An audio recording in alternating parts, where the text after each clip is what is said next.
I'm very honored and pleased to open this one-day event. Actually, I will let Professor Shimon Marom and Professor Orly Manor open it, so I'm pre-opening. We have some initial comments. And then we have a dedication presentation by Yoav Benjamini, and then we're going to start. So yes, they're trying to get in from there. So this is a hybrid event, which means Zoom and in person. We encourage interactions, ideas exchange, so I hope it works. And those of you who are via Zoom, please feel free to comment. There is a chat, and we are going to take questions after the presentations. The event is recorded. If you have any issues with that, please let us know or take off your camera. I think we can begin. So Professor Shimon Marom is the Director General of the Samuel Neiman Institute, and the floor is yours.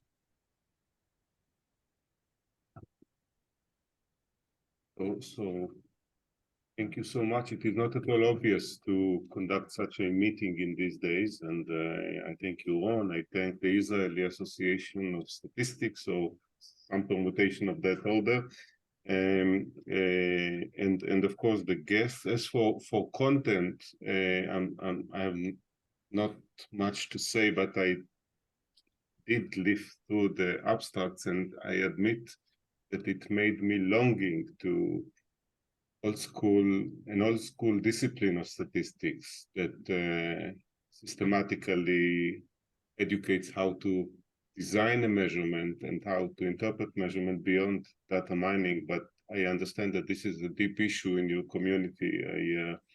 I hope that at some point we will have more statisticians, old school statisticians, but younger. Anyhow, I wish you a fruitful day, and I'll stay here for the first session.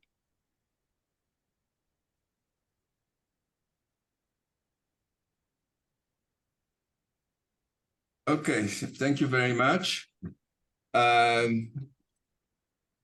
Orly, do you have slides or you just want to talk? No, I'm just talking. So okay. Just greetings. So, dear colleagues, I'm really happy to open today's conference on the foundations of applied statistics. Given the current challenges in the field of applied statistics and the links and interactions between applied statistics and data science, I think that discussing these challenges while paying attention to foundations is timely and important. We Israeli scientists are experiencing troublesome period, yet I feel that pursuing our scientific work while collaborating with colleagues from near and afar is a good way to go forward. The community of applied statistics in Israel lost a dear friend who passed away last week, Professor Camille Fuchs, who was a former president of our association, and we will devote a special event in the near future to his memory and contribution. We also have some good news. Our colleague, Professor Yaakov Ritov, is a 2024 recipient of the Israel Prize in Statistics. This is the most prestigious prize awarded to Israeli scholars. I would also like to mention our annual conference, which will take place on May 30th. We have an outstanding program, so please don't miss it. I would like to thank the Neiman Institute for hosting the conference, and of course to thank Ron, Professor Ron Kennett, our dear colleague, for organizing today's event. I'm sure we will have a fruitful day. I see that Ron disappeared somewhere. Thank you very much. Next speaker is Professor Yoav Binyamini, and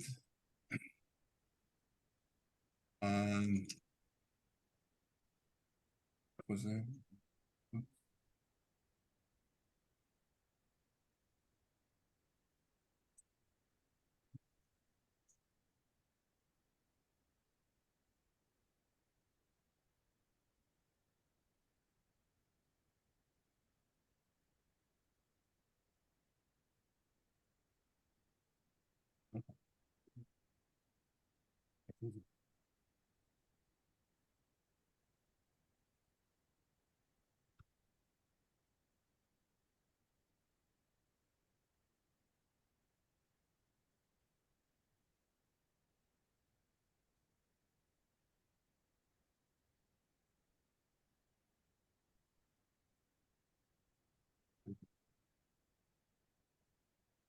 Those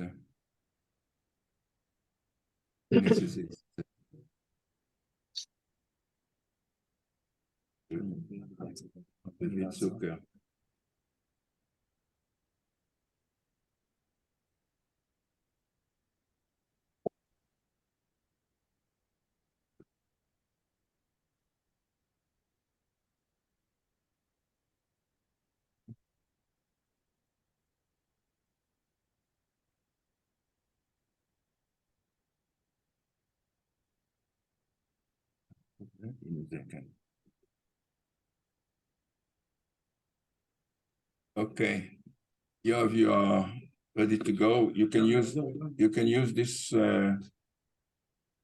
אתה יכול להשתמש, אתה רוצה שאני אעביר שקפים? או עם המצגת ששלחת.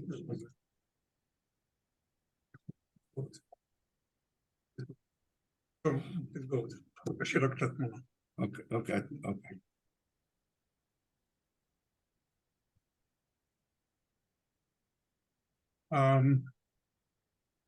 It is unfortunate that I have to speak in memory of Edna Shechtman.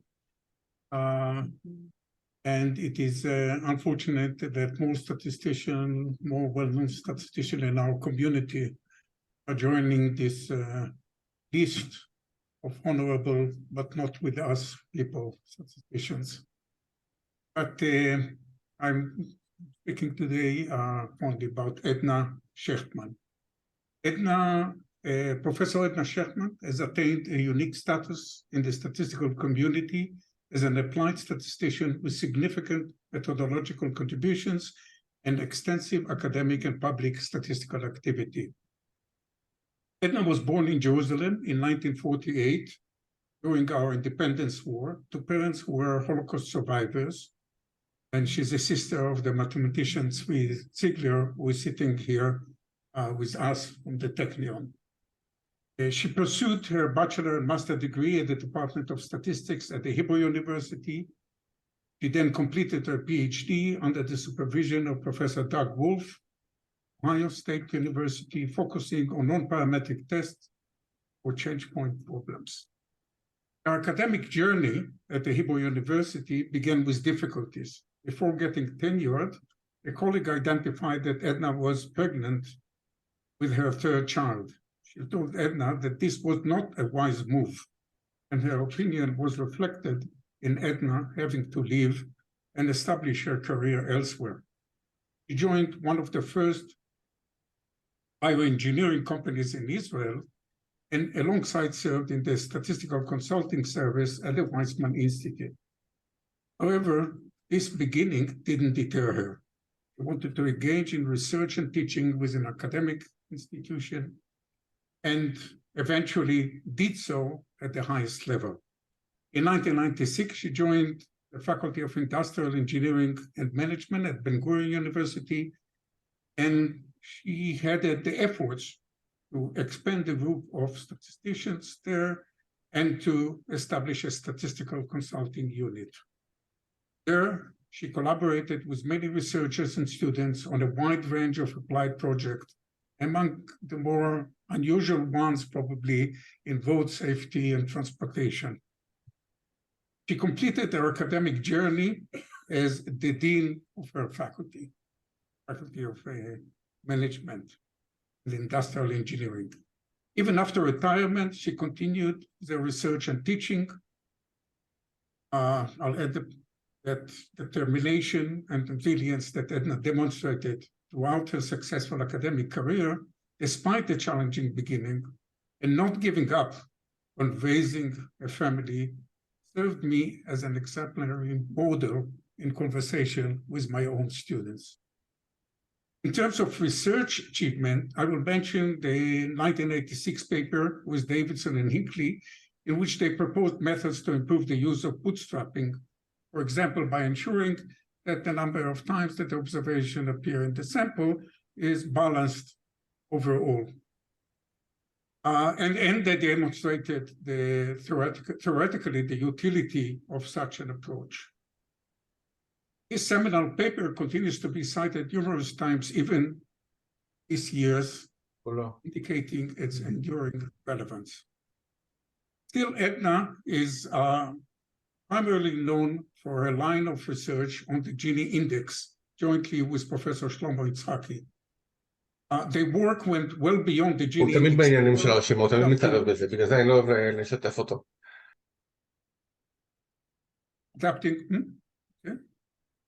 Adapting the absolute deviation between two random variables as a measure of dispersion allowed them to form regression based on the Gini index and even estimation based on the Gini index.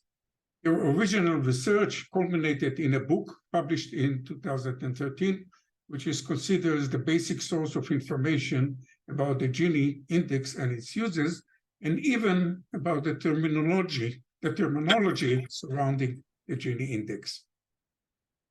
Due to her academic standing and unwavering integrity, she was invited to serve on numerous academic committees outside her university, including the one selecting the recipient of the Israeli Prize in Statistics and Economics. She was active in the Israeli Statistical Association and served as its president from 2009 to 2011. After the end of the term, she remained active in the association, involved in initiatives during the COVID-19 pandemic, such as promoting the serological survey using statistical methods. Edna fought cancer for about 4 years, but remained active throughout.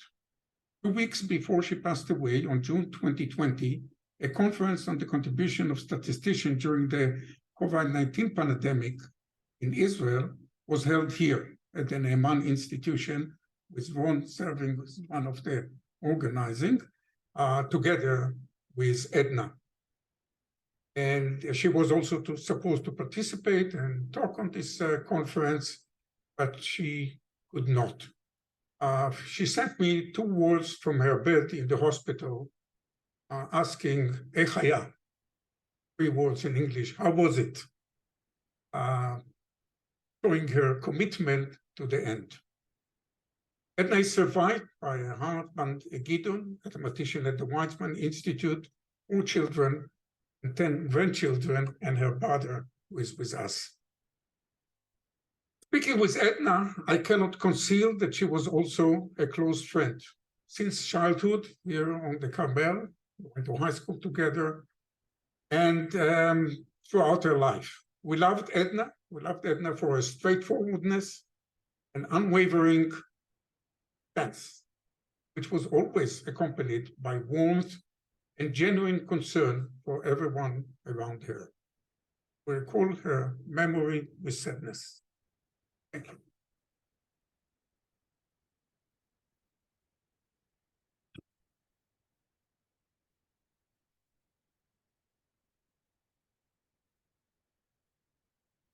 Yoav, we also attended that meeting halfway. You stayed for the meeting that Yoav mentioned that we had at the Neiman Institute. You came for, you had some other issues. You had some health issues then. Yeah.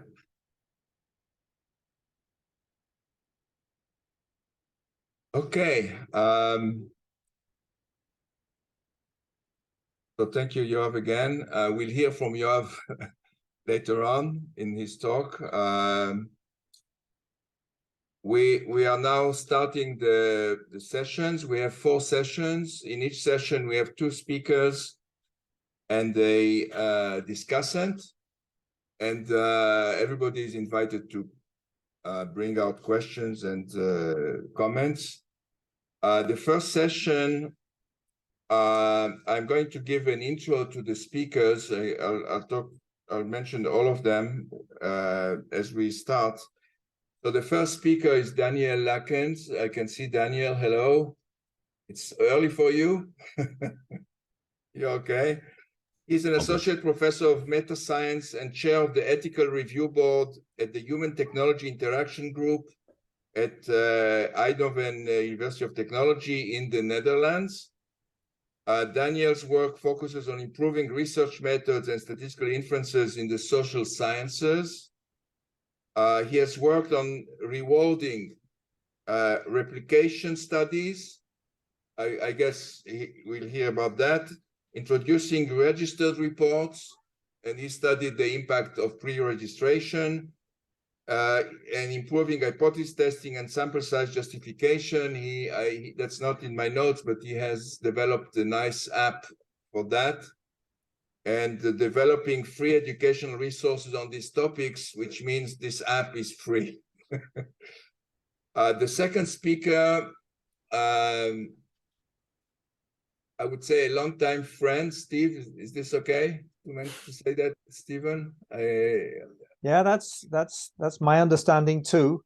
Fantastic. I'm glad to hear you confirm it.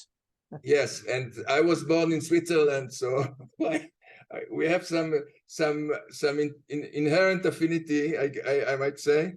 So yeah, he's a Swiss. But the important thing is which canton. You can't just say you were born in Switzerland. You have to say which canton. Zurich. Sorry? Yeah. Zurich. Zurich. Oh, shame. It's different. I know. So he's a Swiss and British statistician. He worked in England, Scotland, Switzerland, Luxembourg, and France in academia. He's super well known in the pharmaceutical industry, in drug discovery. He has books on that. His research interests are in statistics applied to drug development, and his papers always bring very useful and interesting insights, and I've learned a lot from him.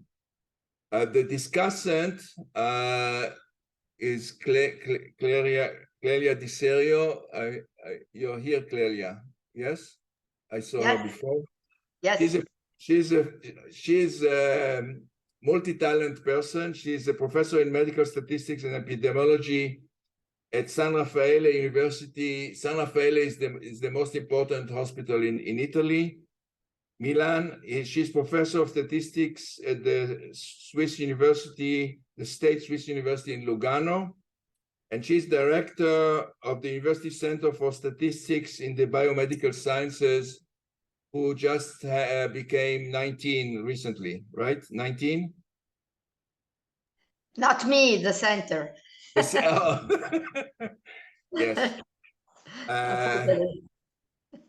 So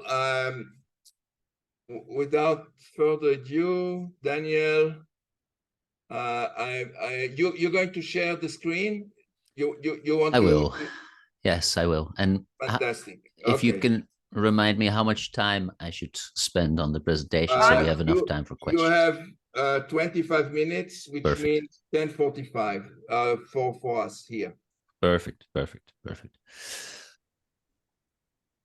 All right. Yeah, and you can see the slides? Yes, very good. Yeah. Thank you. All right. So thanks so much for organizing this day. I look forward to all the other talks as well. And I'll start talking a little bit about the importance of grounding our decisions when we analyze data into a philosophy of science, which somehow I feel is often slightly ignored, and it leads to some issues, endless debates about what we should be doing, which are not resolved. So this quote, "There's nothing as practical as a good philosophy," is a variation on a quote by Kurt Lewin, social psychologist, saying there's nothing as practical as a good theory. But I think philosophy, even though we often think it's slightly vague, actually is a good guide to what to do in practice. At least that is what I'll try to discuss. So I think it's well known that if a statistician or a researcher goes to a statistician to ask about how to analyze their data, they are almost certain to receive the answer, "It depends." This is why we're so appreciated by practical researchers, because we don't give straightforward answers. Now, this is of course also true. It's true that it depends, but there are also some things it depends on. And we can of course think about the things that how we should analyze our data depends on. A big part of this is the aims that we have, or the questions that we want to answer. So there are all sorts of different things that researchers could be doing when they collect data, all sorts of different questions they could be asking. And a large part of the work of an applied statistician is to help researchers to figure out what their question actually is, because they don't think about it that often. I think that's a common experience. So some of the choices people have to make are whether they want to test predictions or whether they are estimating something. Are they predicting or explaining or maybe just describing some data? But then there are also different approaches that people can take a decision about which they want to use. So 3 of the most common would be frequentist, Bayesian, or likelihood approaches. And all of these together determine the kind of factual claims that they want to make based on data that they collect. So we're collecting data with a certain goal, of course. We're not just doing it to publish papers, or maybe some people are mainly doing it to publish papers, but I think the goal is to tell us something about the world. But what kind of factual claim do we want to make? So how do researchers choose which kind of questions they want to ask? Now, this is assuming that they carefully reflect on this. There's, of course, a lot of mindless work going on where people just do things because they see other people do it. But if they would really sit down and carefully think about what they actually want, then how would they decide what this is? This is important because one of the goals, I would say, in science is to reach a certain amount of consensus about factual claims or about what's going on in the world. And because we have these different methods that we can use in practice, we have to wonder what we do if different people ask different questions, or they maybe use different methods to ask different questions. And what would happen if they actually end up making different factual claims? So there are some well-known cases, such as Lindley's paradox, where maybe somebody using a Bayesian approach versus a frequentist approach would reach different conclusions, at least based on one data set that has been collected. And this is, of course, slightly undesirable. We don't really want to have different answers if we at least think that the goal in science should be to achieve some sort of consensus in the end. So the questions that researchers ask are, of course, partly determined by the methods they think they can use. So my background is in the social sciences, and I work mainly in cognitive psychology when I do empirical research. And it's very easy for me to do randomized controlled studies. So I can do experiments where I control everything, and I can actually do maybe one experiment a week if I want to. Now, this is not true if you work in biomedical sciences, because a randomized controlled trial is very expensive and you can't do one every week, even though you wish you could. But there are also a lot of fields where you cannot even do a randomized controlled experiment. If you work in developmental psychology, ethically, it's not allowed to assign children to different conditions, let them grow up for 30 years and then see what kind of consequences things have. So the kind of methods that we can use determine what kind of questions we can viably answer. And there are also some properties about what we study where we think certain aims maybe are not achievable to begin with.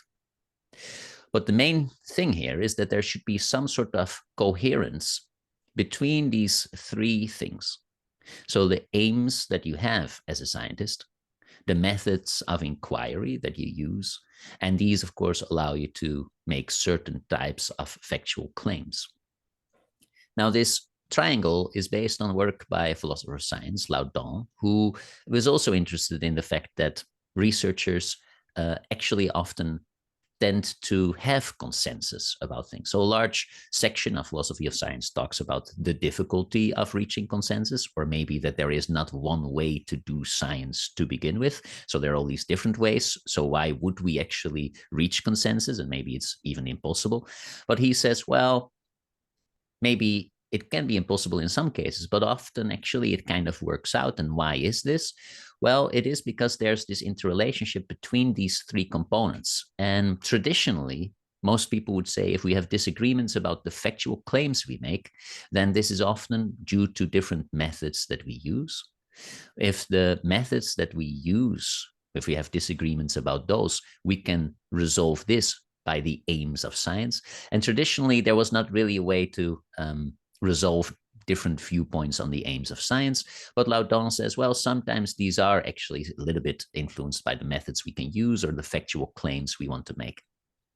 Now, the main point here is that there are coherent approaches between all three things, and you cannot make a decision about your method of inquiry without thinking carefully about what your aims are as a scientist, the aims of doing science, right? So there's a lot of flexibility left, even if we have certain methods that we want to use and certain factual claims that we want to make. There's often a bit of room to decide on which aims you have as a scientist. And the decision of the aim that you have in science is, of course, determined by your philosophy of science. Now, many people don't think about this, but I guess the core point that I want to make is that it's kind of useful to do for a number of reasons. For example, there might be researchers who think that the way that we generate scientific knowledge is through a purely rational Bayesian approach to updating our beliefs, which is Bayesian confirmation theory. So here we would just collect data, continuously update our beliefs. And the way that we reach consensus is by just collecting enough data so that whatever your beliefs were to begin with, we all end up sort of in a similar place where we strongly believe that some sort of hypothesis is true. Now, this requires, of course, some belief in the fact that we are rational human beings and that we are able to update our beliefs and those kind of assumptions. But if these are your assumptions, that we're able to do this, and you think that the goal of science is to update our beliefs up to a certain point, then you could subscribe to this. This could be your aim. So you would want scientists to clearly specify what their beliefs are, what their prior beliefs are in certain theories. Then you could work out, okay, so how much data should we collect so that everybody is convinced? And then let's go about and do this. And then you end up with consensus. So that is one approach to what you might think the aims of science are. Now, the philosophy of science that you decide upon will, of course, impact the methods that you use and also the kind of factual claims that you'll make. So if you think that the goal of science is to rationally update your beliefs, you would use Bayesian methods and you would make claims that are sort of in the form of continuous evidence that enable other people to update their beliefs, right? So that is a coherent set of an aim, updating your belief, a method, Bayesian statistical approaches, and claims that you would make. After we've collected this data, you should update your belief this much in certain theories. So it's a coherent approach. And of course, your aim is a very important part of determining what this approach is, right? So you have to think about what this aim is. I'll give you another example, somebody who doesn't really think that the goal of science is to update our beliefs about something, just to paint a slightly different picture of what you could also have as an aim of science. So here, this is Popper's work, and Popper is not a big fan of thinking about the subjective beliefs, basically. He's not a fan of this. The reason for this is also strongly related to what he thinks the aim of science is supposed to be. So he thinks that claims, factual claims that we make should be intersubjectively testable. That means that if I do a certain study and anybody else does the same study, we should reach exactly the same conclusions from the data that is collected. This would not be true if we allow our beliefs to enter in the claim-making business as Bayesians would do, because then depending on what you believe, then you have a different belief at the end. He doesn't really like this. This intersubjective testability that he desires is important because this is what enables scientists to criticize each other.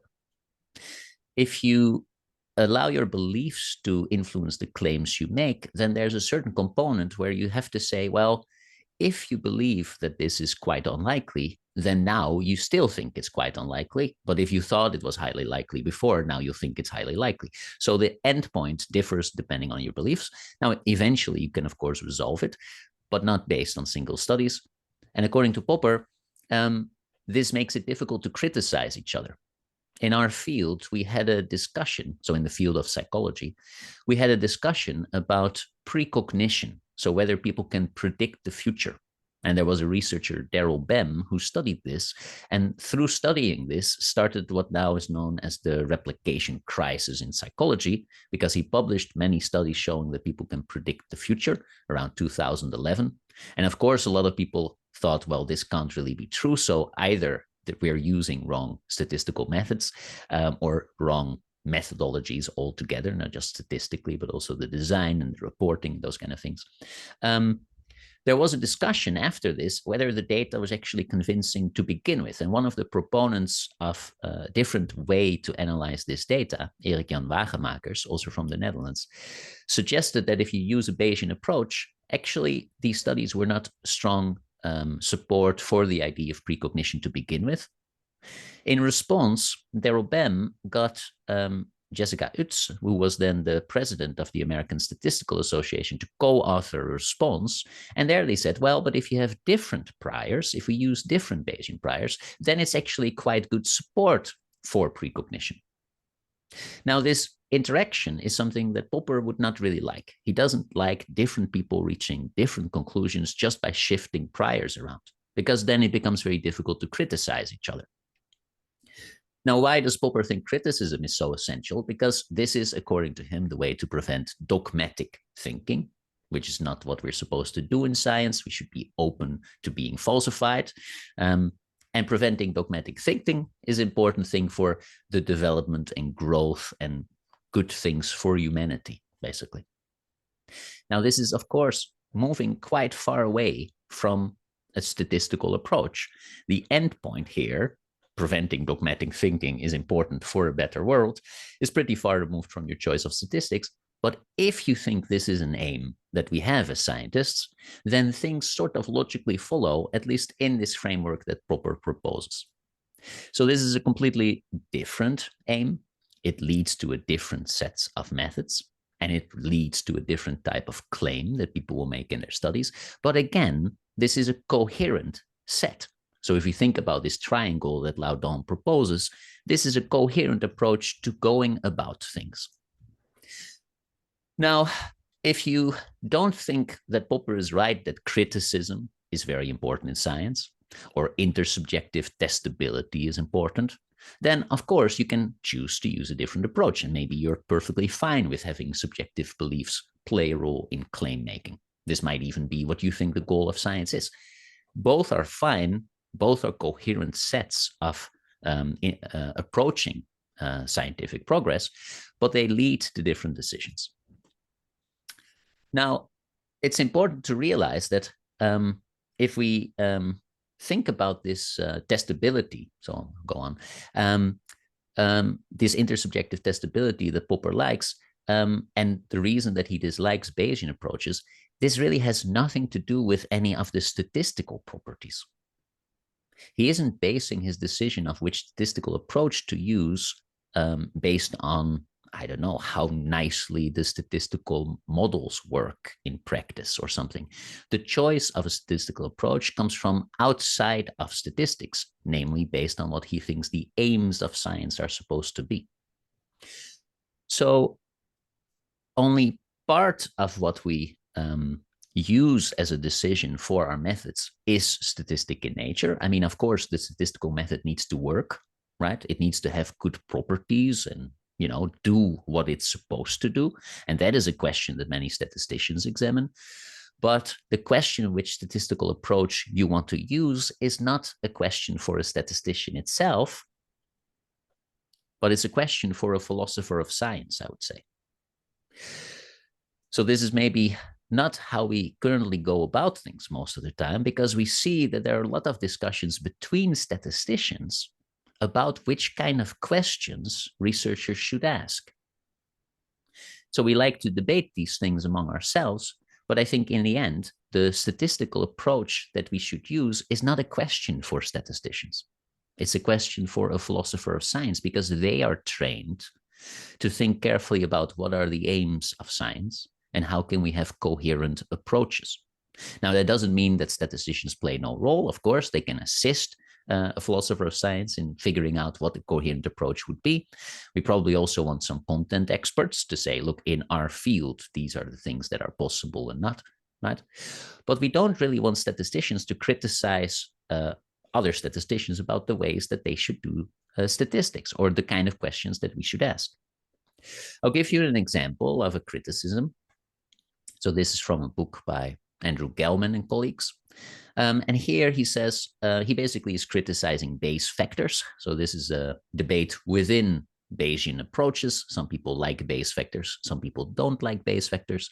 In this case, Gelman is recommending against the use of Bayes factors by saying this fully Bayesian approach has some appeal, but we generally do not recommend it because in practice, the marginal likelihood is highly sensitive to aspects of the model that are typically assigned arbitrarily and are untestable from data.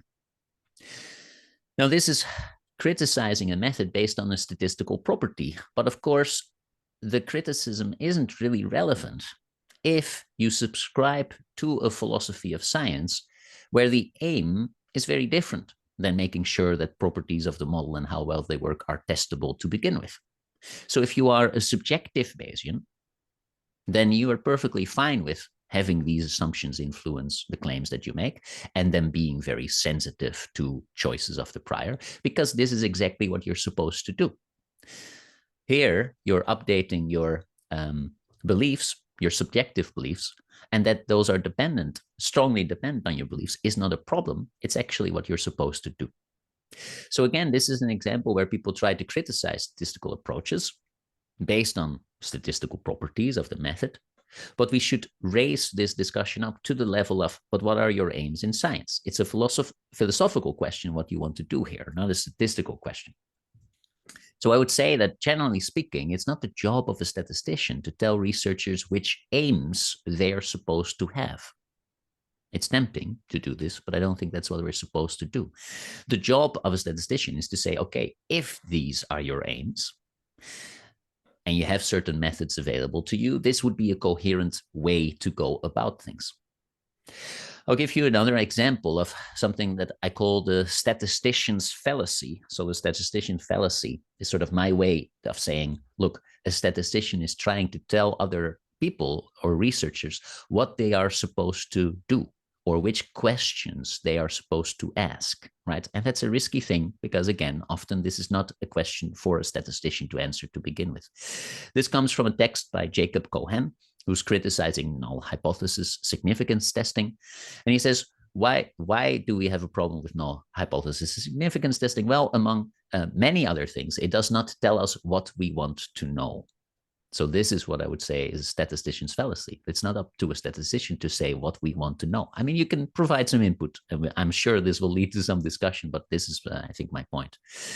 What he says we want to know is, given these data, what is the probability that the null hypothesis is true?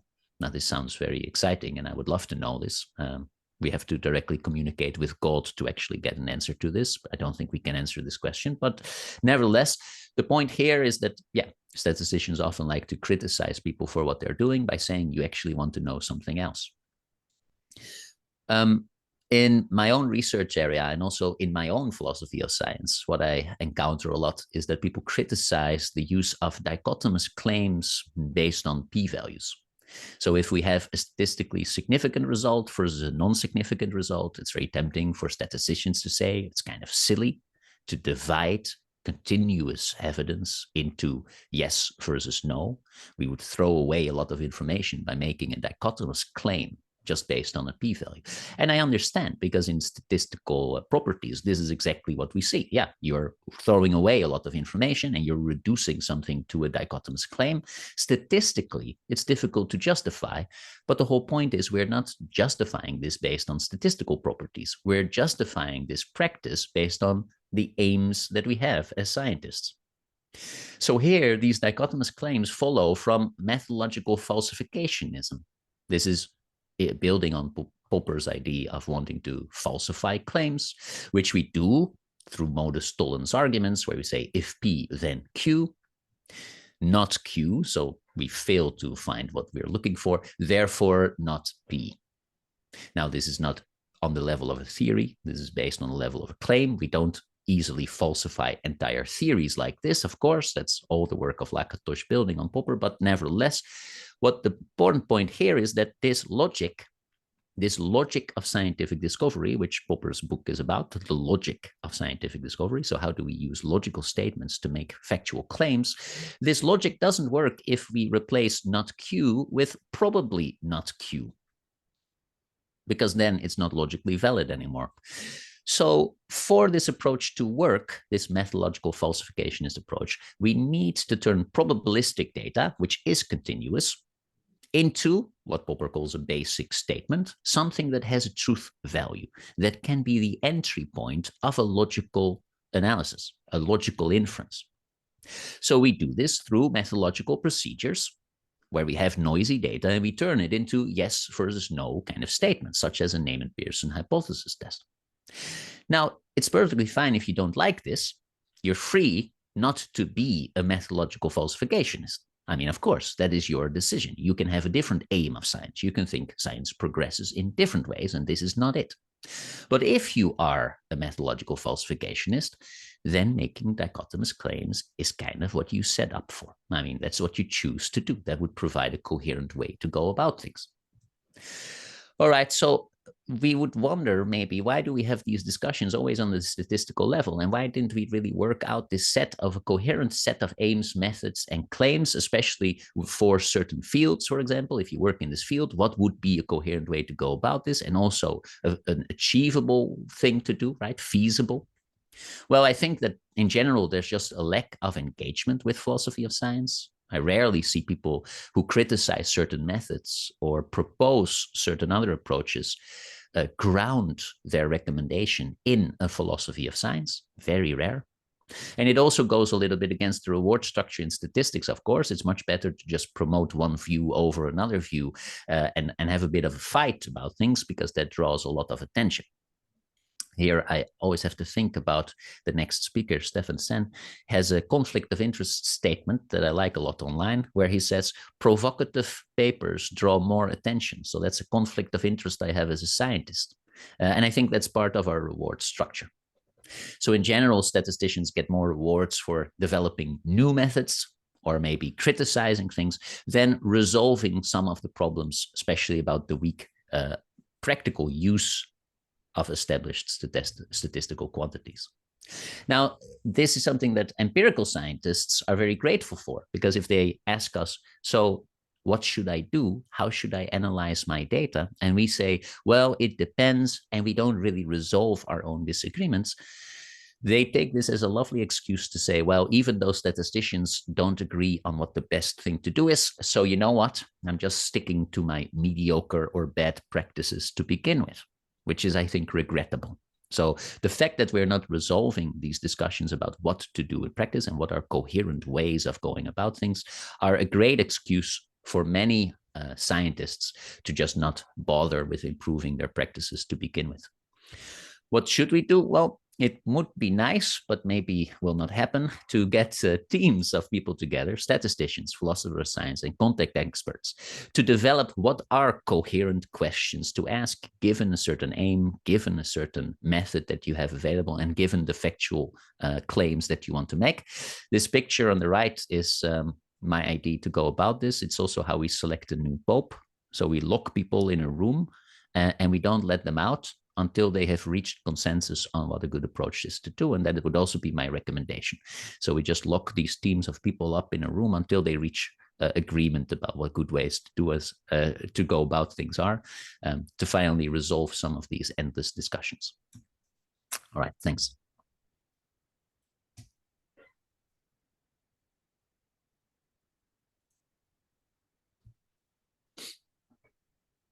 Fantastic.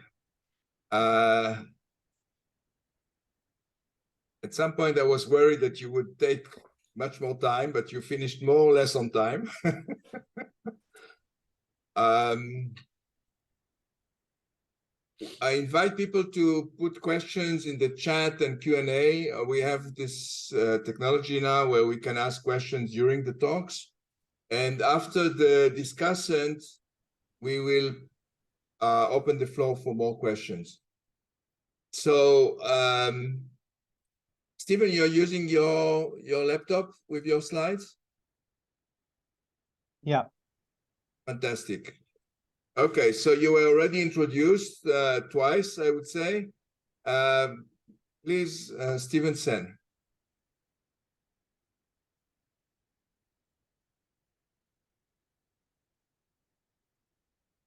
Can you see my slides? Yeah. I'll put them in presentation mode. Please, yes. Okay.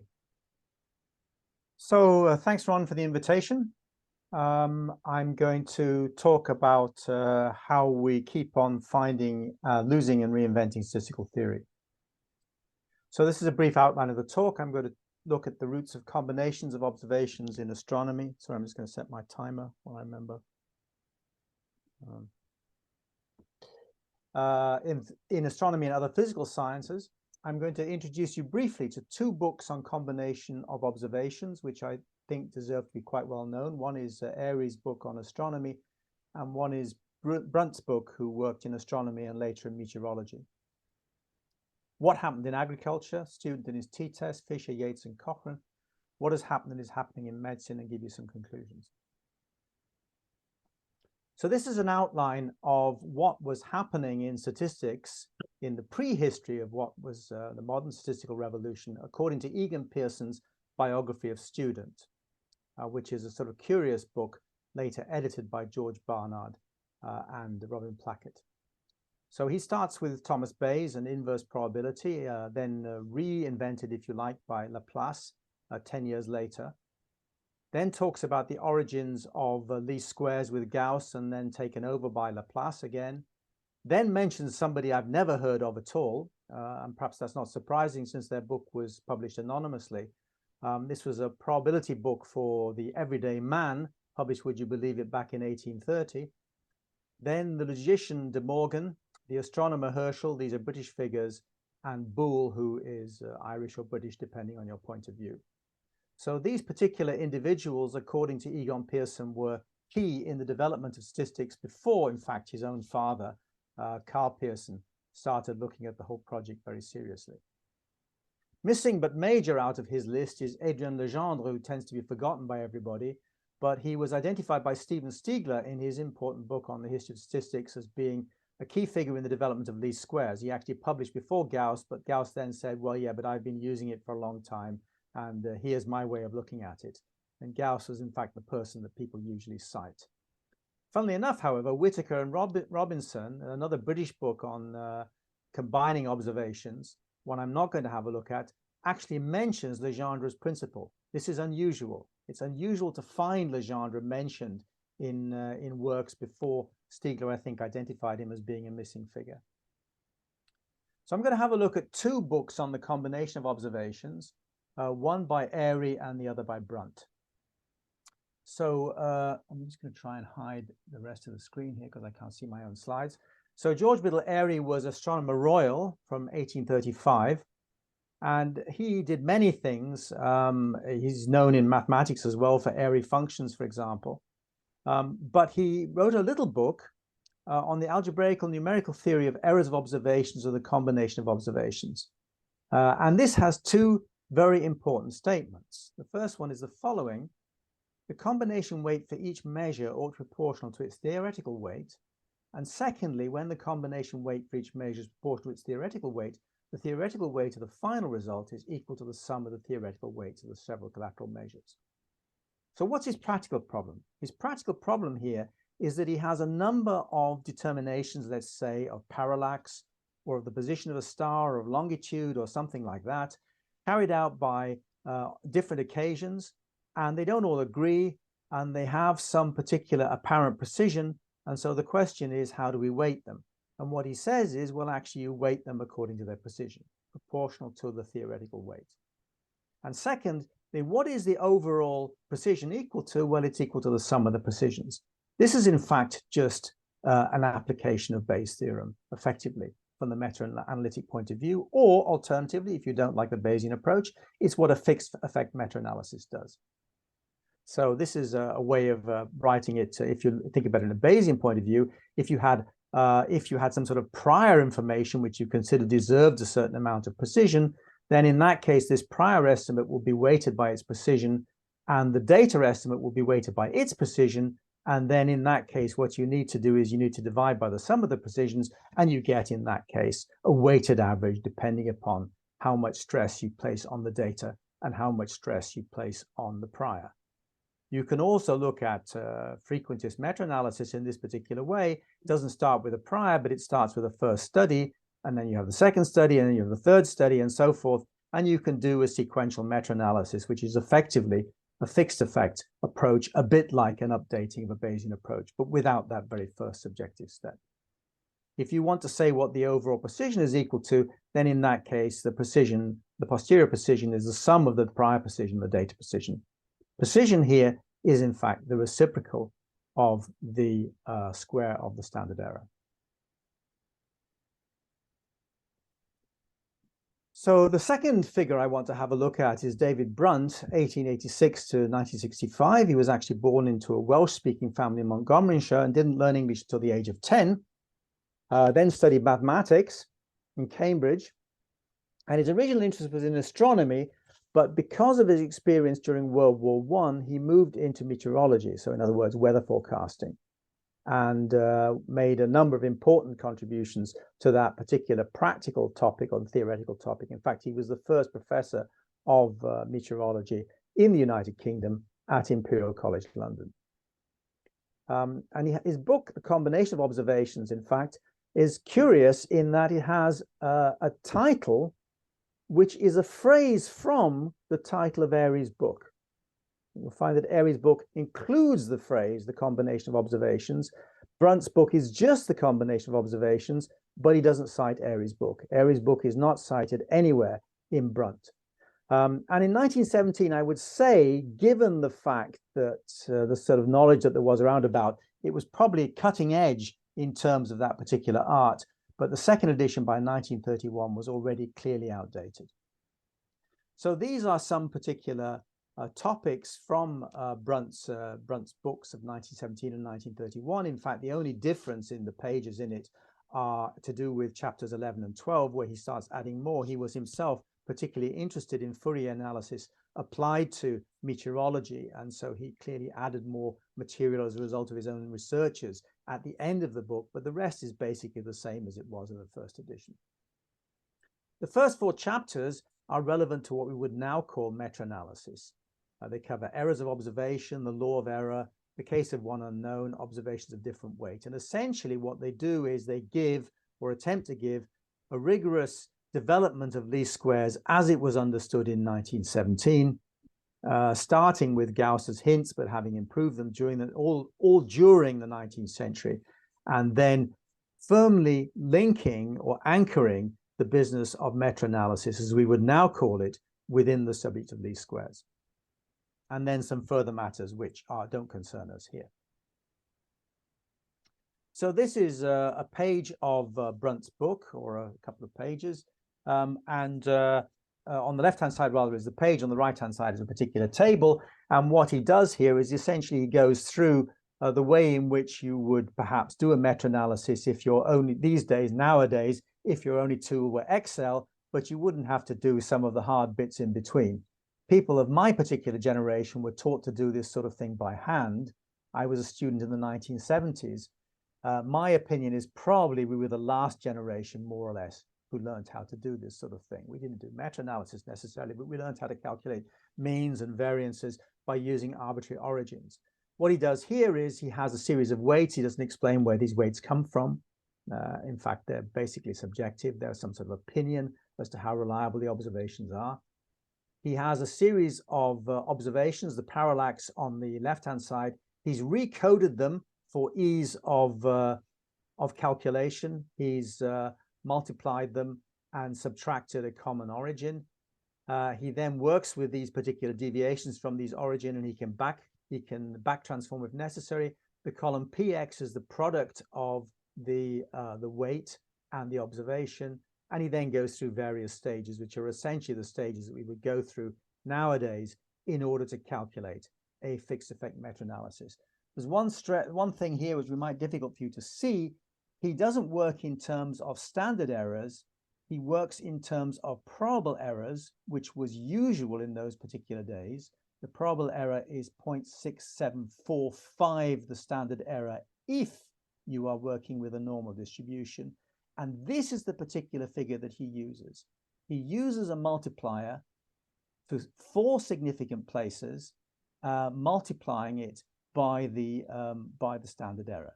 So that is that's the level of precision that he imagines this particular multiplier has got. So the question is, how many degrees of freedom for the t-test do you need in order to get 0.6745 as the multiplier that would correspond to 50% of the normal distribution being within plus or minus this multiplier of the standard error? And the answer is over 4,000, something like 4,073 from memory. Well, to summarize Brunt, he weights the same way as Airy. In fact, his actual weighting approach is a fixed effects estimator, but there is a particular wrinkle at the end. When it comes to calculating the precision, he doesn't use the weights. He actually uses the extent to which the individual observations adjusting for the weights vary from each other. In other words, he recovers a particular component of variation, although he wouldn't express it like that. And this particular component of variation is the difference between the estimates. So in actual fact, effectively what he's doing is he's calculating weighting as if it were fixed effect, and then he's estimating the precision as if it were random effect. He assumes normality. He has no concept of degrees of freedom. His citations, he's well aware of a long tradition, numerous citations going all the way back to Gauss and Laplace, but does not cite Airy's. He's unaware of what Student did. Student had published in 1908. It's forgivable in 1917 because it was really only once Fisher's book had been published in 1925 that Student's method became well known, but it was clearly outdated by 1931. His book could not be regarded as being a useful guide to what was happening in statistics by that particular time, which is only less than 15 years later. So what happened in agriculture? Well, this is a century timeline of statistics and computing in agriculture. This is my own one here, starting with Student's t-test in 1908. Student had an interest in agriculture because Guinness, for whom he worked, used barley and were interested in barley trials in order to make beer. Fisher proposes the use of variance in 1918, starts work at Rothamsted, and his book of 1925, Statistical Methods for Research Workers, publicizes Student's t-test and introduces it in the form in which we now use it. Student's form does not correspond to our particular form that we use now. So Fisher actually was the person who introduced the form that we use. Various other things I won't go through. I'm finishing in this particular timeline with 1995, which was the beginning of the R project. And I'm sure that many of you are R users, although I'm not one of you. So what about Gossett? Gossett was born in Canterbury and educated at Winchester and Oxford. He studied mathematics originally and then chemistry, and he started work with Guinness just before the start of the 20th century in Dublin. And during his work in Guinness, he was puzzled about what to do with small samples. Carl Pearson would typically use large samples. They were based on maybe 200 observations or something like that. But Gossett had to make decisions based on samples of 5 or 6.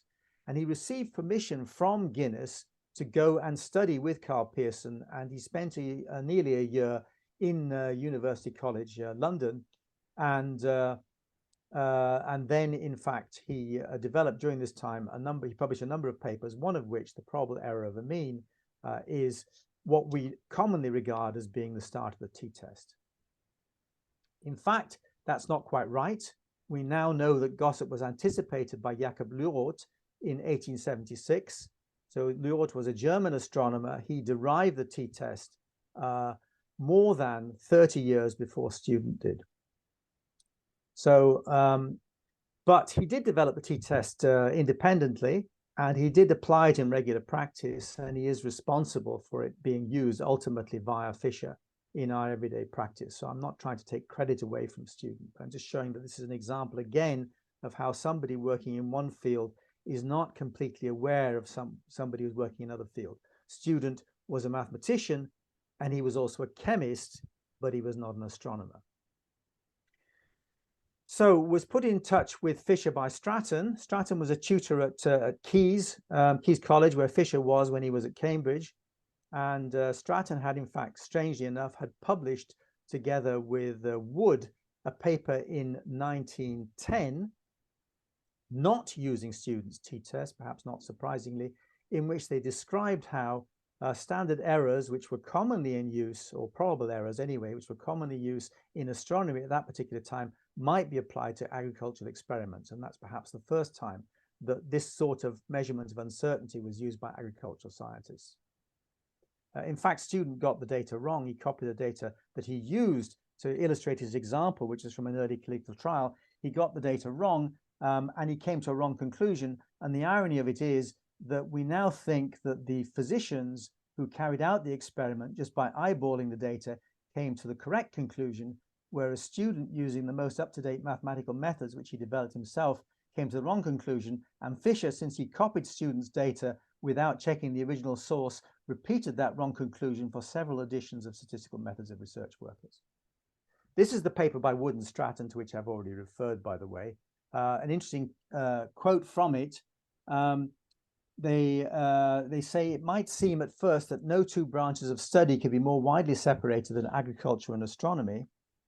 But a moment's consideration will show they have one point in common: they're both at the mercy of the weather. And so they're both subject to the vagaries of the weather, and atmospheric conditions, of course, have an important influence, or did at one time have an important influence on how sightings of stars took place. Fisher was the single most important figure in modern statistics. All I'm going to say about him is well known to this particular audience, is that he developed Student's small t-test, or single sample t-test rather, to apply to two samples, not just one, and to regression problems. And he generalized the approach to deal with more than two treatments and more than one level of variation. Interestingly enough, Fisher himself, when he first applied an analysis of variance in a paper with Mackenzie, got the calculation of the standard errors wrong, because he did not at that particular time appreciate that variation could enter experiments at different particular levels. It was only on later reflection, I think, that he came to see that his approach there was wrong. I don't think he ever retracted the paper or ever published a correction to it, but subsequently he certainly corrected his practice. This is the Rothamsted School, three key figures of it, and one particular feature of the Rothamsted School is that they have stressed the importance of a principled way of designing experiments and analyzing them, distinguishing between block structure. These are factors that you cannot yourself change.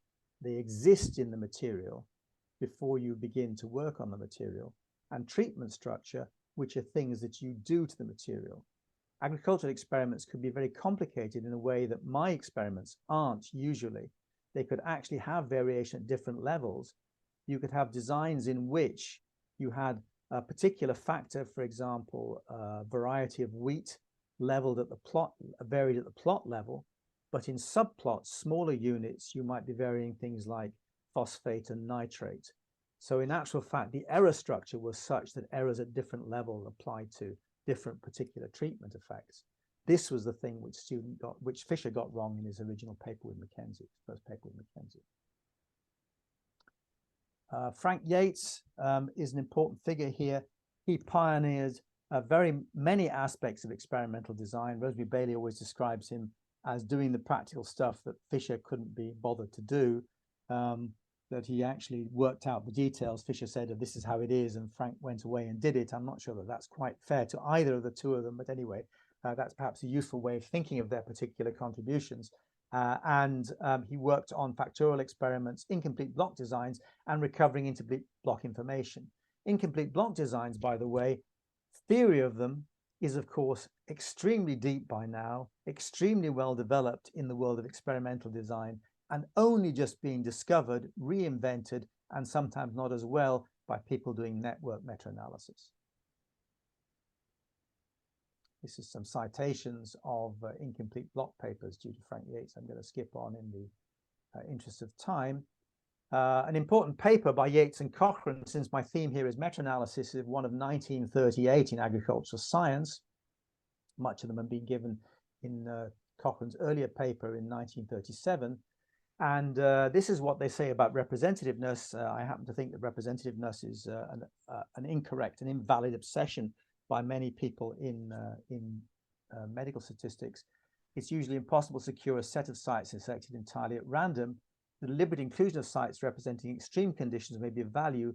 Lack of randomness is then only harmful insofar as it results in the omission of certain types and in the consequent arbitrary restriction of the range of conditions. In this respect, scientific research is easier than technical research. Well, moving swiftly on, I'm just going to say briefly that the torch, if you like, was passed on to medicine.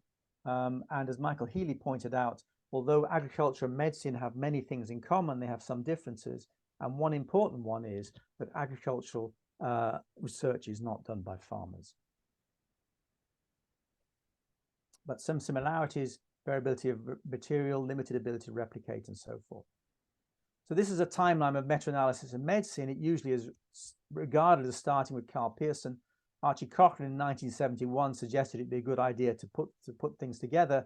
Eugene Glass coined the term in 1976, but he was not in fact working on the sort of things that we work on now. I'm going to skip over and just give you my conclusions. How do we come to overlook the origin of meta-analysis? So this is pure speculation on my part. If you've encountered regression, I suspect you have encountered it as the way of fitting straight lines. So immediately you've gone to the two-parameter problem. So least squares is essentially regarded as being a two-parameter problem, whereas meta-analysis is largely a one-parameter problem. What you're doing is usually you're estimating a contrast. And that the simplest application of that is least squares. So that immediately leads to a sort of divorce between least squares and meta-analysis. We see least squares as being that regression thing. We see meta-analysis as being something completely new, which has nothing to do with regression, even to the extent that we've now invented the term meta-regression to cover this as if it was somehow something completely different. Lessons from the theory of history of combining observations. The theory was originally developed in connection with astronomy. It moved from astronomy into agriculture. The astronomers were soon outdated. Brunt was completely out of date by his second edition. It then moved into medical statistics from education. Eugene Glass was ostensibly working in education, although he had a medical interest. There was a forgetting between disciplines and also within, and greater interdisciplinary awareness will be valuable to mankind. Thank you.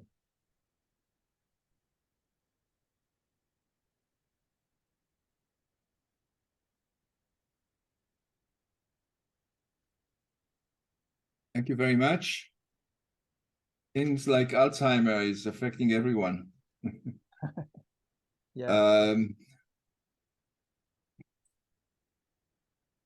I see we have Christian has a question in the chat, but we'll take it later. I don't see it on my laptop, but I'll look it up here. So clearly it's your turn. You want to share the slides, your comments? Can you share this for me, because I'm Sure. having some problems here with the connection.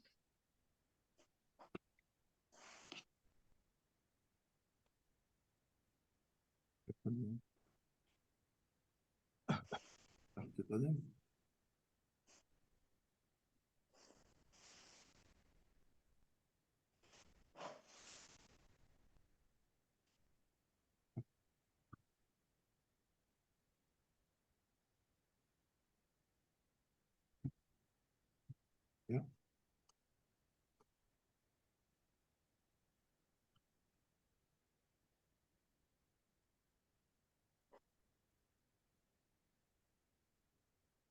Okay. Okay. Good morning, and thank you for the invitation to discuss this incredible session. And as Ron introduced me, I'm Claudia Dissea. I'm a biostatistician. So I work in the field of biostatistics since about 25 years. And I would like to start my discussion just saying that there is something that is really important, and let's also appreciate even more what Daniel and Steven said, that is the advent of big data in biomedicine that make all these problems very, very related. That is in particular the focus on that was discussed on representativeness, reproducibility, and sampling design. So let's start with Daniel Larkin's talk. So he said that statisticians always say when they are asked for an analysis or for some conclusion, it depends. In particular, he said, yes, how data should be analyzed depends, but in some cases, primarily depends on your philosophy of science. And I wanted to start from this point, so with an addendum. How data should be analyzed, it's a matter of a particular philosophy, it's a matter of statistical reasoning.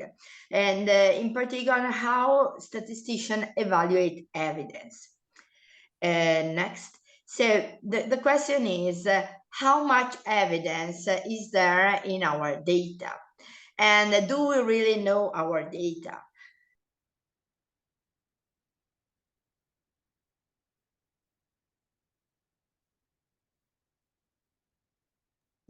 Clearly, okay, you mute. I just wanted to start with the allegory of Plato Cave. So in Plato Cave, as you know, there is this allegory that comes from the Latin word allegoria, meaning speaking to imply something else. And Plato realizes that people very often cannot really see the reality. They just see the wall in front of them, and they see shadow on the wall. And so these are prisoners. So I sometimes see biomedical researchers, when they have to deal with biomedical data, a bit like prisoner that can really afraid sometimes, sincerely, to mistaken the reality, just looking at these data that are like shadows. So, and behind the prisoner, there are the puppeteers with the puppet, and which is the role of the statistician. So most of the time, what I think is that the puppeteers are unknown, because these are like, and I refer in particular to the observational data and to random real world data. These are like data generating process that is basically very often unknown. And so as a statistician, we can, move and light the fire, make this bigger, and just try to give more, make data more readable. But for sure, we also need to make aware the biomedical researcher on which is the real data generating process. What are they really measuring? So do we really measure, and are we really aware about the noise that we measure in the data? Next. Yes. So, So this is very important. So now, starting from this philosophical point of view, I wanted just to make a little point as a biostatistician. For instance, the way we think at the data should always take in account on where come this data from. And something that is very often sort of not acknowledged enough is the effect of technology on the data, for instance. We can go on to the slide 8. Next. So let's just take this example to just put the attention on the statistical thinking. What are these? These are just time series. These are just time series or incidence of cancer. Very often you see these series and they are plotted even in the series, not just cancer, but also in COVID and in many biomedical measurements. And they are plotted through time, like they were just measured in the same way with the same technology from 1940 to 2024. And therefore, one sort of emotional effect of this series, that is, cancer is always growing. For instance, incidence of cancer is always worsening. Then there are other curves, like the third graph, that instead is measuring change in mortality of cancer. And so there is sort of inconsistency in seeing these very almost exponential curves in cancer over years, and then there is sort of a clear decrease in the mortality from cancer over time. What is this matter? So this matter is just that everything is changing over time. It's changing the meaning of diagnosis. Just saying that someone has cancer doesn't have cancer is changing, because in 1940 was in pathological anatomy and was already a situation that was in full metastasis. Now cancer is a first positive lymph node, is already a diagnosis of cancer. So now you can evaluate that there is a higher incidence where there are stronger screening programs. And so are always biomedical researchers aware that the change of technology also provides a change of data? From the next slides, for instance, I wanted to show you a very interesting case. So I was working with biomedical research in multiple sclerosis. At some time, they just called me very concerned because all the patients in a study look like they are worsening very severely. And so they have seen much more lesions and much bigger. So, and then I asked, did you change anything in the machine? For instance, this was a Tesla, and they actually did an upgrade in the machine. And they even changed the machine in this series, that was a series over several years. And of course, in the new measurements, they could see better, and they see more. So the problem for a statistician is that the statistician should, help the biomedical research be aware of this.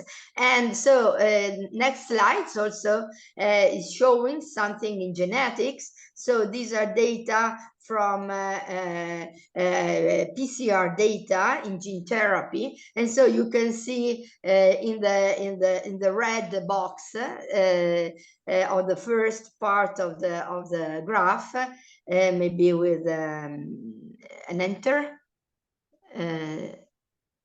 Should I highlight this exactly? That there is an effect of introducing new PCR methods for seeing, for instance, integration of in cells. And if you see the red box and the blue box, they are the same data, just analyzed with different technology. And also in this case, it looked that the integration were worse very much because they were much more visible. And so statisticians could help in measuring in certain time windows the same data with the two technology to understand what is an effect of technology and what is instead the effect of a real phenomenon. And this is very important. And this is something that very, very often is not taken in consideration. So this was to comment on the first talk, just to say, okay, the way we think of data is extremely different. It's really important. The statistical reasoning should help the biomedical researcher trying not to be so blind in looking at the data, not to be like the prisoner in the cave. So this is my a bit my mission also, and the statistician has a lot of responsibility because they cannot just go to a meeting with doctors and talking about methods. They have before to make the doctor aware about how important it is to understand what you're measuring, how you're measuring, why you're measuring, when you're measuring your data. Referring to the second talk, it was very interesting what Sen said at the end. The difference between agriculture and medical research is that agricultural research is not done by farmers. And this is very important. So next, so one of the biggest hurdle in biomedical research is that there is a very important lack of reproducibility. And if we go to big data in medicine, so we can see that this sort of enthusiasm next in the big data is starting a bit decreasing, because one started saying, realizing that sometimes big data do not mean big information and not even big knowledge. So next slide can just highlight how the research cost became a very important issue. And therefore you can see in this graph that in the red curves there are sort of the discoveries of the new treatment in clinical trials from 1970 to 2010, and the blue line are costs. So the number of clinical trials that lead to a new patent for a new treatment are sort of stable, but the research cost increases a lot. And this led researcher to understand that they should reduce clinical trials and increase the possibility of using real-world data to understand impact of therapies. And this is really a sort of new frontier. So which is the real improvement that the big data have been taking in biomedical research. So here I called WWW just to resemble the VVV of big data, volume, variety, veracity, but WWW understanding big data, who is producing big data, when and what. And these are usually unknown mechanisms. And therefore, next, we in several situations, we can see that big data in biomedical research produce big noise, and artificial intelligence, that is indeed a very important and very powerful tool, doesn't help in understanding how to deal with noise. So something that was very important in what Sen said is that we have a big responsibility as statisticians, because we sort of went through this big innovation without changing our point of view. So, for instance, statisticians work in sampling theory now should play a very important role. And I say this really, I'm really in a position of a biostatistician. They started 4 years ago, working with people from sampling theory. I have colleagues like Pierluigi Conti, Fulvio Mecatti, and I started trying to analyze the problem of how really propensity score can help in real world data, because the way propensity score was used was a sort of bit blind, and once propensity score was implemented very easily in packages, softwares, was used like, okay, we have observational studies, but we can make this very similar to clinical trial just using the propensity score. That was not the case. But already starting talking with people from sampling, it was not easy at all. We are both statisticians, but they started just let me thinking that talking about simple random sampling is not that easy as it is. So we have to think of what is ignorable design and what is non-ignorable sampling design. And this was for me a very important process of knowledge. And understanding this, for instance, we started working on modeling the unobservable part of data network in a probabilistic fashion, and understanding that the sampling method is a probability model, and therefore it's very useful to model dependence. And for this, we manage, for instance, to work on propensity score, like something that can be a bit more flexible, like generated by Bayesian network, and just putting all these tools together for a better understanding of the data generating process that is basically almost always not known. So to the last slide. Therefore, just a take-home message. I cannot yes. I just skip to the very last. So the major hurdle in the modern inference is the lack of reproducibility in the results, but we can do something about that.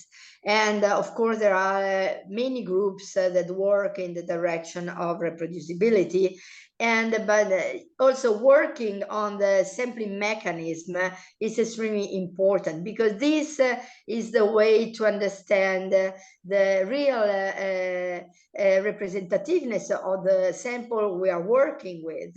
So thinking of new schema of design and new sampling strategies is extremely important. And to do this, we have to go through the issue of data quality assurance. Ron is one of the main researchers in this field on the information quality, and also working with him, I learned a lot of things, because the way people use evidence in medicine is very dangerous, and they call about the ABM, evidence-based medicine, but very often this is more eminence-based medicine. So we have a big responsibility in sort of showing a correct way to the biomedical researchers. Thank you for your attention.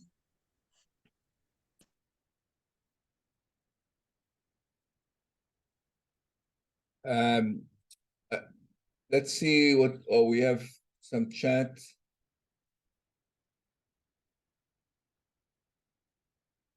Okay. Christian, do you want to unmute and pose the question? Yeah, I can do that. So when Daniel was talking, in particular, was talking about the problems that come from disagreement, I was basically thinking that actually, so if we have different methods, different approaches, that have a foundation, right, that are mathematically correct, and they are applied to the same data, and obviously they give results that look different. Shouldn't the idea be not be that, I mean, one of them is wrong and the other one is right? Shouldn't the idea rather be basically they show the problem from a different angle and they give results that are kind of complementary, and the thing to understand is basically how these results produce together some knowledge about the situation that is not inconsistent, but rather basically shows different facets of the problem. Daniel, I guess this is for you to respond. Yeah. So I think that's completely correct. So if people would report many different statistical approaches side by side, they would all highlight different aspects of statistical inferences we want to make. And I think that is pretty much fine. The goals that you see out there are rarely, let's just do everything because everything is valuable in itself. But very often people dismiss certain approaches or they promote only certain approaches. So if we take Christian's suggestion seriously, then we would have quite long statistical reporting sections, basically, where we have all these different approaches. And I'm a fan of that, actually. I think it is completely true. But what I see instead is that many people, for example, because of criticism on one approach, will stop reporting certain things. They will stop doing certain things. And then you get an incomplete inference. It would be interesting to see people explicitly say, we use this approach to reach this, to make this claim. And we also use this approach to make this claim. And those are complementary in the way of blah, blah, blah, right? That would be lovely. I think it would be very interesting. It's typically not what we see as a solution, but I think it's fine if you want to try it. Yeah. It is important to say that they will not reach, I mean, they don't all highlight the same thing, right? They're really complementary. So in that sense, you can, of course, report all of them. But yeah, so my talk should mainly be seen maybe as a concern about removing some of these approaches. Thank you. Stephen, you had a lot of comments. You want to bundle them? Yeah, just briefly to say, I agree with Daniel about the value of thinking what philosophers have to say, but there are some problems he hinted at. One is that there's an enormous amount of discussion in the philosophy literature of statistics, which is just terrible. For example, philosophers discussing randomization who think that patients are treated simultaneously in clinical trials, philosophers discussing randomization who think that randomization is about unbiased estimates only, and could not calculate a standard error. They can't understand a standard error. They couldn't calculate it. If they could calculate, they couldn't explain why it's calculated the way it is, but they're still happy to talk about randomization. So I think it's a dialogue both ways. And just one final point, and the other way as well, statisticians need medical statisticians need to listen to what the doctors are telling them as well, what the physicians are telling them, not just tell the physicians. I think that one final point perhaps is that if you think that philosophy is a discipline in which there's no disagreement, then read up. Yeah, no, I don't think there is agreement anywhere. And I think that is actually something we should not be so happy about ourselves. So I think it's a little bit of an embarrassment of all scientific disciplines if there is this continuous disagreement for a very long time. And I think in part it is related to the same problem that you indicated in your talk, where we see people either ignoring things that people have done before, not being aware of the same discussions in other fields, and also sometimes different fields reaching slightly different conclusions or different approaches, because this is just what works. So what I am proposing is not a universal consensus, but it is sitting together. And I think in this last slide where I suggest to lock people in a room until they figure this out, part of this process is when you hear somebody, a philosopher, say something silly, which they of course do all the time, that you really talk it out all the way where you say, okay, your comments about randomizations are wrong for this reason. Can we please agree on this, etc. Right? And that takes a long time. Like going through, resolving all of those disagreements takes such a long time. And I feel that process is not really supported, so or rewarded, where we sit together and really do this. It would take maybe, weeks, I don't know how long it would take, months maybe, but it is more productive than just keeping these quick disagreements and then moving on and nothing changes for decades, really. So I do agree. I mean, it's not that philosophers are the ones who are going to sweep in and know everything. but the perspective of the aims of science happens to be their expertise, and it's an essential component, I think, in reaching agreement. Thank you very much. I think we have a universal agreement that we all want to go for coffee. So 15 minutes. We'll take 15 minutes. We are 5 minutes late, but we'll work it out. So thank you very much, everyone, and this was fantastic. I'm happy to be the chair for our second session this morning. As with the opening session, I will start by introducing all the speakers, the two speakers and the discussant, and then we will proceed to the talks. Our first speaker in this session is Christian Henning. Christian is a full professor at the University of Bologna. His work focuses on cluster analysis, multivariate data analysis, classification, and data visualization, robust statistics, foundations and philosophy of statistics, statistical modeling and applications. Our second speaker in the session is Bernard Frank, who's lead statistician with GlaxoSmithKline, driving statistical research and innovation for CMC projects at the company. His research interests include design of experiments, non-clinical statistics, tolerance intervals, and data visualization. And he regularly speaks both at conferences, international conferences, and at events for the biopharma industry. Our discussant following those two talks is David Zucker. David is a full professor at the Department of Statistics and Data Science at the Hebrew University in Jerusalem. And prior to coming to Hebrew University, David worked for the US FDA and NIH. He served as co-editor of the important journal Biometrics, and his fields of interest include biostatistics, survival analysis, measurement error models, and clinical trials. And with that, I turn the floor over to Christian for your talk. And get yourself off mute, there you go, and get started. So I assume you can see my slides, right? This is about understanding statistical inference based on models that aren't true. This is a wonderful event, and I'm very happy to have been invited to this, so thank you for this. I will start with some data analysis. This is a data set that was published by Tawakkol and others in 2017.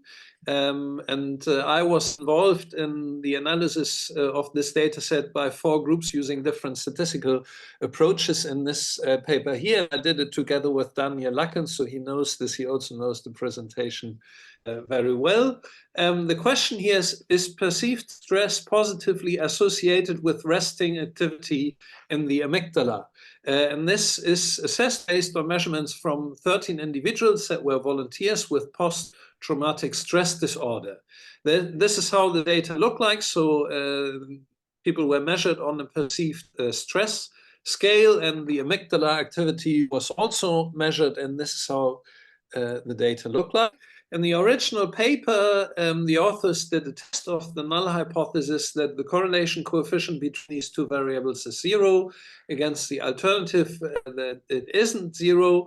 They used the t-test based on the Pearson correlation, because if we assume that the pairs of data xn, I to xn, yn, IID and bivariate normal, a distribution statement here can be shown. The Pearson correlation is actually 0.56, and the p-value that you get if you do 0.048, you can also compute a 95% confidence interval that runs from 0.01 to 0.085.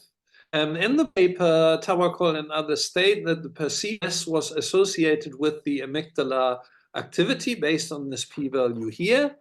They also state that these variables were normal, suggesting in turn that the model assumptions were fulfilled.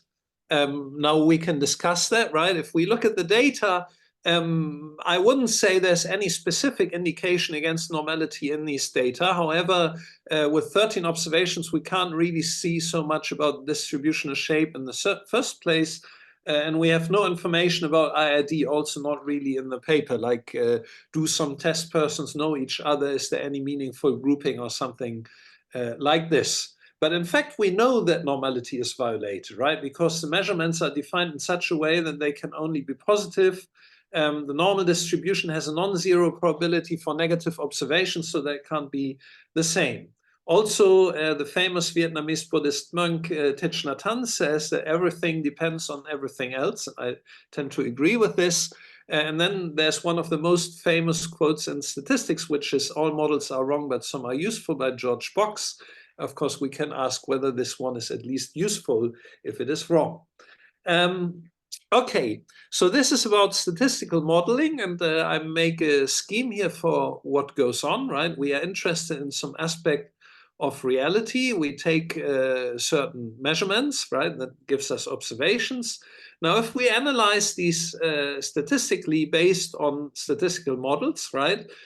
So we would basically think about the situation in terms of such a statistical model, and we would basically assume that the observations are generated from such a statistical model, right? And then we can ask questions about the parameters in the model. We can compute things like estimators, tests, confidence intervals for these parameters from the observations. And it can basically easily be explained how these estimators are connected to the model, right? What cannot be so easily explained is how is the model actually connected to reality, and in turn, how is reality connected to the results that we get here.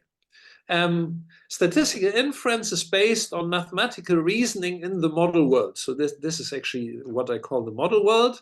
The model world is essentially different from the real world, as you can easily see in this picture. Data connect the model world and the real world, but it's far from trivial to understand what the model world results mean for the real world. People tend to say and to think that model-based statistical inference is valid if and only if the model is true, but I think this is misleading because it's not the job of models to be true, right? Models are tools for thinking. We can ask, what is the job of models then? And well, there are a number of jobs really. So they are required for handling the observations in any mathematical way. They can quantify the uncertainty of whatever results we have. They allow to make quantitative predictions. Particularly also, this is a major thing, they allow the assessment of the method performance, right? Because model-based theory means that in the model we can control what the truth is, and then we can see whether a statistical model method performs well under the truth that we can control in the model world. This also means that methods actually can be derived from what is optimal under the model. So in one way or another, model-based theory can inspire method choice. Models unambiguously communicate the way we view reality. And then also very often the job of the models is to be wrong and to learn from deviations from the models, right? Rather than insisting that they are correct. Okay, now here are the results that we got from the amygdala data. These relate to an IID bivariate normal model.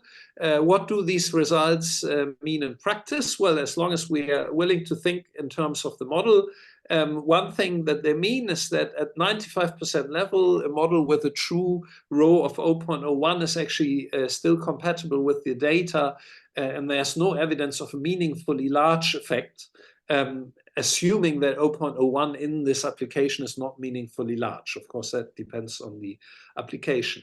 But of course, the model doesn't hold, and I'm going to talk about what the implications are. And in order to do this, I'm going to model what happens inside the model. And I'm going to talk about two key concepts, which I call interpretative hypothesis and effective hypothesis. The starting point for an interpretative hypothesis, is the informal research problem. So the informal null hypothesis we are interested in is amygdala activity is not meaningfully associated with stress levels, and the informal alternative would be amygdala activity is notably associated with stress levels. So now this can be translated into probability models. So what I call interpretative null hypothesis and alternative would be the sets of all distributions that model this real informal null or alternative hypothesis of interest.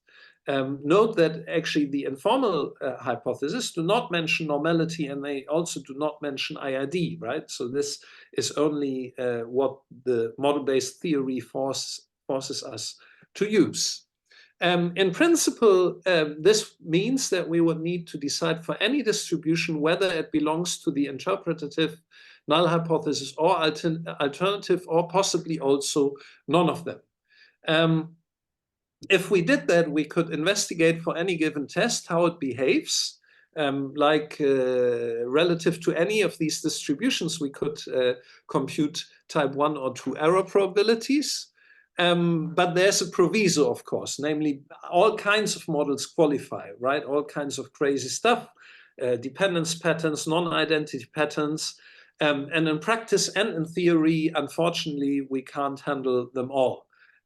So what I'm saying here is about understanding the logic and also its limitations, right? We cannot achieve at a full analysis. But I want to promote the awareness that the real hypotheses are informal and could be modeled by really many distributions. This would amount to modeling that the model doesn't hold. Actually, we may question whether any frequentist model holds, right? Whether there's any one true model.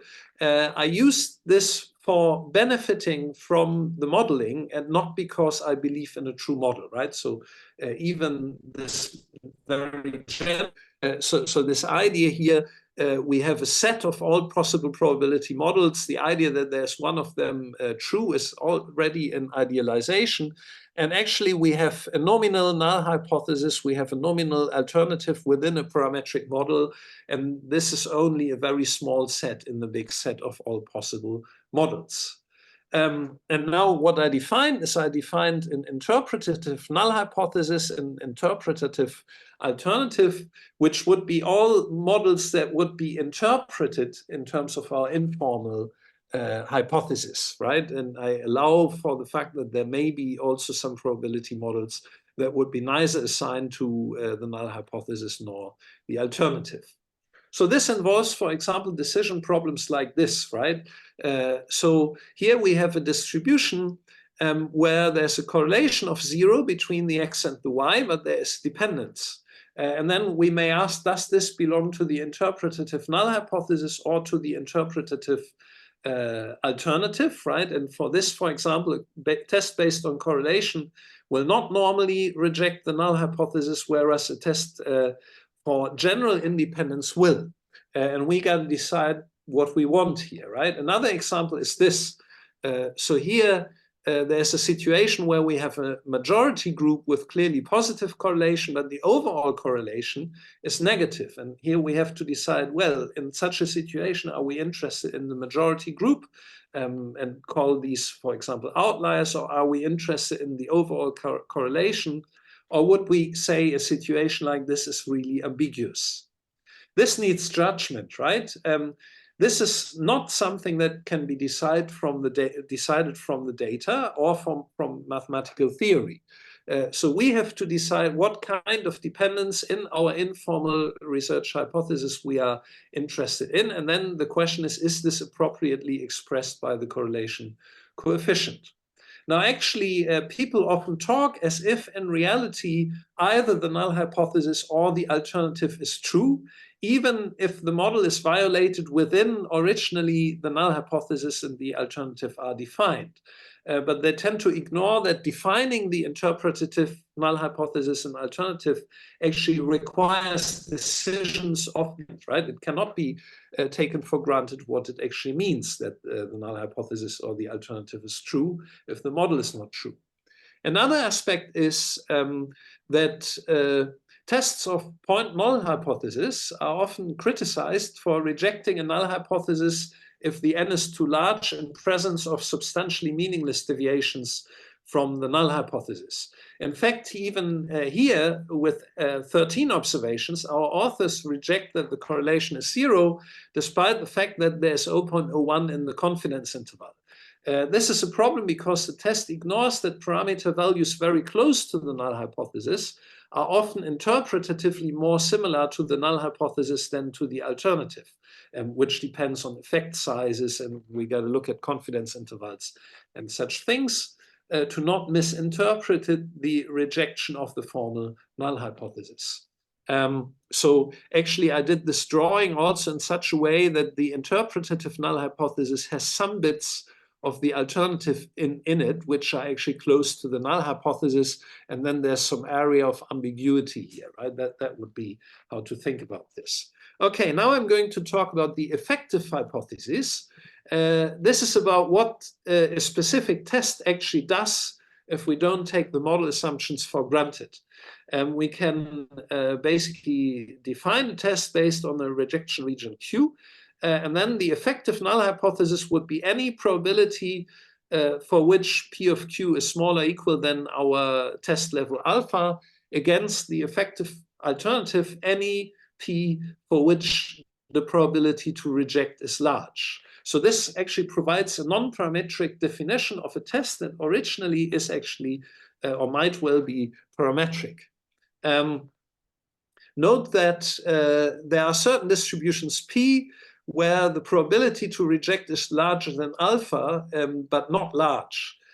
So in such a situation, the test will reject more easily than under the null hypothesis, but it will not reject very often. And I would say such distributions are in a gray area with respect to the test.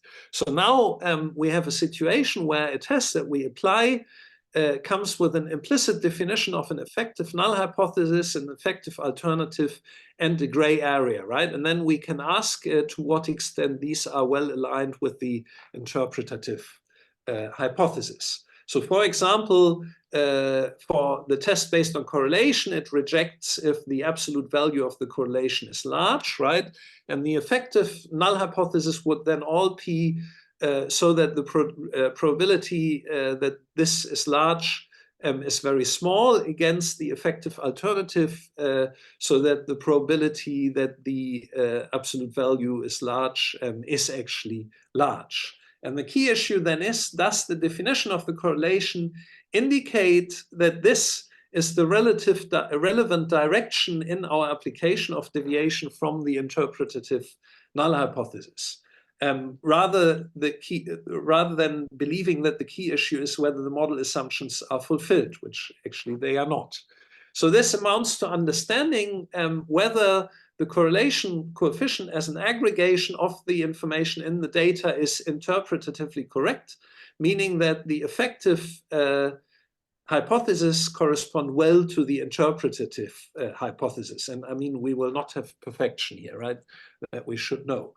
For this, we need to understand properties of our test statistics, such as, for example, that it breaks down under gross outliers, which is not so good, or how it behaves under relevant dependence patterns. Statisticians tend to think of these statistics as optimal under a certain model, but they also have a data analytic meaning on top of it, and this is crucial to understand for their use in inference without taking the model for granted. Okay, well, we can evaluate what happens if the model is not true, right? We can model deviation from the assumed nominal model, and then we can use mathematics or simulations to find what our method will deliver.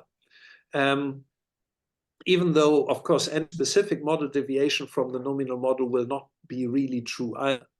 And then we can ask, is, for example, a P we're interested in, and we should focus on examples practically relevant distributions P, is part of, if it's part of the interpretative null hypothesis or alternative, is it also part of the corresponding effective hypothesis, right? So for example, we can ask, can look at a model for data as truncated normal, as a truncated with negative values, or where there is correlation between the pairs of observations here. And then we can compute the distribution of R, and we can ask whether the probability that the absolute value of R is large is small or large for such a P from interpretative null hypothesis or alternative. So for example, if we truncate negative values, one can simulate in many situations that this is rather harmless if most of the distribution is away from zero at least. On the other hand, one can also show that correlation between the observations can increase the variation of R a lot and can therefore lead to far too easy rejection of the null hypothesis. Final remarks. So the key concepts here are the interpretative and effective hypothesis. They explain the workings and the interpretation of inference in a fully general model class. The aim would be that we can choose a test so that the effective and interpretative hypothesis match well. I have been talking here about tests, but they are only an example, right? We can think like this about other model-based inference as well. I also used a binary or discrete concept of null hypothesis, alternative, and gray area for simple communication, but I acknowledge that transitions, in fact, could be seen as smooth, and binary thinking can be problematic. I think that basically frequentist statistics is not the issue, right? The model is not true. Issue is just the same for Bayesian statistics, where it plays out slightly differently, but I'm not going to talk about this. One can, of course, consider robust and non-parametric methods, right? That would be natural if we don't assume that the model is correct. And in fact, often they can improve the link between effective and interpretative hypothesis, but they can't solve all issues, right? Normally, in a situation like this, they will still assume IID. And also one can show that they actually perform worse in some situations, even where the nominal model assumptions are not fulfilled. So the user shouldn't necessarily feel safe using such methods either. Okay, so final list of practical implications. So the first thing is that we always need to acknowledge that there's model uncertainty, which particularly means that a sharp distinction between p-values such as 0.048 or 0.052 is really effectively meaningless. Also, if we look at the data and then we think what to do, right, we make data-dependent decisions that may invalidate, strictly invalidate p-values, so we may actually want to see seriously low p for a confident rejection. The set of potential relevant models is unfortunately too big to analyze, but we can simulate behavior of inference methods under selected potentially relevant models that violate the assumptions. So that is something where we can learn much more about what our methods are doing. I absolutely advertise to do model diagnostics, but these are rather for learning what goes on. So for example, learning what kind of model violations could be relevant here, not for making sure that the assumptions hold, because that's a hopeless task. And also we need to use all background knowledge available for spotting potential issues such as unmodeled dependence that are hard or impossible to observe. Okay, thank you very much. That was my presentation.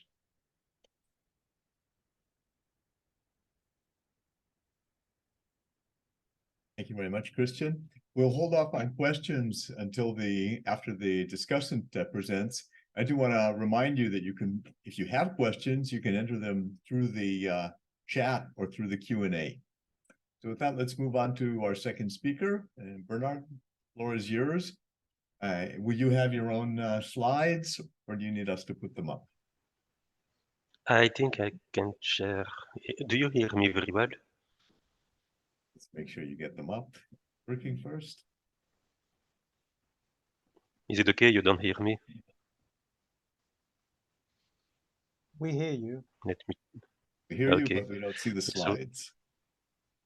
Okay, no, it's fine. I'm going to share my screen. Okay.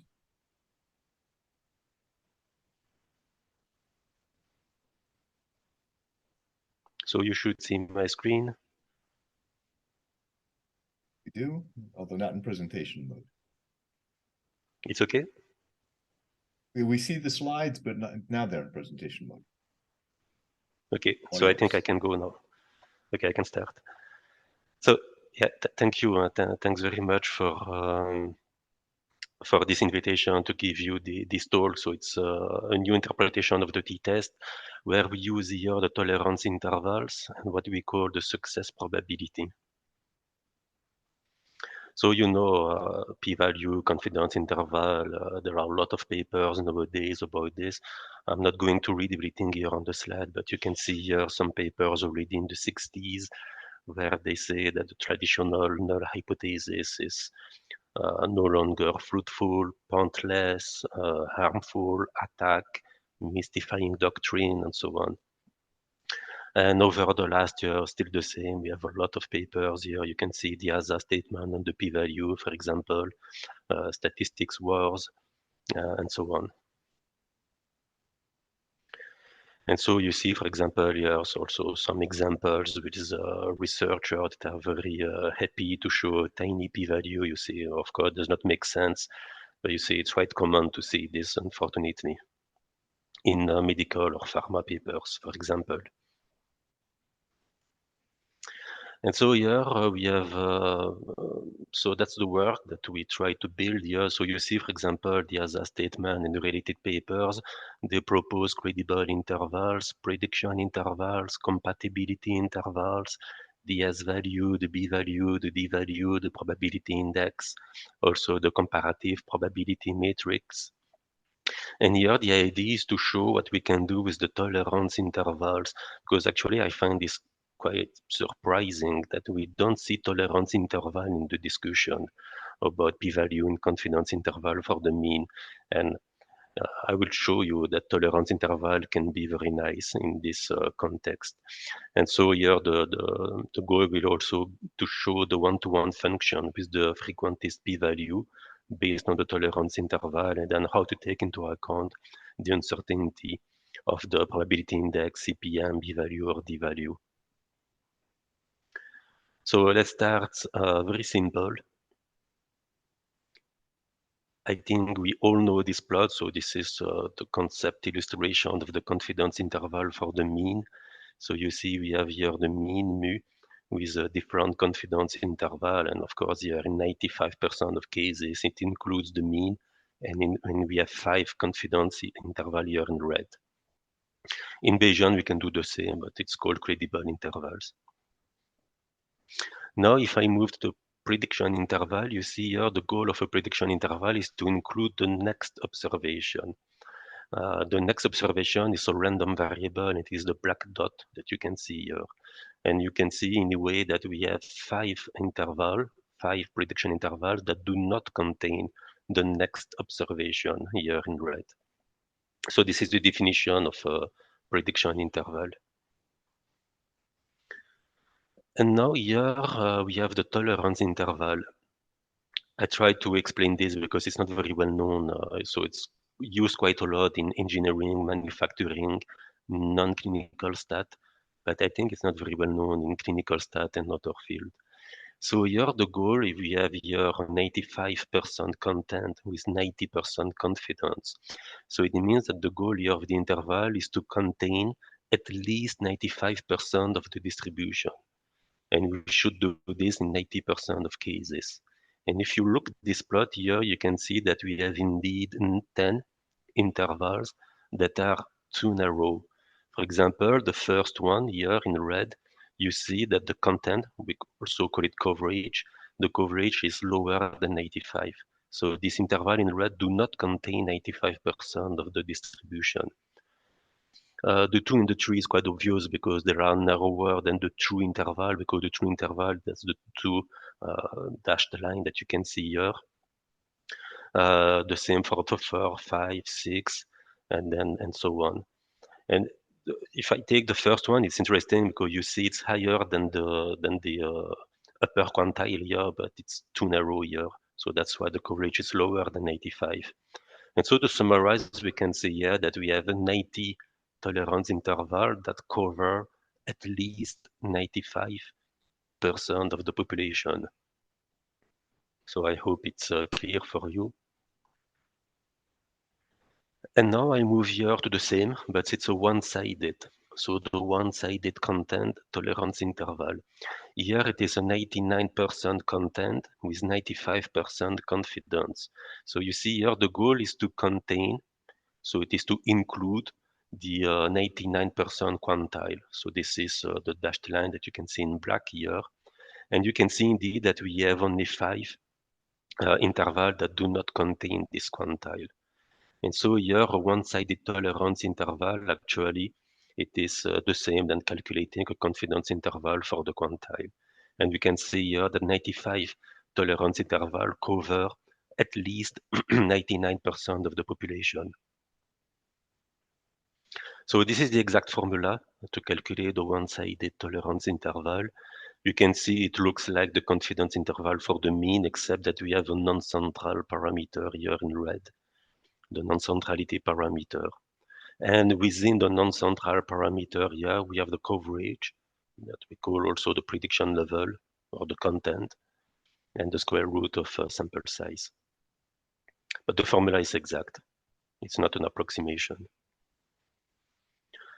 And now to start very easy, we can take a look at the one sample t-test. So you see here we have a synthetic examples where the mean x bar and the standard deviation s are constant. The sample size is 20, 50, 100, 200, and 1000. And then you can see we have the confidence interval here for the mean. So you can see the confidence interval for the mean narrowed down here. And then we can test, for example, it's a toy example here. We can test if the mean is lower than 140. If you do this, we get the p-value here, and you can see that the p-value collapses until 10 power minus 14. We have also the s-value. It's minus log the p-value on base 2.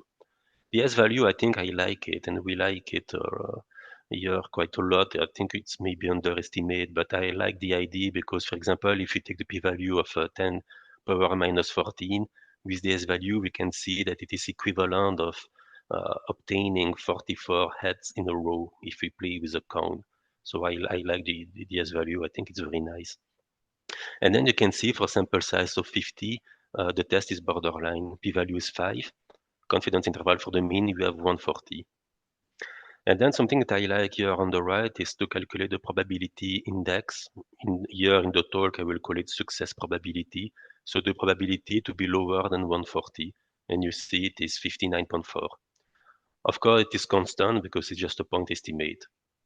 But we can add the confidence bound on this, on the top of this. And to do this, we can calculate the tolerance interval. So we can use the tolerance interval to get this.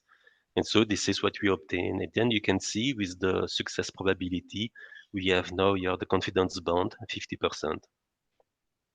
And you see, it's also borderline because anyway, the calculation is exact. And then you can see here that the success probability is quite straightforward, even for a big sample size. So if we take 1000, p-value lower than 0.001, it's not so easy to interpret. Now, if you take the success probability, we can say with 95% confidence that at least 57.3% of the new patients will have a measurement lower than 140.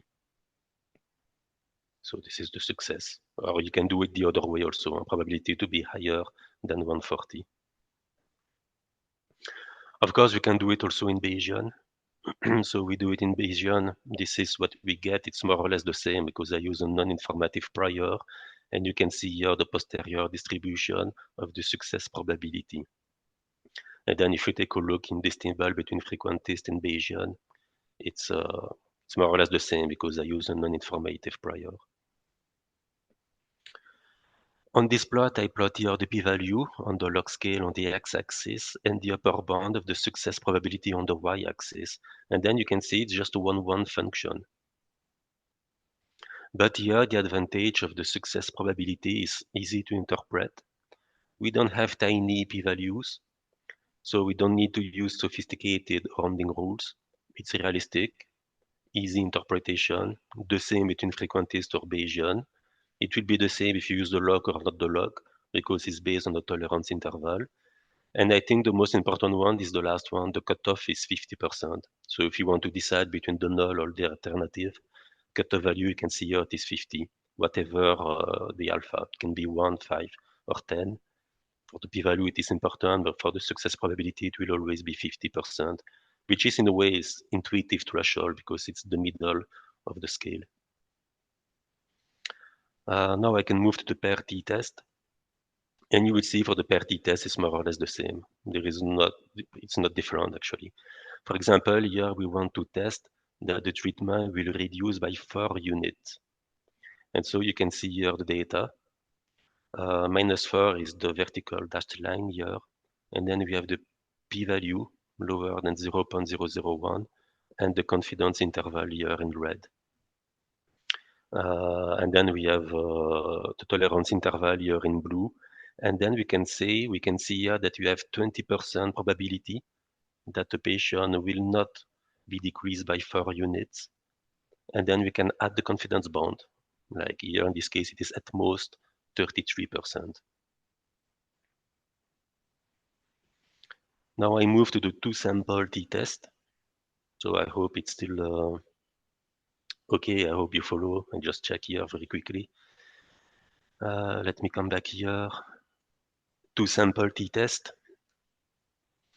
For the 2-sample t-test, so this is also synthetic examples with the sample size 50, 100, 500, 1000, and 5000. The mean difference in the pool SD here is constant. And then we can see the mean, the confidence interval for the mean difference. Here you can see in red, it is borderline. So you see the confidence interval here is 0, the lower bound. And then we can test the hypothesis, here just the default one. The mean of the difference is equal to 0 or not. And you see the p-value is 5. The S-value is 4.3. And then, yes, the same idea, we can calculate the success probability. So what is the probability to have a difference lower than 0 or higher than 0? Sometimes this is called the B or the D value. And of course, here we can add the confidence bound also on the top of this for the success probability. And the way to do it again is to use the tolerance interval. But here it will be the tolerance interval for difference. So here it means in the 2-sample t-test, if we take 1 sample under A and 1 sample under B, so if you have A and B, what can we expect for the difference? So it is a difference of 2 single values, A and B, that are independent. And so we can use a tolerance interval for a difference. It's a well-established methodology in non-clinical manufacturing and engineering. And so if you do this, we get this. And so you see for a 500 sample size here, we can say that the success probability is also borderline because we have 50% in this case. And now if I take the last row of the table, the 5000, how to interpret this? You see with 5000, the confidence interval for the mean is very narrow. The p-value is tiny. S-value is very big, 31. And now we can interpret the success probability. The only thing here to be careful, we have to be careful here to interpret this correctly. And so the correct interpretation, you can see it here. We can say that we have at least 52.4 patients that are expected to get a better outcome with B compared to patients under A.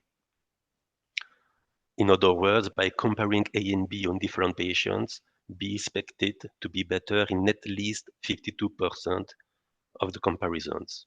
So it's really for 2 independent patients. We can also do it in Bayesian. Here I still use a non-informative prior, so you can see on the table there is nearly no difference between the frequentist or the Bayesian. And what you can see here on the plot is the posterior density for the success probability to get a difference higher than 0 for different sample size. So you can see frequentist or Bayesian, more or less it gives the same. I think I reached nearly the end of the talk, but I think this one is very important, the slide here. How do we interpret a slope? And so, for example, here we have a toy example with systolic blood pressure, and on the X and on the Y, whatever you want. Here I put hematocrit. And then we can see here the medical doctor or the nurse telling the patient, if you follow your treatment and reduce your systolic blood pressure by 1 unit, you can expect a 1.5 decrease in your hematocrit because the slope here is 1.5. But actually, this is not totally true. So you see, we should be careful when we interpret a slope. We always say, so delta y divided by delta x, and delta x we take 1. So usually we interpret the slope as the delta y. But it's not totally true, and actually a slope should be interpreted as a comparison. And so when we do such a model, the coefficients are for comparison and not for an effect. It's very well explained in the book here that you can see here by Gelman. And it is exactly what we do here for the tolerance interval for the difference. So if I just come back here to the slide here, it's really we compare two different patients, one for the first arm and the second for the second arm, two independent patients.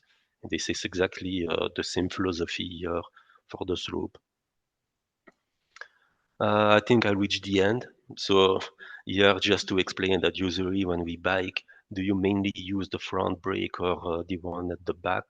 And I think a lot of people, we use the brake at the back, but this is not the best way to do it. Actually, we have to use the brake at the front. But that's just because usually when we are kids, the parents always teach us, use the brake at the back, but actually it's not true. You have to use the one on the front.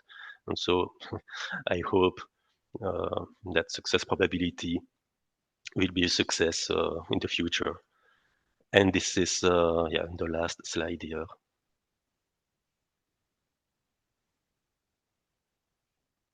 Thank you.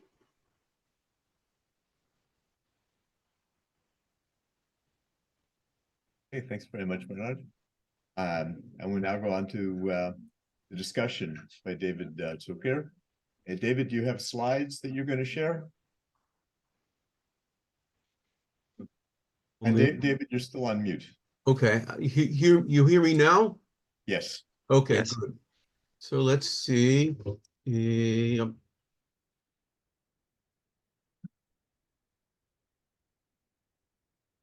Okay, hang on.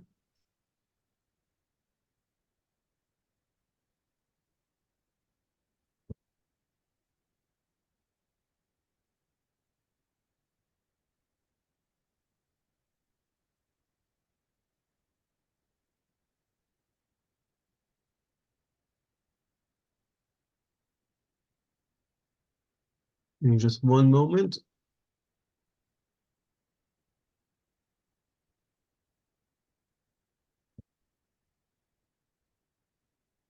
Okay.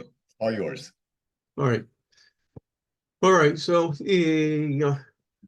I've called my discussion p-values, alternative p-values, and statistical models. I want to thank Ron and his colleagues for organizing this event and for inviting me to contribute in the discussion.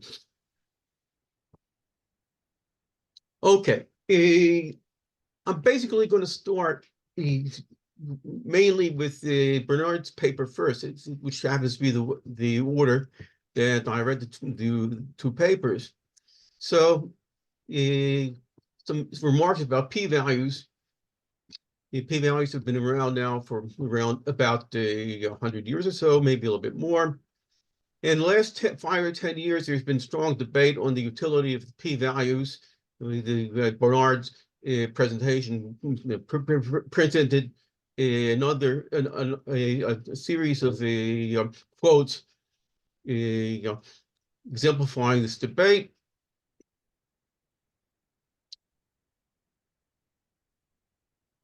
So, just as a reminder, the p-value is a measure of the degree of the incompatibility of the null hypothesis with the observed data. It's a probability of getting the observed data or something more extreme if the null hypothesis were true. So it's a measure of the strength of the evidence against null hypothesis. The idea is that if the chances of getting this is very low if the null hypothesis is true. That says that the suggestion that the null hypothesis is not true.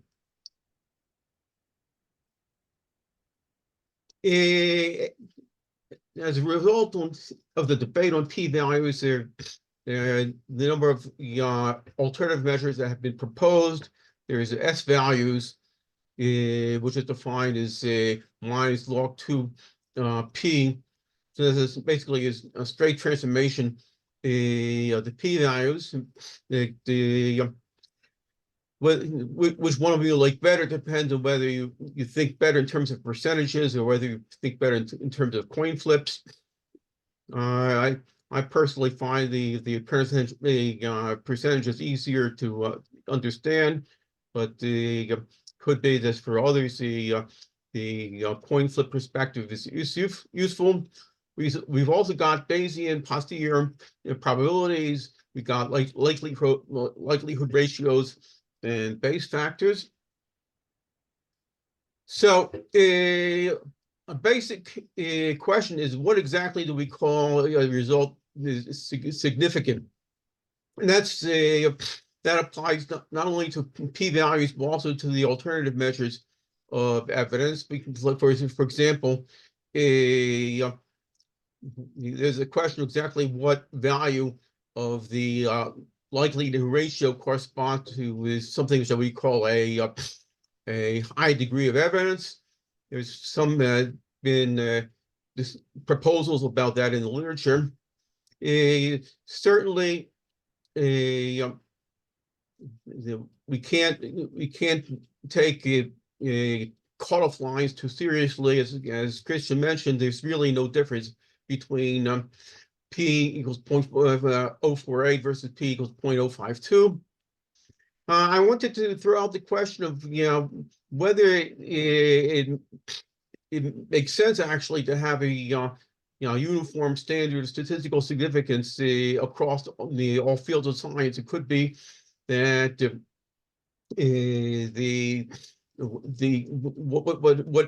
what the criteria are for significance could depend on the scientific domain. Okay, here we now have the individual success probabilities. That's what it was called in the preliminary version when I saw this talk. So in the actual presentation, he dropped the I. So we're talking about success probability. So the success probability is defined as the probability that the next patient will have a value underneath some cutoff. We define some cutoff that represents a success, and we look at the probability that a new patient will fall under that cutoff. In the preliminary version of the talk, there is discussion of the basing the calculation of the success probability based on a normal distribution. So if you assume that X is normally distributed, you get this calculation for the success probability. So now in comparing the success probability to the p-value, it seems to me that the success probability is not really a measure of the strength of the evidence. It's a point estimate of a feature of the distribution of the outcome. It could be that it offers an interesting and helpful additional perspective, but I don't see it as a competitor to the p-value, because basically the p-value is directed towards measuring the strength of the evidence, whereas I would say that the ISP more reflects this. It's more of a measure of the effect. I think it's clear to all of us, but just to make the statement, it's a measure in statistics is essential to have a measure of the strength of the evidence. We have to be able to say how loudly the data is speaking. We have to be able to say what is the level of uncertainty. in the findings. Here is a couple issues I identified with the success probability. One issue is that it assumes that the X of the new patient has the same distribution, the X in the patients in the current study. That may or may not be correct. So it's a point that requires attention in any particular application. Another point was a distributional assumption. So if you base a calculation on the normal distribution, as I described before, then there's a question of whether the normal distribution is a good fit to the data. Yeah, the truth is that I think the success probability can also be defined in completely non-parametric way as the proportion of people in the study who experienced success in the sense of the X being less than or greater than whatever threshold you consider to be success. Which brings me to the third point, which is it may not always be clear exactly how to define what success is and what's the appropriate cutoff.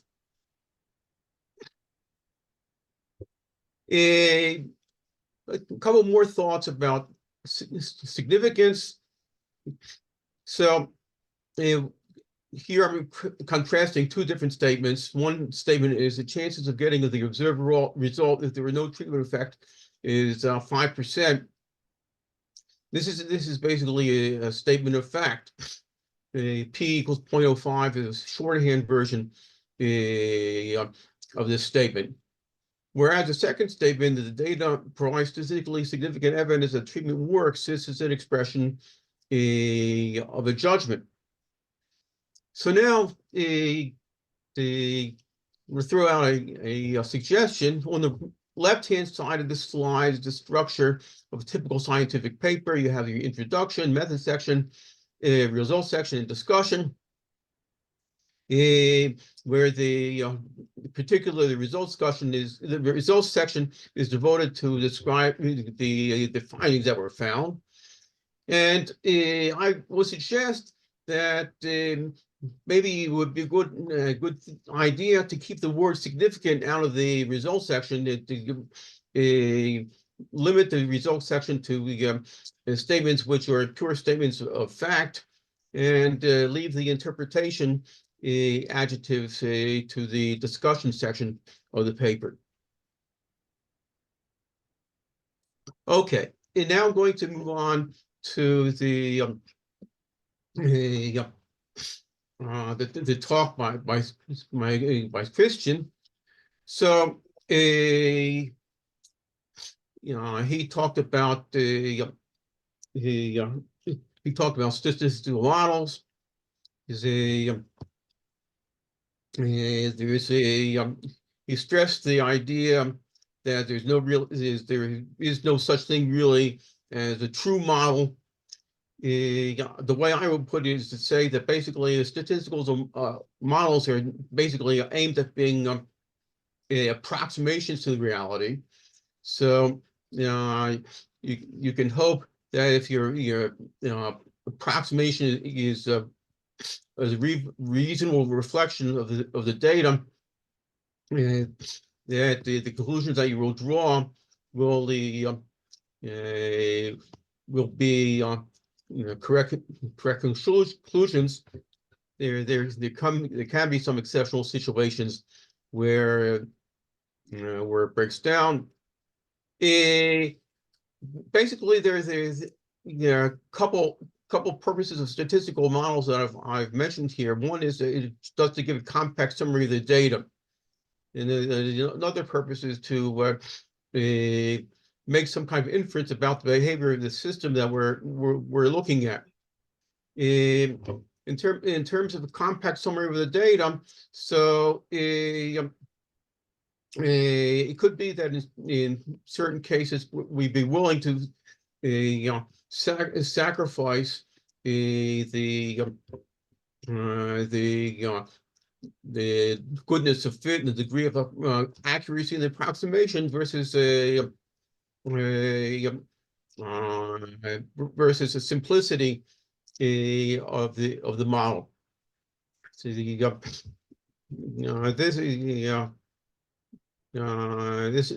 point wasn't really emphasized in Christian's talk, but if your goal is to provide a summary of the data, then you can prefer this simpler model over a more complicated model. If you want to make inference about the system, so you maybe want to be sure, very extra sure that the approximation is a good approximation, and therefore you would go for a maybe a more complicated model that would more accurately represent the system.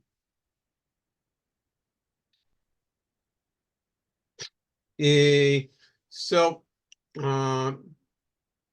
we have the issue of a interpretive null hypothesis and interpretive alternative hypothesis. We had the example of the amygdala data where we had observed correlation of 0.06, p-value 0.048, and a confidence interval ranging from 0.01 to 0.85 for the correlation coefficient.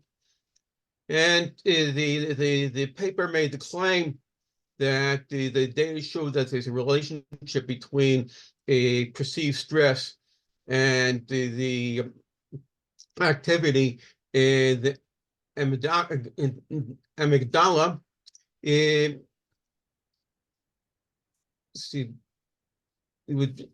Seems that it would have been better to make the statement a little bit more more cautiously, to say that it appears that there may be some association, but the association may be very weak. In fact, with the confidence interval ranging from 0.01 to 0.885, and with a sample size of only 13, the study provides only a limited amount of information in regard to the correlation between these two things. Ideas from the world of equivalence testing could be a useful framework here. In other words,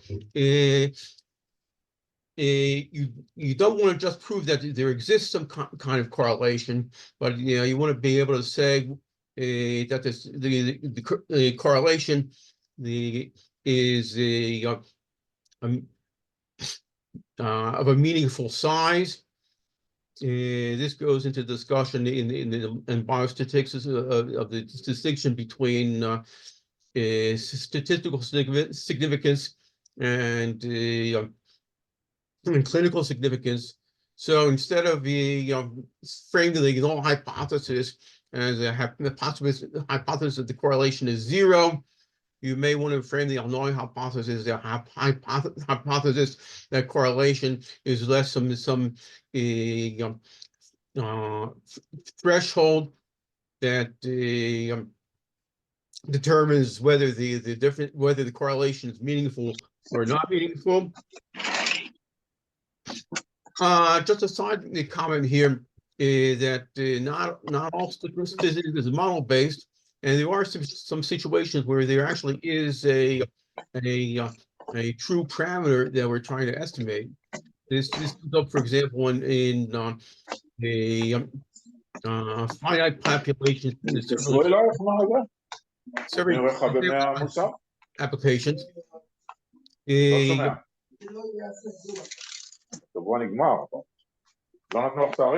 Hello?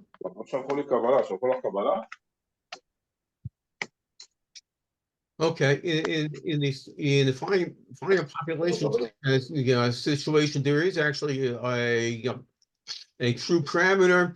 For example, if I have a box of, let's say, cell phones, and I want to estimate the percentage of the defective phones that are in this box, so what I'll do is I'll take a sample of the cell phones and test them to see whether they were properly or whether they're defective. and make an inference from there to the percentage defectives in this batch of cell phones.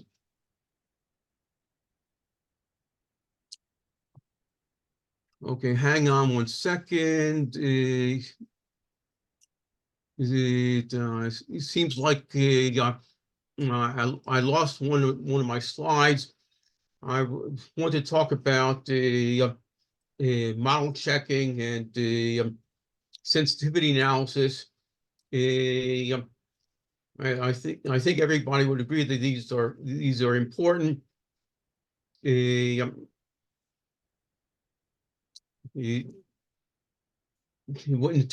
terms of model checking is not to verify that the model is true, but to verify whether the model is a reasonable approximation to the reality. So Christian ended off his talk by saying that we have to be cautious when we're presenting the conclusions and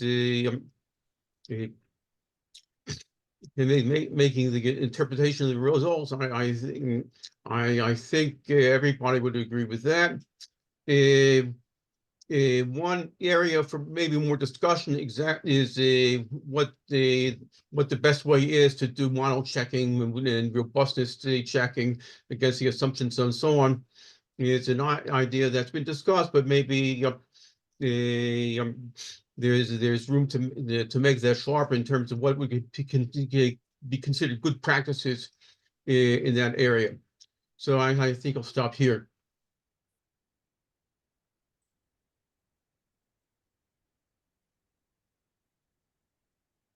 Okay, thank you, David. I'm going to open up the chat, and I know the initial items in the chat were conversation, I think, between Stephen and Christian. Stephen, do you want to open that up and go off mute and ask the question, bring up the issues that you mentioned in the chat? Yeah, sure. Actually, my comments were on Bernard's talk. I don't think I made any comments on Christian's.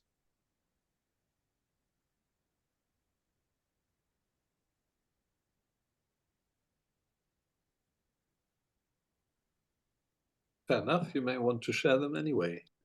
Okay.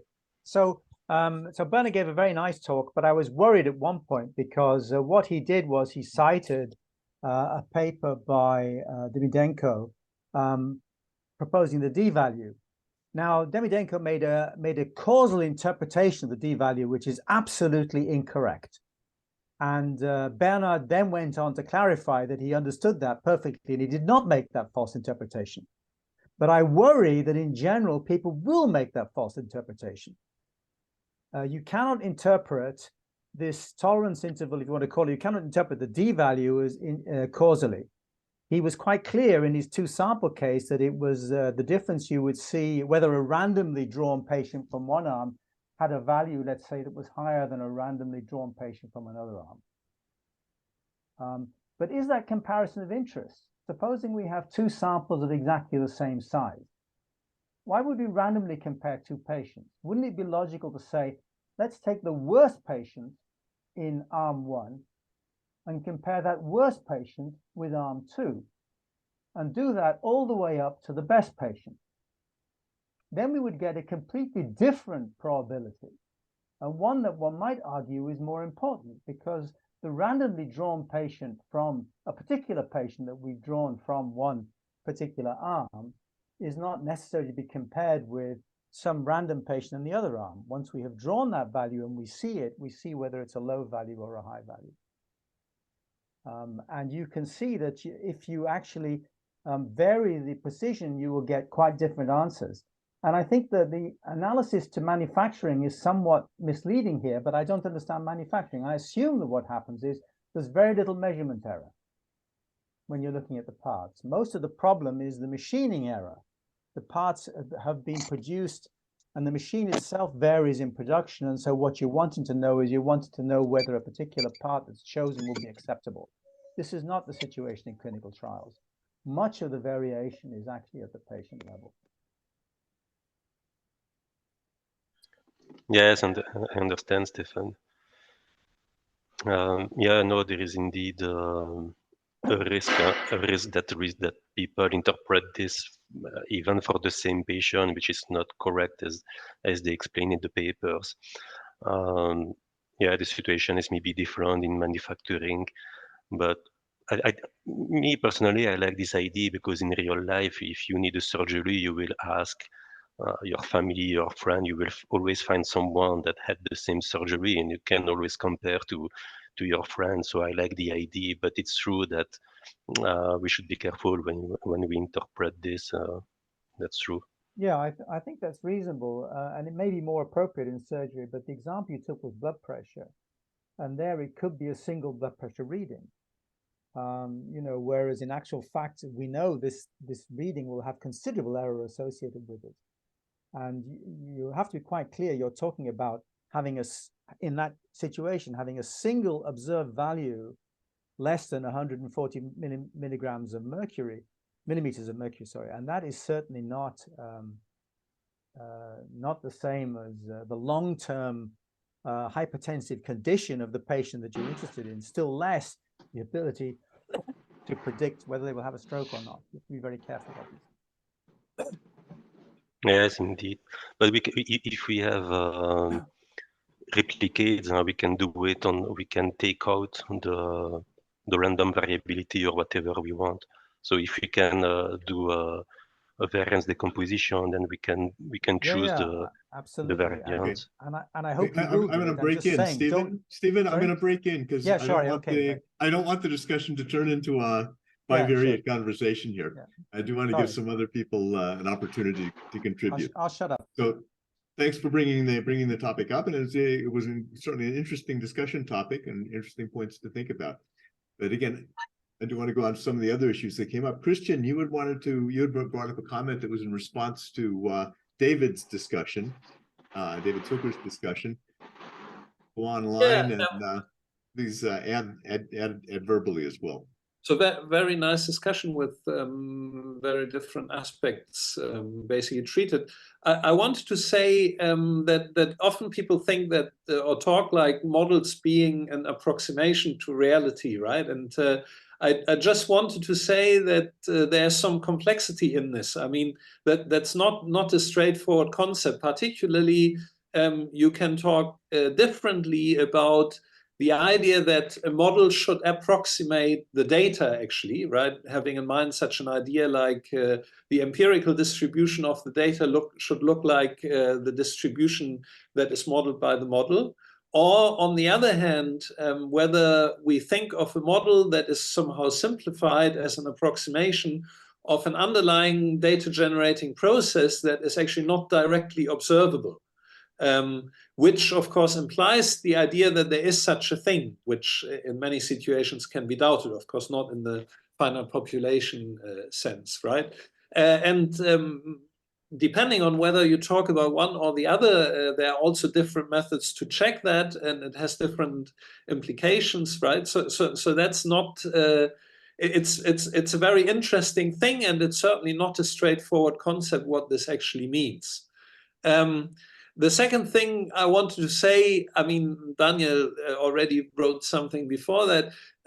Of course, the equivalence test, right, is very valid as, let's say, a competitor for the correlation test that I talked about. And I just wanted to clarify that I did not mean my presentation as an advert for the correlation test, right? So I basically said, the authors use that, and now let's see what that means and what that implies. And one can, of course, ask the same questions and look at the same things regarding the equivalence test, which if you are particularly concerned about dealing appropriately with this aspect that some part of the alternative, of the formal alternative, is actually so close to the null hypothesis that you think this belongs really more to the null hypothesis than to the alternative, it's a very valid alternative. One problem is that in many situations it's also very difficult to specify the borderline, right? We all, for doing such things, we always have to discretize a situation that is essentially not really discrete. So is 0.03 too small and 0.04 no longer, things like this, and this needs to be decided, and that is always hard.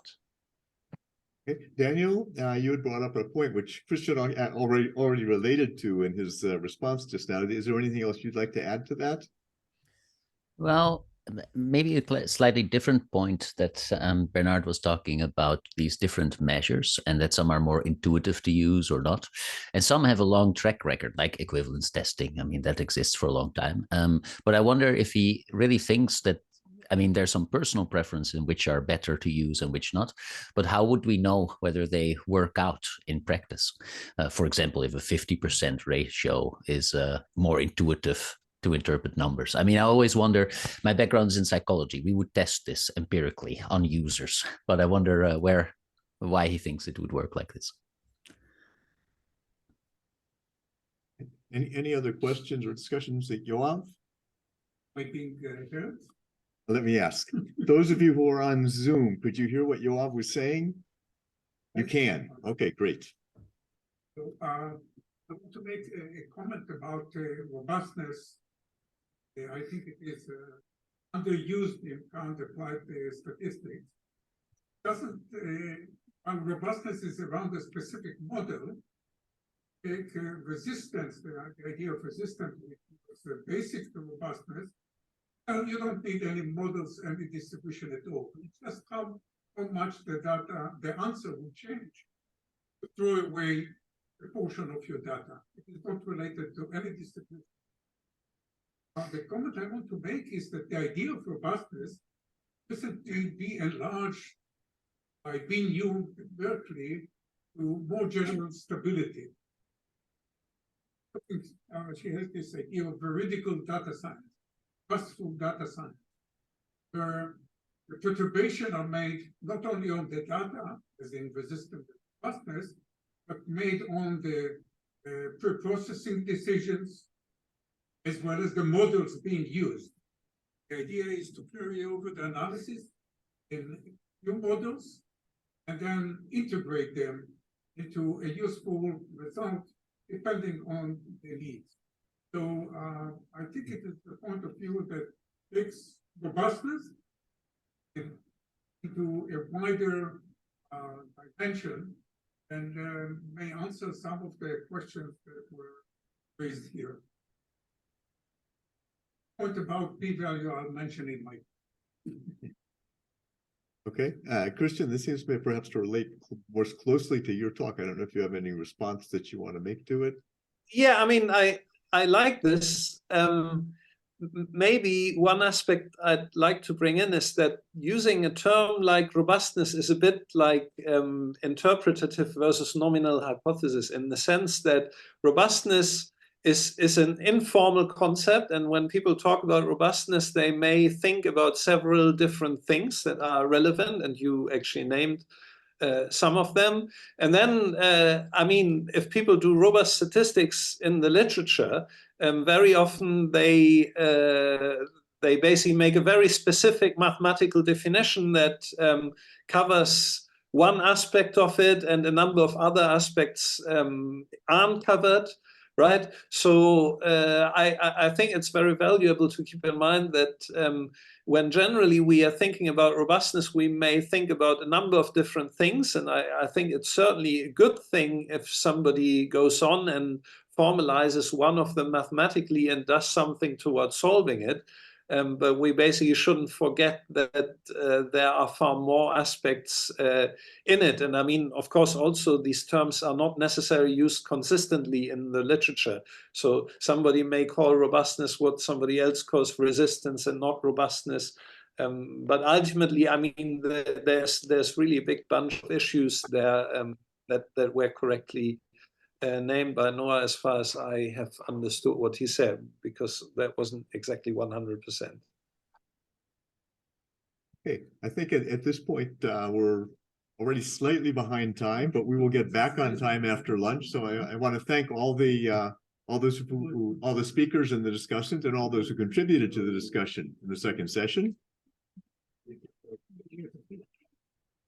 And at this point, we will adjourn for lunch and we will resume on time, 2 o'clock in Israel, 1 o'clock Central Europe time. 3 or 4. The first speaker is Yoav Benyamini, is Professor Emeritus of Applied Statistics at the Department of Statistics and Operation Research at Tel Aviv University. I didn't know Applied Statistics. This is Yoav, is Applied Statistics? Oh, relative. and a member of the Sagol School of Neuroscience and the Edmond Safra Bioinformatics Center. He is co-developer of the widely used false discovery rate concept and methodology with Yossi Hochberg. His other research topics are replicability and reproducibility and applications across diverse areas of science. He's a member of the Israeli and US Academies of Science. He received the Israel Prize in Statistics and Economics and the Pearson Prize of the International Statistical Institute. 275,000 citations? No? More. Sorry. Okay, the speaker after Yoav is David Steinberg. He's an emeritus professor of statistics, not applied statistics. At Tel Aviv University, his primary areas of research, he is probably the most famous expert in Israel on design of experiments, and he has lots of experience in many applications. Our discussant, who is very tense, is Philip Tzvi Rice. Some people know him Philip, some know him Tzvi. So it's Philip Tzvi Rice. He earned the PhD in biostatistics at Columbia University. He was on the faculty of NYU School of Medicine. He made Aliyah, which means relocated to Israel in 2015. And he's now professor of statistics at the Hebrew University. So Yoav, you're the first speaker. The floor is yours. The presentation is up. And here you move it with this mouse. Mouse here. Yes.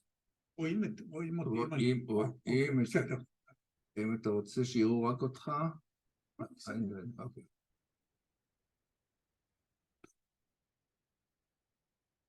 Okay, good afternoon. The title of my talk, which I changed yesterday only, is taken from a chapter in Bostoler and Tukey's book, Data Analysis and Regression, the Green Book, as it is sometimes known to be. And this will be essentially the topic of my research. I will start to motivate my talk by Tukey's last published work from 2000. It was published post-mortem, entry on multiple comparison for the International Encyclopedia of Statistics in the Social Sciences. There are some general statements there about multiple comparison procedures, how important they are, and so on. And then there are two topics that are being discussed. One is the false discovery rate in pairwise comparisons, based on a paper by Bayes a year earlier. And the second one is about analysis of variance. And what does he say about analysis variance? Two alternatives, fixed and variable, are not enough. A good way to provide reasonable amount of realism to define C is to define C by an appropriate error term, which is a linear combination of the fixed error term and the random error term. So C multiplies the difference between the random and the fixed error term. And then he says it pays them to learn as much as possible about values of C in the real world. What's that to do with multiple comparison?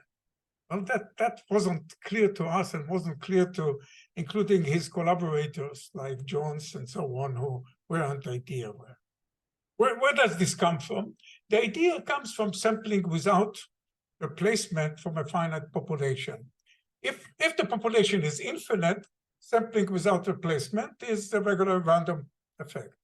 If the population is finite and you sample it entirely, a fixed effect. Now, if you sample from a population, finite population, but only part of it, you're somewhere in between. And in fact, this work by Confident and Tukey actually calculated the appropriate variance, and it was clear that it can be of this that. But still, what's that to do with multiple comparison? It took me working in a completely different area to understand what was the connection between the two topics. I've been working with Ilan Golani on genes and behavior, and there was a famous paper there by Krab et al. That compared 12 measures across strains at 3 laboratories. The idea there was that problems with the results, irreplicability of results in animal behavior was because of standardization. In the conference I was, there was a list of more than 100 items that had to be listed in the standardization process. They created an experiment in 3 laboratories with strict standardization. Every aspect they could think of, they standardized. And they got significant differences between the strains, but they also got genotype interaction, which means that experiments characterizing mutants may yield results that are idiosyncratic to a particular laboratory. They really described it as an orchestrated experiment. Now, we were then developing computational tools that used robust methods to smooth the path and so on and so forth. And we thought that our computational methods will solve the problem. So we compared 17 measures between 8 inbred strains of mice at 3 laboratories, 2 at the States and 1 in Golani's laboratory. And we published the result in 2004. And that were the behavioral endpoint. It was a mouse moving in an open arena, and things like progression segment, time away from the wall, distance traveled, and so on and so forth. I should rather point here, I think, and so on and so forth. And this was the effect of the lab. All were highly statistically significant, with a few not with them. However, train times lab interaction was also highly significant. And what was going on? And we realized somehow when the effect was strong, so was the interaction. I mean, so we moved to looking at the laboratories as mixed effect. I mean, as a random effect. And here now you see the results. All of these, the p-values have changed, and you got all the way down here, and this weren't significant. Now we had the ideas about the importance of attending to the selection effect, so the multiple comparison, and if you use FDR at 0.05, you reach this point as those are significant and these are not. But the point is that somehow the more relevant variability is the variability between the laboratories. And where does it come into play? If you use a regular F-test and you do the strains and the laboratory times strains, then of course you calculate the F statistics relative to the residuals within the groups. And if you move into the mixed ANOVA, you don't use this one, but you use this one, and everything else changes accordingly. So this is the point that we looked at. Now, did we have random set of laboratories? We didn't have any random set of laboratories. We had 3 that we could arrange to participate in the chart. So many psychological books will tell you that you are prohibited from using random model for this factor. The result is that that for us it was that following Mann's warning in behavioral genetics that appeared in 1994, that jumping too soon to discoveries in this area, which immediately raises first discoveries, raises the issue of replicability. So we understood that the encyclopedia's entries about replicability of discoveries. And Tukey was addressing what I refer now as Tukey's two pillars of replicability. You have to address selective inference, and you have to address the relevant variability, but you must also be ready to compromise, not to be extremely strict about it. Not family-wise error rate, but FDR, if it's enough, not completely random, but maybe do something else. So addressing the relevant variability is what I'm going to talk about today. And what we get from the simple ANOVA that we have here is not only the figure, but we have estimate of the variability. We can have the estimate of the interaction variability. And the idea is that we can use the interaction variability to judge the replicability of a result in a single laboratory. And that's the idea that I want to make here. Okay, we can get from this simple ANOVA both the sigma square and what we will use later, the ratio of this to the inside within variability. And let me explain what goes on here. Okay, these are the results of another multi-lab experiment. And you see here open field path, and you can see the results in 3 laboratories between 2 strains of mice. The black 6 and the DBA. Here is one and the other. And you see the result here, and there are big lab differences, but since we compare them within lab, it doesn't matter, that the results are approximately parallel, and we have the effect is 0.002.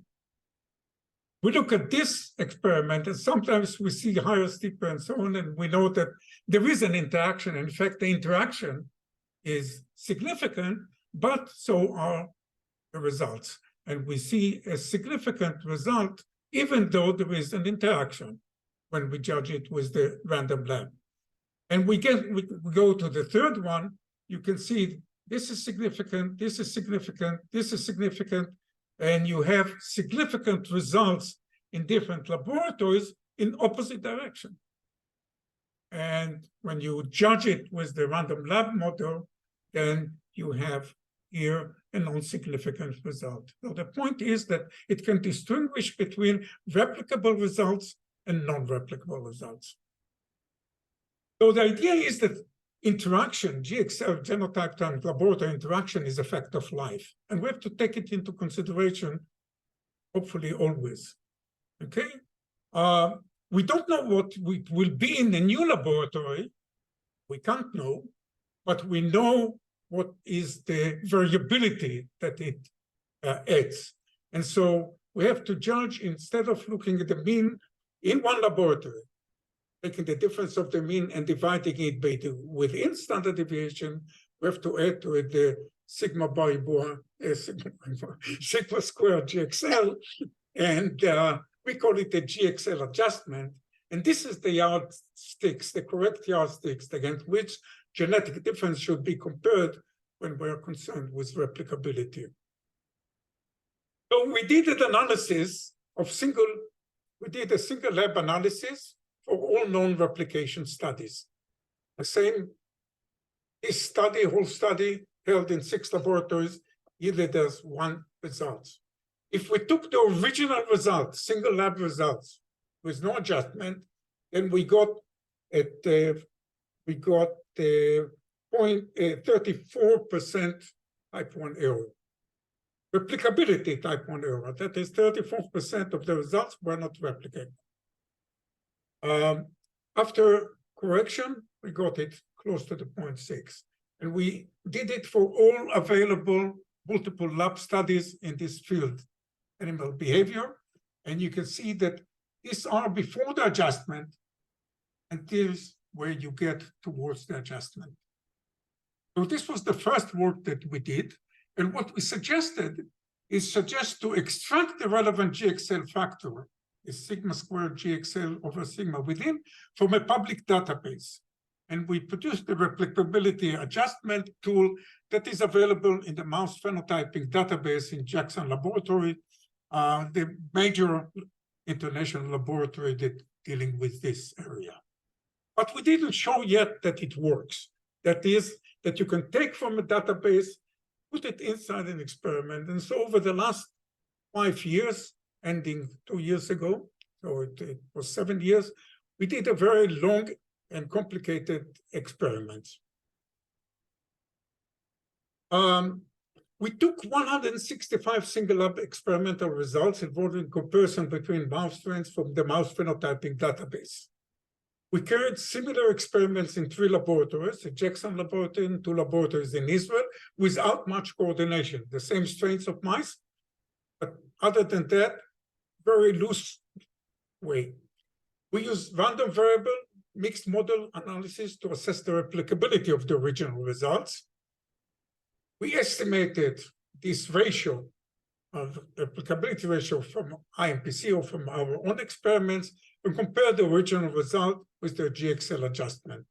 And then the entire analysis, if you just follow me, you'll be ready. These are the single lab statistical discovery t-test. And then some of them were judged according to adding this factor, applicability, GXL factor. Now, this is the results of the entire experiment. So we have here in our linear mixed model analysis, those that are not significant, that is, they are not replicable, and those that are replicable. Okay. Without the adjustment, we get 60% of false replicable results. That are results that were not replicable. They were found significant in the single results, but not found significant after the adjustment. If you do the adjustment, it goes down to 12%. So you do you benefit a huge factor by attending to the variability between the interaction. In terms of power, originally it was 87. Of course, the value for decision is lower, so we get 66%. So you get only a loss of power of about 20% point. So this way we've managed to make our point that it can be done, and it is useful to address the right choice of variability in this case. By the way, there is an idea of putting the significance level at 0.0005. We tried it here. That reduced, of course, we take out something, but reduce it only to 24%. The point is that it's really the variability that matters. Now, the point here is that I want to make here is that the GXL factor is per endpoint. It's different from 1 to 1. So here you see this is 1, which means that the variability within the laboratory, within the group, is the same as the interaction. There are a few out here, which is, I mean, you can't do an experiment if this is the case, but look at those. Those are, all of them are around the half, between half and 10%. This is huge interaction variability. If it's not taken into consideration, it not work. But it also says something else. Better do a small experiment with few animals in many laboratories. Okay, this goes contrary to what we believe, that an experiment should be large, a single one, and especially replicability results. Okay, we also experimented with drugs and so on, but this same situation we have in meta-analysis, because in meta-analysis also we have the problem, as was discussed earlier, of the question whether to use a fixed effect ANOVA or a mixed effect, a random effect analysis, to take care of the different location and groups of scientists that work on different experiments. Now, currently, the decision based on measure of the between study variability.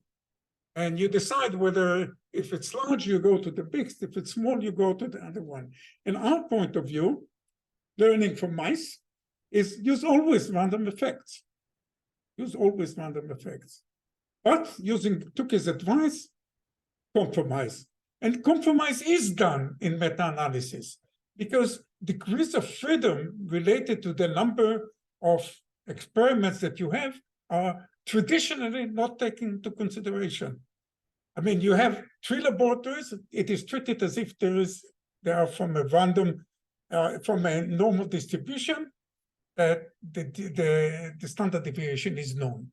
No adjustment for this standard deviation. So it's a kind of compromise in between what should have been done and what practically can be done. For animal studies, Gaussian assumption after transformation is reasonable. For clinical trials, sometimes it is not, sometimes yes. When it is not, we have other tools to assess which don't need any distributional assumption. And this is work that with Judge Julian and Teller, and we are dealing with a question of how strong are the replicability in terms of direction. That is a number of direction inferences that we have. Now, taking the lesson to cross-validation, jackknife, data splitting, and so on. Do not always, or generally try not to, divide by random sampling of cases and observation. Because the important is to identify the source of variation which is relevant to user. Is it year to year? Is it different institutions, different locations? If you have observational people, if it's the people, then the people are the unit which is relevant to the variability and not the observation within the person. Divide the groups in a k-fold cross-validation accordingly, where you take the differences not to random samples or not even to unique one, but to groups which are similar. And this is essentially what Tukey explains in this chapter, talking about jackknife and saying that in jackknife, you don't have to take one observation at a time. You have to take groups of points, and the groups should be as reflect the differences between what you have. I'll mention Camille Fuchs when he was developing election night prediction in the first years of his work. He had only 3 election data available. So he developed models on year 1 and 2 and tested this on 3. That's all he could do. So he also did develop the model on year 2 and 3 and predicted backwards on 1, because the variability he was interested in is how well will he do in another year, which will not participate, but the distance is about the same. We had the opportunity to do it when developing the length of state prediction, where we did some work, but I think that I've made this point quite well. So what are the takeaway messages that I would like to make? I would like to repeat the fact that replicability can enhance mainly by addressing selective inference. And I argue that selective inference is the silent killer of replicability and not the p-value.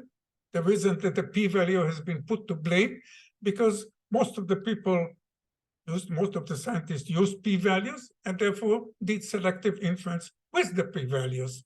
But if they're doing now confidence interval, you can see a lot of evidence for doing selective inference with the confidence interval or with the posterior intervals and so on. This is made, and the point is that you see a lot of results in the paper. Emphasis in the abstract, you see the ones which are statistically significant, p less than 0.05. Now you see those where the confidence interval doesn't cover the value of 1 or the ratio or the value of 0 and so on. So the problem is selective inference and not the statistical tool. Okay, but that's a topic for a different.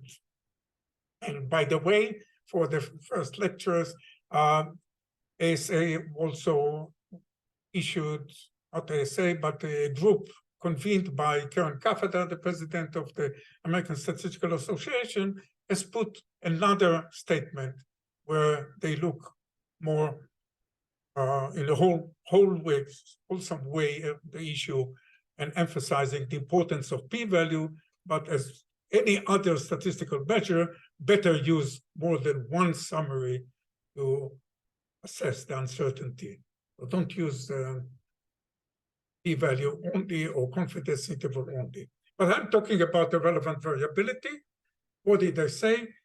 That it's important to identify the relevant sources of variability. In my example, it was the variability between the laboratories, which was important. Prefer random model to analysis, even if the levels are only variable, and not a random sample from some person. Actually, I don't know any study where the factors were in a random effect lab were actually taken as real random, as a sample from something. They're always a sample of convenience. But that shouldn't be worrisome always. In fact, I will mention here, Tukey even says sometimes we need C equals 1.5, meaning that take the factor you get from the random lab and inflate it. Why inflate it? If the sample you have is too similar to each other, take this one and multiply it. We thought that in each area of science, people would agree on something that should be done. Do not shy away from out-of-study estimates, as we suggested. If you don't know the interaction, if you don't know the relevant variability, try to estimate it from the outside when you assess what is going on in your case. And what I emphasize again, many small studies are better than a single large one. I know it's something that may be hard to swallow, but I find it correct. Do not give up on addressing both selective inference and the relevant variability, and don't be afraid to compromise. And in fact, secondary endpoints in clinical and epidemiological studies are examples where compromise are being made, but going too far. I mean, in the primary endpoints, strict adherence, for instance, to family-wise error rates is required. And about the secondary, 95% confidence interval to all. 95% interval is not addressing selective inference at all, not addressing multiplicity at all. But that's going too far. Compromise, but not too far. I'll finish with something that I've appreciated only later, reading for the second or the third time Tukey's paper on this sampling without replacement from the finite population.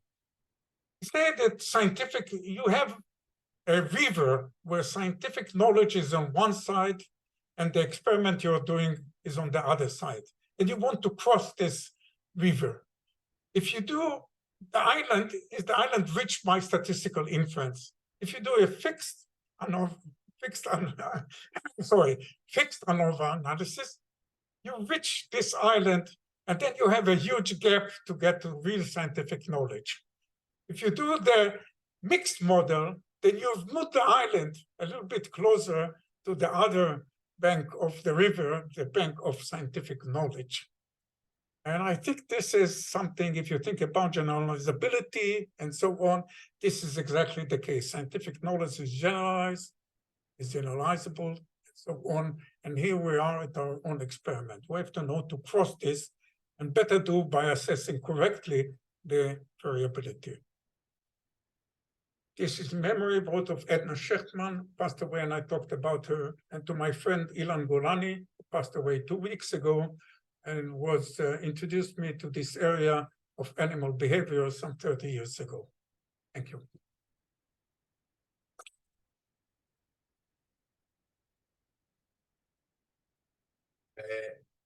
Not time for questions, but I will tell you what the question I'm going to. The impact on personalized medicine.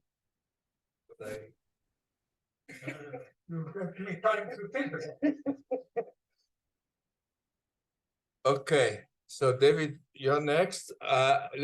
Give me a few seconds to upload his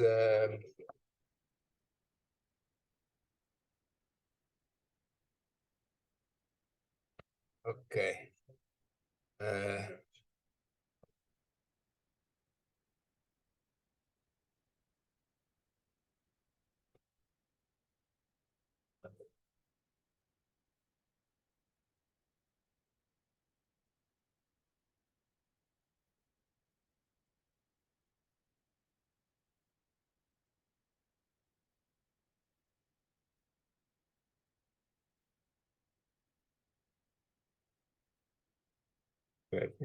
done.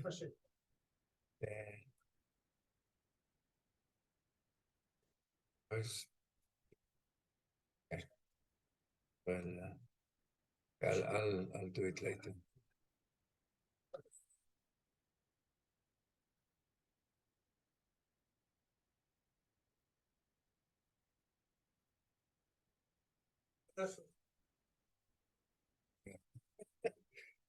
What do we do now?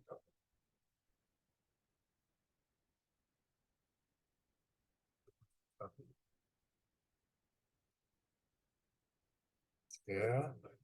Okay. Then we have to reshare.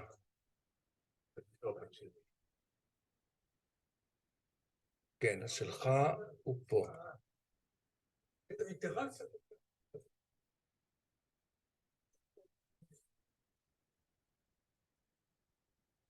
Okay. Do something more here. Okay.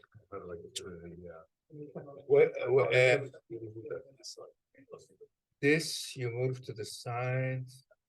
It is. Right, it goes over here.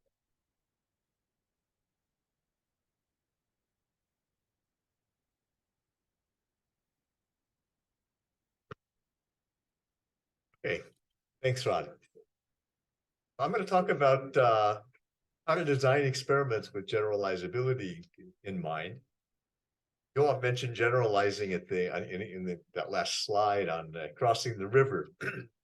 So what I'm thinking about is what we can do in terms of the design of the experiment to improve that. And this was very much dovetails with Yoav's talk. And you already mentioned some issues in terms of how to set up an experiment that might contribute to this, and try to bring up some others.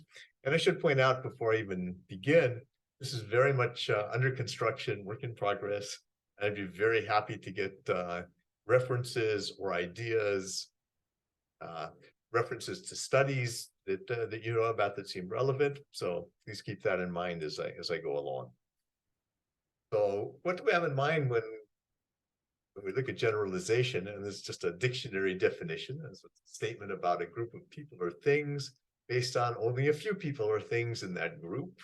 Okay, that's from the dictionary. And usually when we think about generalization, it's very much, and again, it repeats what was in one of Yoav's slides. What do we want to generalize to? So we have a particular set of data. We've analyzed the data. We've come to some conclusions about our data.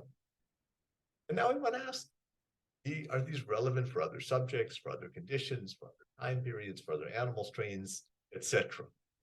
And of course, this can come up in a whole variety of different contexts and many different directions in which we might want to generalize. The motivation for thinking about this for myself actually came from work that I was doing. I've been involved in work with the European Human Brain Project for much of the last 5 years. And one of the topics that we were looking at was validation. How do people validate? In many respects, we run into exactly the same kind of problems.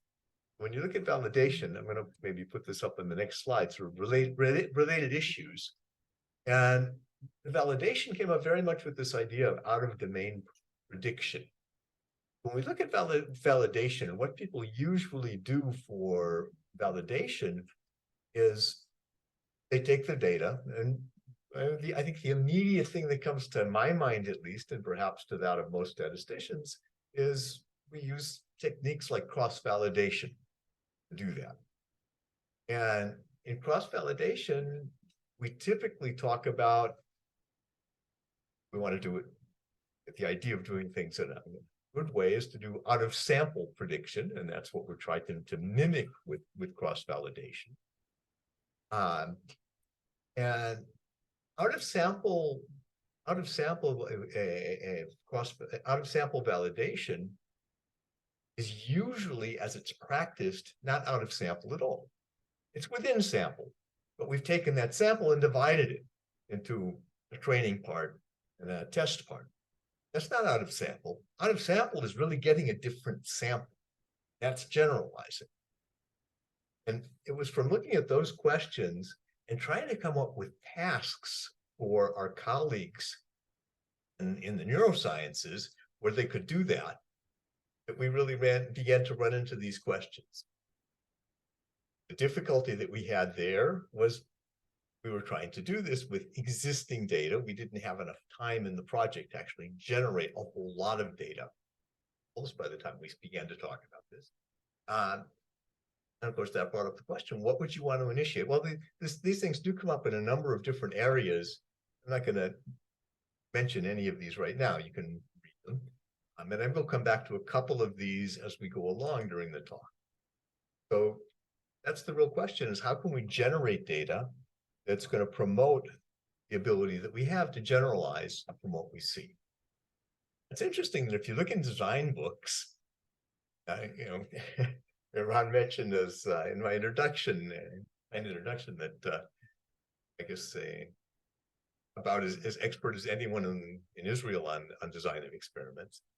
And if you look in design books, and I guess I've got a pretty good collection, you don't find the word generalization anywhere. At least I didn't.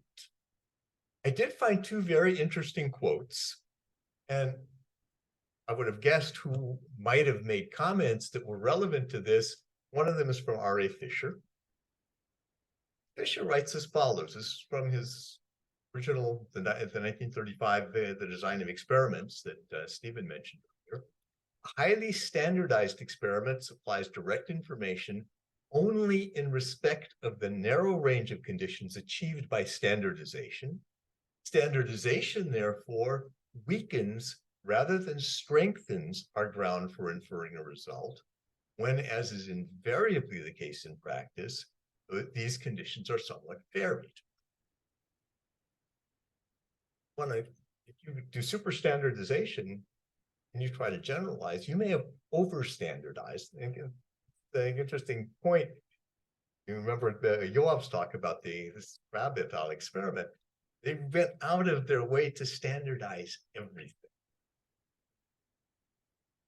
The other comment from David Cox. There's a comment in Cox's original book on the planning of experiments, and then in his later book with Nancy Reed on the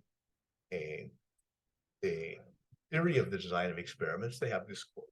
Sometimes it is useful to consider the population of ultimate interest and the population of accessible individuals, and to aim at conclusions that will bridge the inevitable gap between these.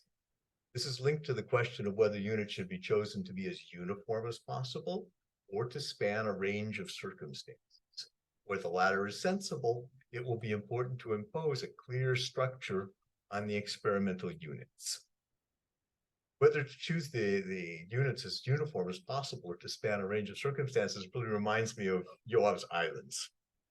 We want an island that's close to the experiment shore, or do we want an island that's closer to that scientific understanding shore? Where the latter is sensible, it will be important to pose a clear structure on the experimental units left uncontinued. What structure should you impose? What should you do? There's not really an answer I didn't find an answer in Cox and Reed or in David's original book. And the interpretation that I'm going to put on this is we should think about how to block an experiment. I should mention that one other quote that came up is one that Stephen Sen mentioned this morning in the paper by Yates and Cochrane. I was not familiar with, I think has a lot of similar feel to it. And he mentioned that, I think, in the context, if I remember right, of blocking. Usually when we think about blocking, here again, Stephen mentioned blocking in his talk. We think about blocking, I think, very much in the way that he presented it there. It's a new We have variability in the experimental units, experimental material that we have, and we want to exploit that in order to remove that source of variability.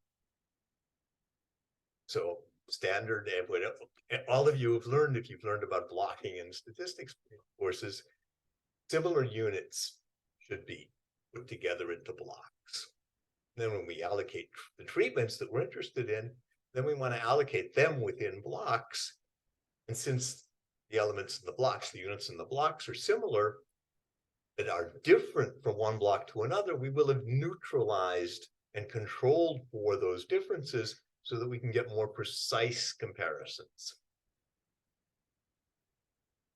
But if what we're interested in is generalization and not getting highly precise estimates of fixed effects, the real question is not what's the inherent variability in the units we have, but what's the variability that we want to have in them?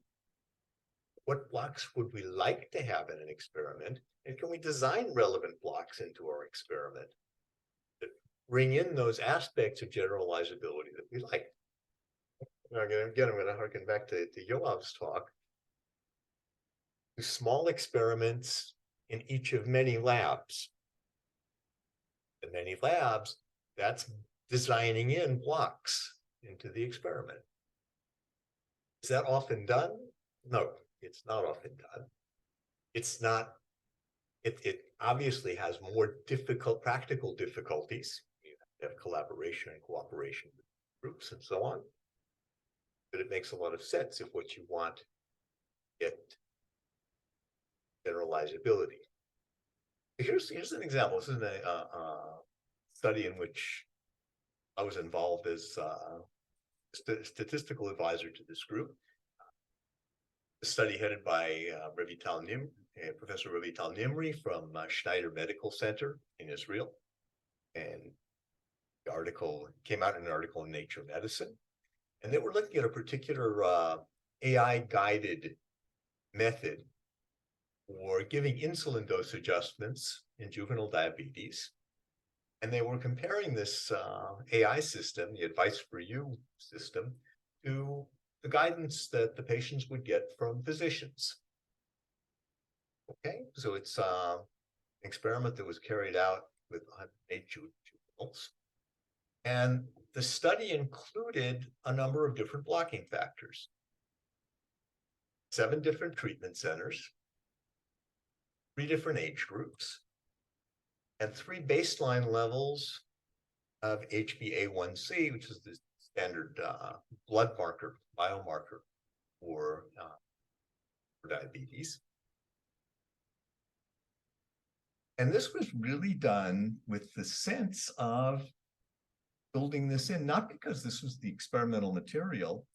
It was done for 2 reasons. The treatment centers, because they didn't have enough patients in their own treatment center. But it was also there with a sense of building in more generalizability. The age groups also with a sense of building in generalizability. And the baseline levels of HbA1c absolutely with that goal. And in fact, this does not reflect at all. The issue of representativeness came up earlier also I think also this was in Stephen's talk about what you want to represent. This does not at all represent it in no way reflects a random sample of those groups. These are all children who were already on treatment. And most of the children who are on treatment are already below 8% HbA1c. It was very hard actually to recruit the groups above 8%, and that was one of the things that really slowed up this trial. Is that they had a hard time filling up those blocks, recruiting patients in blocks. But they really wanted to have those groups in order to get some sense of generalizability. However, this is maybe the part of the catch. When we analyzed the data from the trial, we analyzed it as though those were just variation that happened to be there in the experimental material. We did not carry out the analysis trying to look at the variability across those groups, exactly the sort of variability that Yoav was describing. and to do what I would describe as a generalizability analysis data. We did it entirely as a standard analysis just to get rid of the variation across those groups and to look at this as an analysis of the fixed effect of the treatment, comparing the physicians to the AI guidance system. Okay.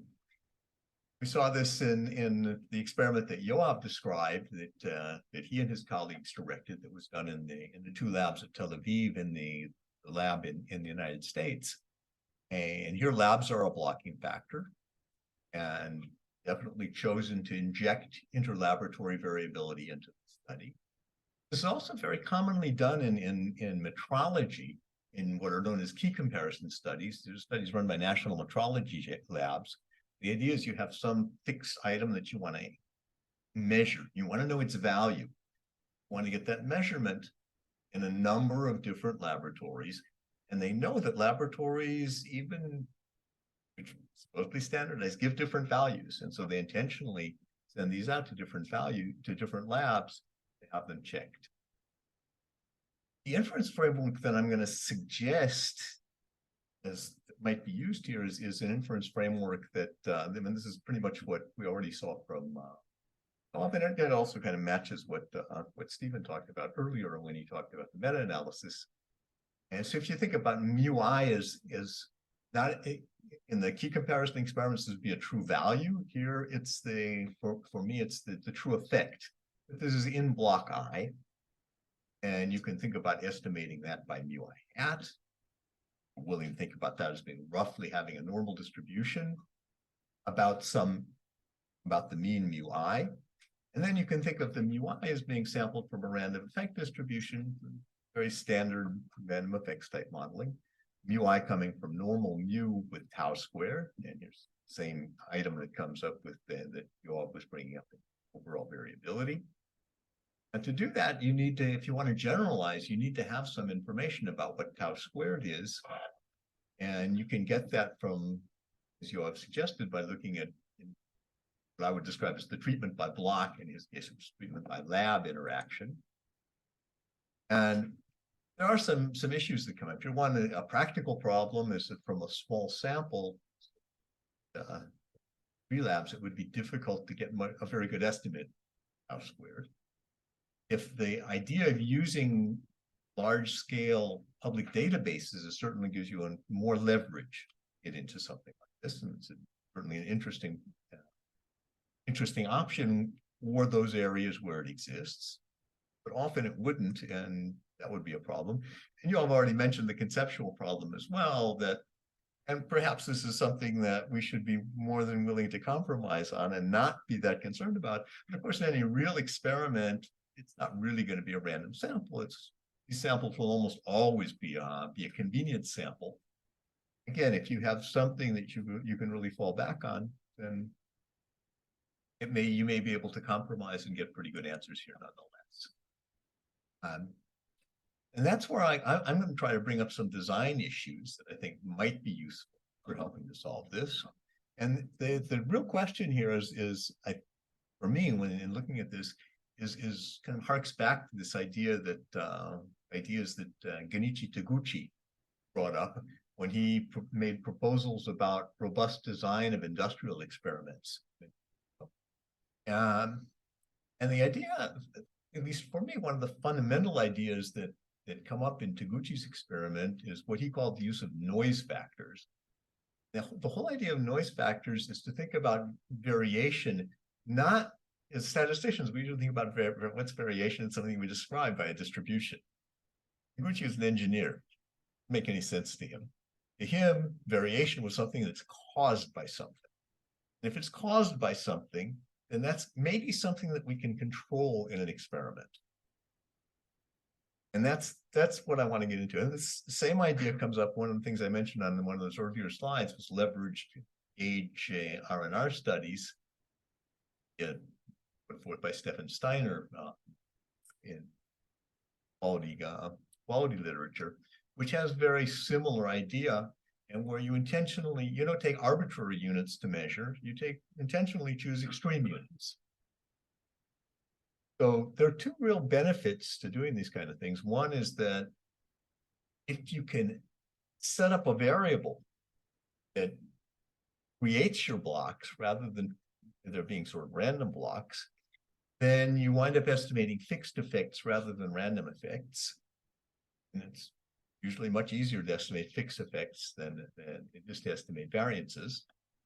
And secondly, you can gain insight about the relationship of the effect that's creating this variation across this generalization variation, as opposed to just saying it's there.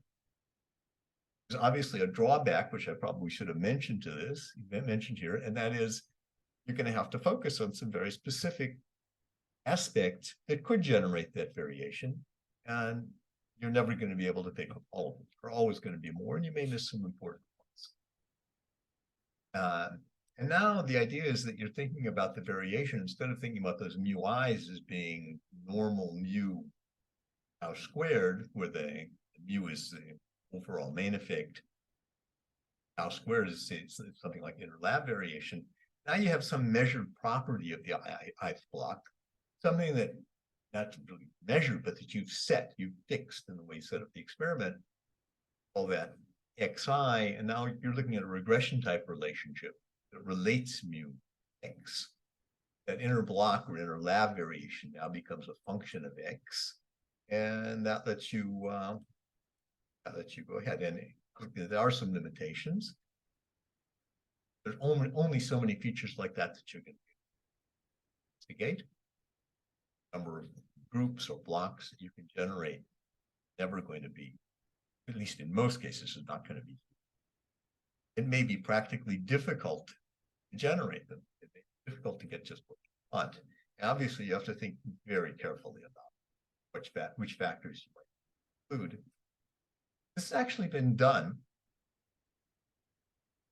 Only place that I've seen it is a 2010 paper by Richter et al. In Nature Methods, where they actually set up an experiment, an animal behavior experiment, to do this. And the idea was it was an in-lab experiment. Again, this is something that perhaps can save reduce some of the need to go to including multiple labs. And their idea was to use features to mimic the sorts of things that might cause variability across laboratories. One of them was animal age. There were a couple other factors that they also put in. One of the interesting features is that they did find that this led to quite a bit more variability in this study. But another aspect which was very interesting is they compared this to smaller studies, which they did themselves as part of this study, part of this experiment, that did not have that extra forced-in variation. And one of the things that they found was that the results were much more consistent across conditions when they were forcing in the variation than when they were not forcing in the variation. In particular, they found that there were, and when they looked at at effects, the sort of picture that you showed, Yoav, where you had sometimes the different labs having very different effects. Okay. Okay, so sometimes one of the things they found was that they seemed to have less variability of that nature when they forced in the variation. Joe Kunert, who's a statistician in the group, senior statistician, I think, in this group, and was involved in that, wrote me that he was convinced that this is largely because they did a lot more breakdown and resetup. And that he was convinced that the failure to do resetups in the smaller experiments was one of the reasons why things did not come out. But to sum this up, I think study design can play an important role in heading toward this goal of generalization. The statistical design research has not paid the attention to the question that it deserves and where should be paid. I think that this idea of forcing in variation via the design of intentional blocks potentially is a good way to be able to cross the river. Thanks.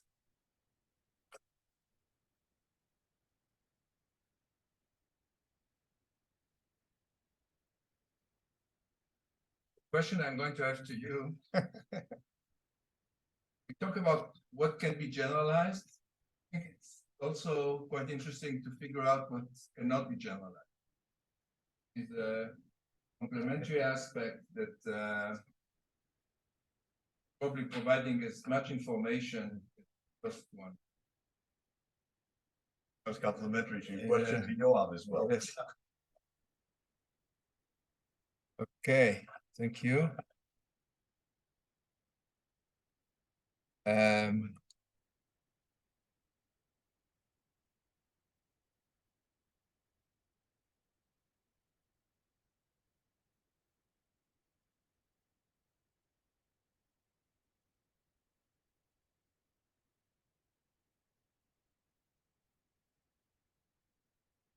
Okay, what do we do now? Because it's a PDF. Is it just? Okay. Okay. I don't have much time. I have like What? maybe 15 minutes. Yeah. Okay. You use the mouse. Yeah. Okay. Okay. All right. Okay. Well, so first of all, Ron, thank you very much to Ron and for organizing this and for the invitation, and thank you all for being here. So I guess I have to leave time for answers to Ron's questions and maybe other questions. So I'll try to move quickly. So basically, there's a little bit of an untraditional. My job here was a little bit untraditional because usually a discussant is given two papers, one by if there are two speakers, so there are two papers. So in this case, so Yoav had about 5 papers that he sort of synthesized, and David had sort of a paper that's kind of being written. So and there was a lot of overlap between them. So I guess so I sort of have organized this into just a few slides on each of the talks, and then I know some attempts to offer some comments based on things that I have a little more competence on and trying to synthesize, but I hope this is רון, אנחנו לא רואים את המצגת. לא רואים? היא לא בשare. We forgot to. I think it's. Yeah, wait, so hang on. So we do. Right. Yeah. Share. Yeah. כן, רואים עכשיו, תודה. Okay, sorry. All right, you didn't miss anything. Okay, so. Okay, so and I won't even attempt to summarize either the two talks, but I just want to just have a few comments on a few particular points. So the first is, so in Yoav's talk, kind of a major theme was the G by L interaction and the correction for that. So okay, so this is, I think it's more or less the same notation almost, or it's like for the model. So so each observation is the sort of mean for the lab, for the gene and for the genotype, and that's fixed. And then you have a random lab effect, a random G by L interaction, and then error. So kind of messing up the notation a little bit, but it occurred to me that perhaps this could be just seen as a form of the kind of the law of total variance, because when a person does when we do a sort of traditional experiment that's done in one lab, okay, so so to do like a t-test for, let's say, the average for genotype 1 and the average genotype 2, okay, so you need to take the difference in means, divide by the standard error of that difference. Now, ordinarily, I think this is more or less true. So essentially, there's a sort of implicit conditioning on L, on like the given lab. Okay, so in other words, you think your well, essentially that the denominator of a test statistic, there's a two-sample t-statistic, so it's the square root of an estimate of this thing, which is the familiar this thing, but actually we're leaving out that second term, which is the variance in that expectation of the difference. or that conditional expectation of the difference. Is that and that's the variance that's kind of added. But I think that may be an interesting way of looking at which I didn't sort of see in the paper. But it's a really it's when you think about it, it's an amazing kind of simple way of kind of solving this this kind of unknown, this kind of reproducibility or replicability problem, that essentially you could look at it as we're sort of conditioning on the conditions of our lab and whatever that entails, and we sort of forget about the second part. A way I thought of looking at that. Now, this is the second point I wanted to make was the following. Okay, so in traditionally we have this kind of 2x2 table of true negatives, false positives, false negatives, true positives. Now in Benjamin and Hochberg, there's a sort of modified version of this. It was called non-true nulls, and it was declared, I think, not declared significant and declared significant, so reject, not reject. But anyway, of course, the innovation of Benjamin and Hochberg 1995 was to sort of say, don't divide this by the row, but the idea of the false discovery rate was essentially dividing this by kind of the column sum. That's how I kind of look at it. But the question I was thinking about was, where does replicability fit into this? And where does the notion of type 1 replicability error that was kind of so defined in the paper kind of fit into this scheme? And I think if I think that that's kind of if there were a very kind of succinct way of looking at it that's like this classic 2x2 table, I know it would perhaps help to kind of popularize these ideas. There was that very, very complicated figure with a d over d plus e plus f. But so, and one general impression I've had from only vaguely following the kind of Tel Aviv School of Replicability Studies or replicability theory over the years is that there's an attempt to define a notion of replicability that is somehow it's more than significance, but it's not ground truth. And in the Geljuli paper, kind of you sort of explicitly disavow talking about ground truth. And I just as a kind of comment, I wondered if a couple of comments. Actually, one comment was that if you sort of call something type 1 replicability error, you say error, to me, that's something comparing a finding to the truth. So you're inevitably, if you're using the term error, that's inevitably injecting a notion of ground truth. But I was wondering, is there a way of kind of fitting replicability into this? Can we extend this if replicability is in between sort of I don't know, it can be fit in as a sort of middle row here to make it a 3-row table, or a middle column to make as a 3-column table, or maybe even a 2x2 array where the third dimension represents replicable or not.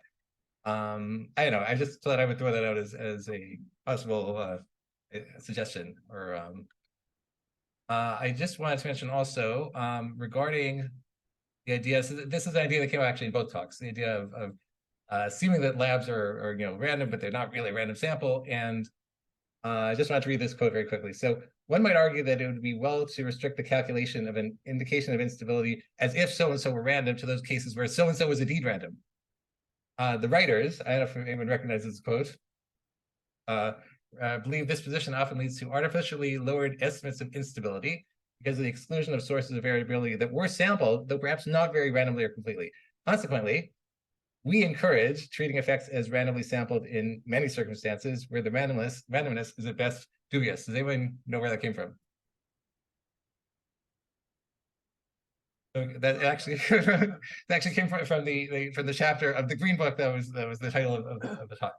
And I just wanted to throw in a kind of a personal note that, so I work a lot in spline smoothing, and well, without going into the details, in choosing the smoothing parameter, is something that we do as a convenient fiction of pretending that the thing that you're optimizing is actually like the criterion from a certain random, like, linear mixed fixed model. It's like the idea of the spline coefficients are random effects, but that's really not true. But it's a convenient fiction that, and so we in this area have kind of gotten over our scruples about that long ago, and it's proved very useful. And there's just 2 references for that.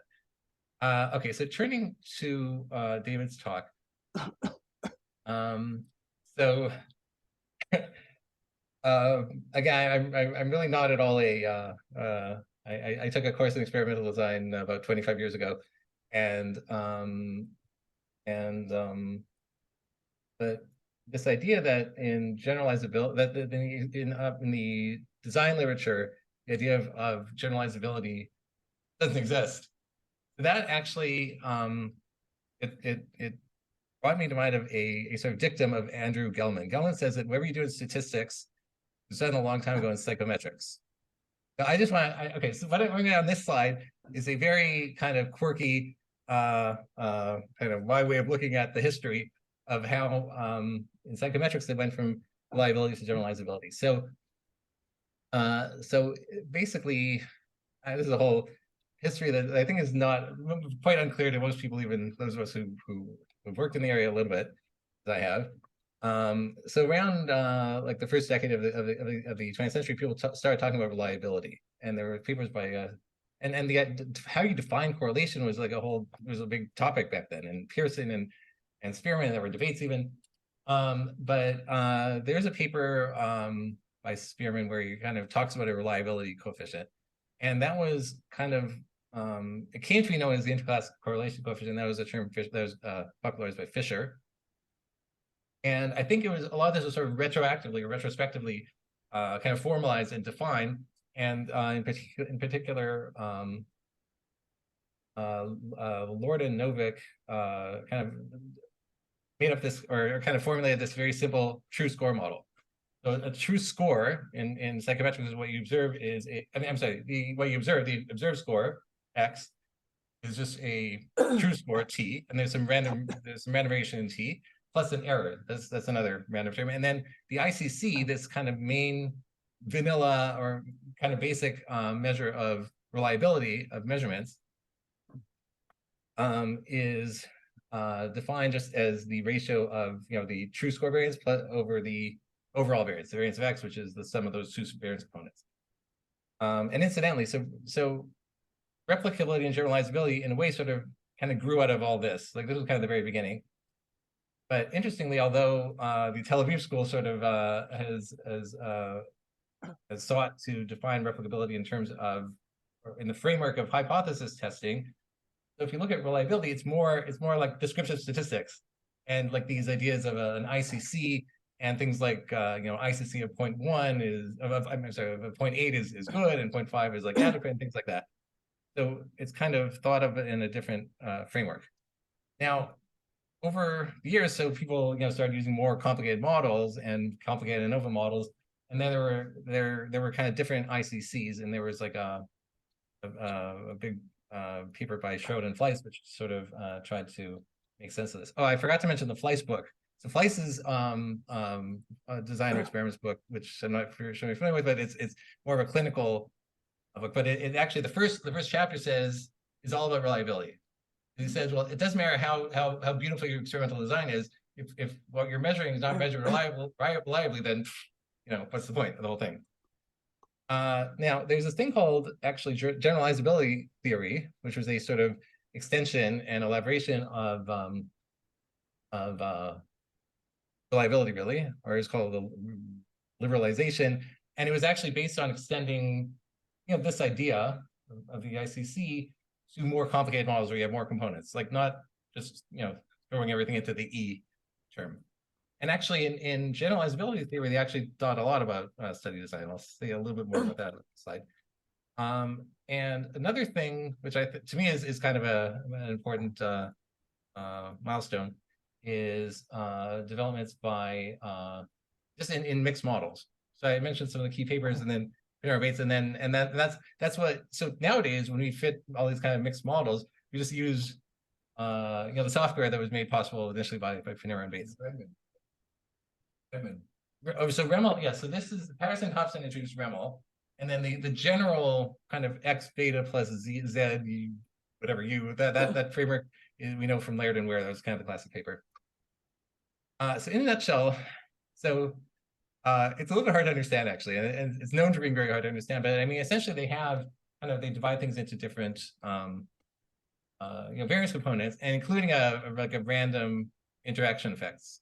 So that's sort of quite similar to the the random lab model that of Benjamini and colleagues. Now, and the generalization coefficient is a generalization of the ICC, but it's again a ratio of a part of the variance to the whole of the variance. But depending on what you're trying to generalize to, you define that differently. And they actually talk about designing a G study and a D study. So G study where you sort of estimate the various components, and then the D study you sort of take what you learned from the G study to make decisions. Anyway, I thought I would throw that out. One last thing is that okay, I think we're really running out of time. So I'll just mention that in the generalizability theory, they have a sort of interesting comment about how reliability and the like was made up by sort of people who are students of measurement, like psychometricians essentially, and experimenters, and they have a kind of different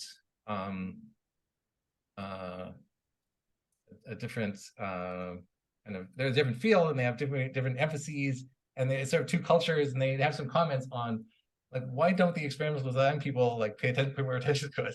It has to do with like different ways of thinking, different emphases. But okay, I'll sort of skip over that. Okay, I just want to mention very briefly. So I know the little bit I know of reliability. It came up because I was involved in study of functional connectivity back in my NYU days, and people started asking like about the reliability and hence the reproducibility of the findings from that. So I sort of did some work on that, and I ended up we wrote a paper where we sort of redefined ICC in terms of distances among observations, and I think the idea is that not everything is like scalar. You don't just have scalar outcomes. You have like brain maps that are outcomes, and in order to extend the idea of reliability, I think the same could be said for generalizability, for replicability. You can't just put everything in terms of sort of additive model, but distances among observations is a way to kind of bridge that gap.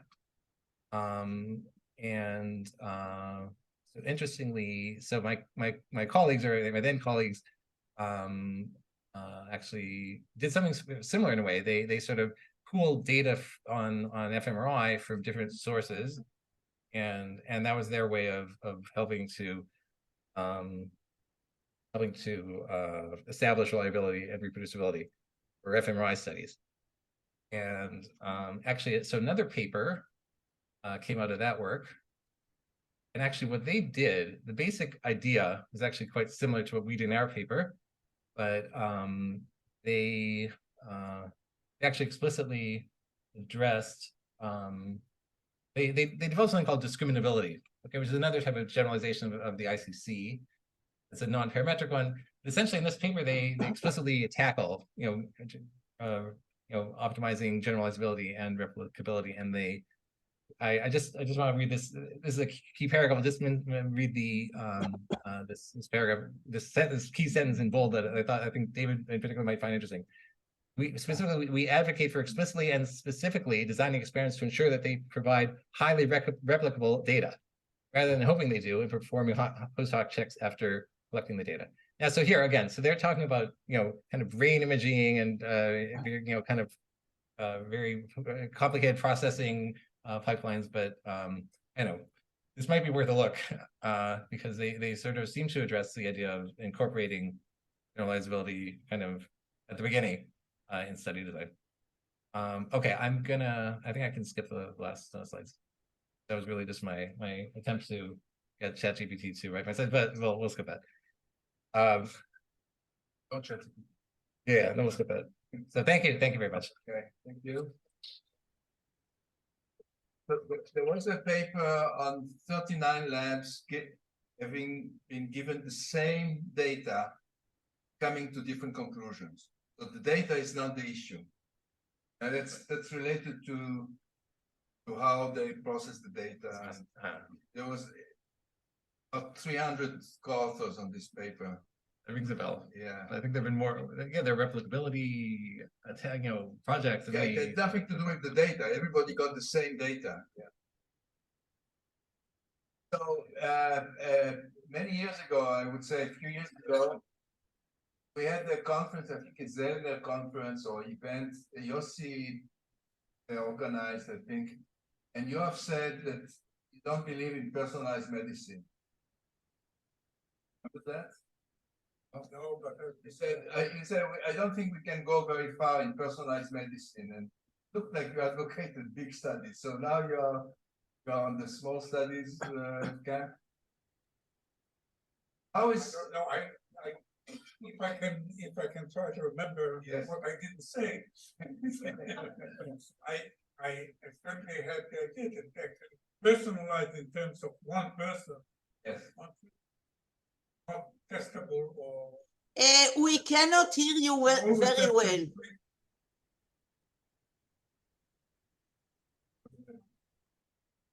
Yeah.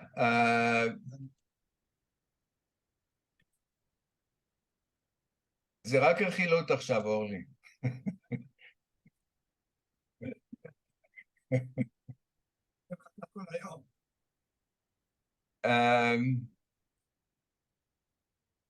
You want to address it? Please come here. As I said, I don't remember that I said something like that, but if I meant anything, it is to say that you cannot test that something works for one person on that person. Either you give him the treatment or you don't give him the treatment. You always have to look for as small a group as possible, but still a group where you can say even 13 people, but you have to see that it works on the average or something like that. So in that sense, maybe I say that I don't believe in a completely personalized. And I think that Charlie Meng was talking recently in a session and was exactly making the point that you have to increase it until it is small enough, but it has to be also big enough. And in that sense, maybe I meant. Okay, any questions? The quiet people? Yes. I like the squeeze. Maybe I will say one more. Yes, of course. I liked Tzvi comment on looking for something in between, or type 1 error and so on. But the point is that if you have multiple studies, let's say, or multiple situations, then the non-hypothesis can hold in some and the alternative in others. And so the minimal definition that we have for applicability, that it is not null in the same direction in at least 2 studies. If it is in at least 2 studies, but then there is one in the other direction, it's also not replicable. And of course, there are a lot of questions along this line.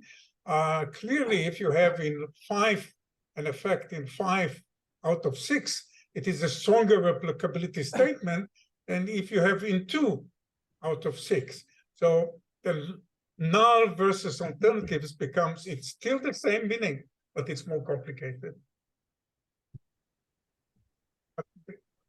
You're seeking the right thing. שאלות? יופי.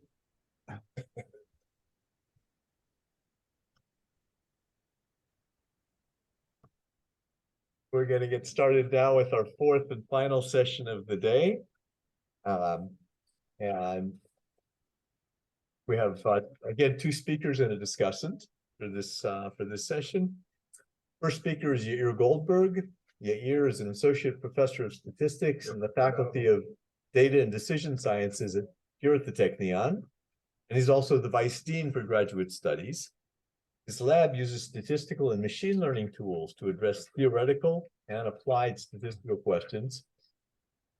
During 2021 to 2023, when the COVID pandemic hit, he was part of a research team that advised the Israel Ministry of Health on the a research team that advised the Israel Ministry of Health on policymaking for COVID-19. He was very active in doing basic applied statistical research that led to some important decisions regarding how policy was carried out in the country.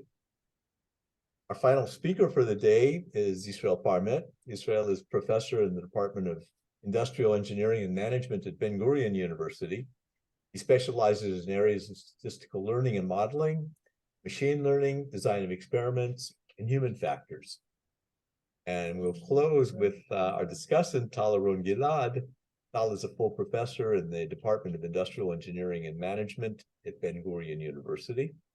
Her expertise is in human factors engineering, and her specific interests are geared toward promoting user-centered design of human-machine interactions, improving humans' ability to interact with autonomous systems. Okay, so Yair, take it away.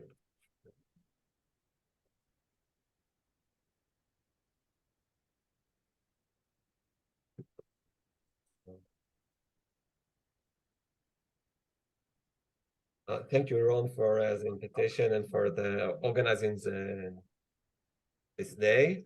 So I'm going to talk about quasi-experiments and specifically regarding COVID. And this is very different from all the talks before, but I'll try to explain some of the things we did during the pandemic that related to all the discussion before. Okay, so first, I'll explain the challenges. And Yeah, sorry, we don't see the slides. Okay. The share screen. Thank you. Yeah.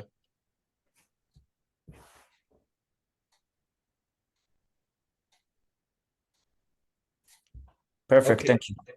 Thank you. Okay, so first I'll discuss the challenges, then I'll explain a little bit about quasi-experimental designs, and then I'll discuss the results. The results themselves were important, let's say, 3 years ago, but still I think we can learn from lessons from this experience.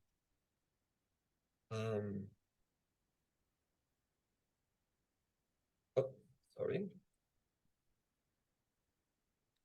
Okay, so I'll just say that when this study was done, Israel started the largest wave so far. I mean, later on we had much larger waves of COVID, and we see here the number of new confirmed COVID cases. And it was after the population was already mostly vaccinated. And this was a big surprise back then, because if everyone is well protected and the third wave was like the vaccination was a big success, then what happened here that started the Delta wave? So that's what's the question. And there was a decision which was based on the fact that we observed waning immunity to give a booster, and the boosters itself was a big success, but it wasn't very clear why. And as you can see here, Fauci said he wouldn't be surprised if COVID vaccine required 3 shots for the full regimen instead of 2. And this is really a question. What's the reason that should we give a booster? Is it because it waned? Is it because this should be part of the regimen anyway? Or are we going to see that the booster is also going to wane? Okay, so the question was why do we need a booster? Should we do it? Should it be part of the protocol? Does it restore the protection because it waned, or this is part of the protocol and it's actually enhanced the protection even more than it was after the second dose? And this is what's written here. So comparing two dose cohort with booster dose cohorts, the question is, are these two cohorts similar? And this is clearly the main problem when using observational studies is that you cannot, it's very hard to do.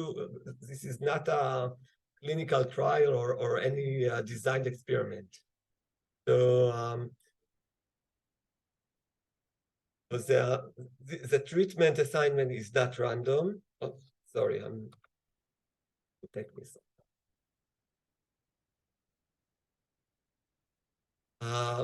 And this is one of the most difficult part, is that individuals move between cohorts. Just think about it. Usually you have a control group and a treatment group. But when you talk about vaccinations, in the beginning of the trial, of the natural trial experiment, you have everyone has no, say, booster. And then as time goes, more and more people move to the booster cohort. So this is the dynamic cohort situation, which makes it more difficult. And you already know that the second dose is started to wane. And if we want to know if it should be part of the protocol, we wanted to know if the protection is getting better, but we cannot compare to the group that just got second dose, because most people already got second dose 5 months ago. And now we want to check if the new protection is better than the old protection that they have. And also, and this is one thing that when you work on stuff on the pandemic, the variants move all the time, change over time, and then protection that was correct for the alpha is no longer relevant for the delta. So those are the challenges. I'll just say that, as I said before, when we have a clinical trial, we have people that have 2 doses, people who got the booster. We look at them and try to see how number of incidents per outcome. And this is very easy, say, after today, maybe not that easy, but it's easier to analyze. But if the random assignment and everything is similar, so it's a treatment assignment, it's easier to solve the problem. However, when we are talking about people who took that second dose and people who took the booster, there are really differences in the population. And we need to do like something more sophisticated to handle that. So quasi experiments, there are many different kinds, and most of you probably know better than me. I have many of my teachers sit here in the audience. So I'll just say that matching is one sort of doing a quasi experiment. So in matching, what we do is we try to make as if we have a clinical trial by choosing people who are similar in most of the ways, except from the assignment itself. And then we need to check and perform the analysis. And so the idea is to match people that are close to each other, and then to see to do the analysis on these 2, roughly speaking, balanced cohorts. That's one way to do it.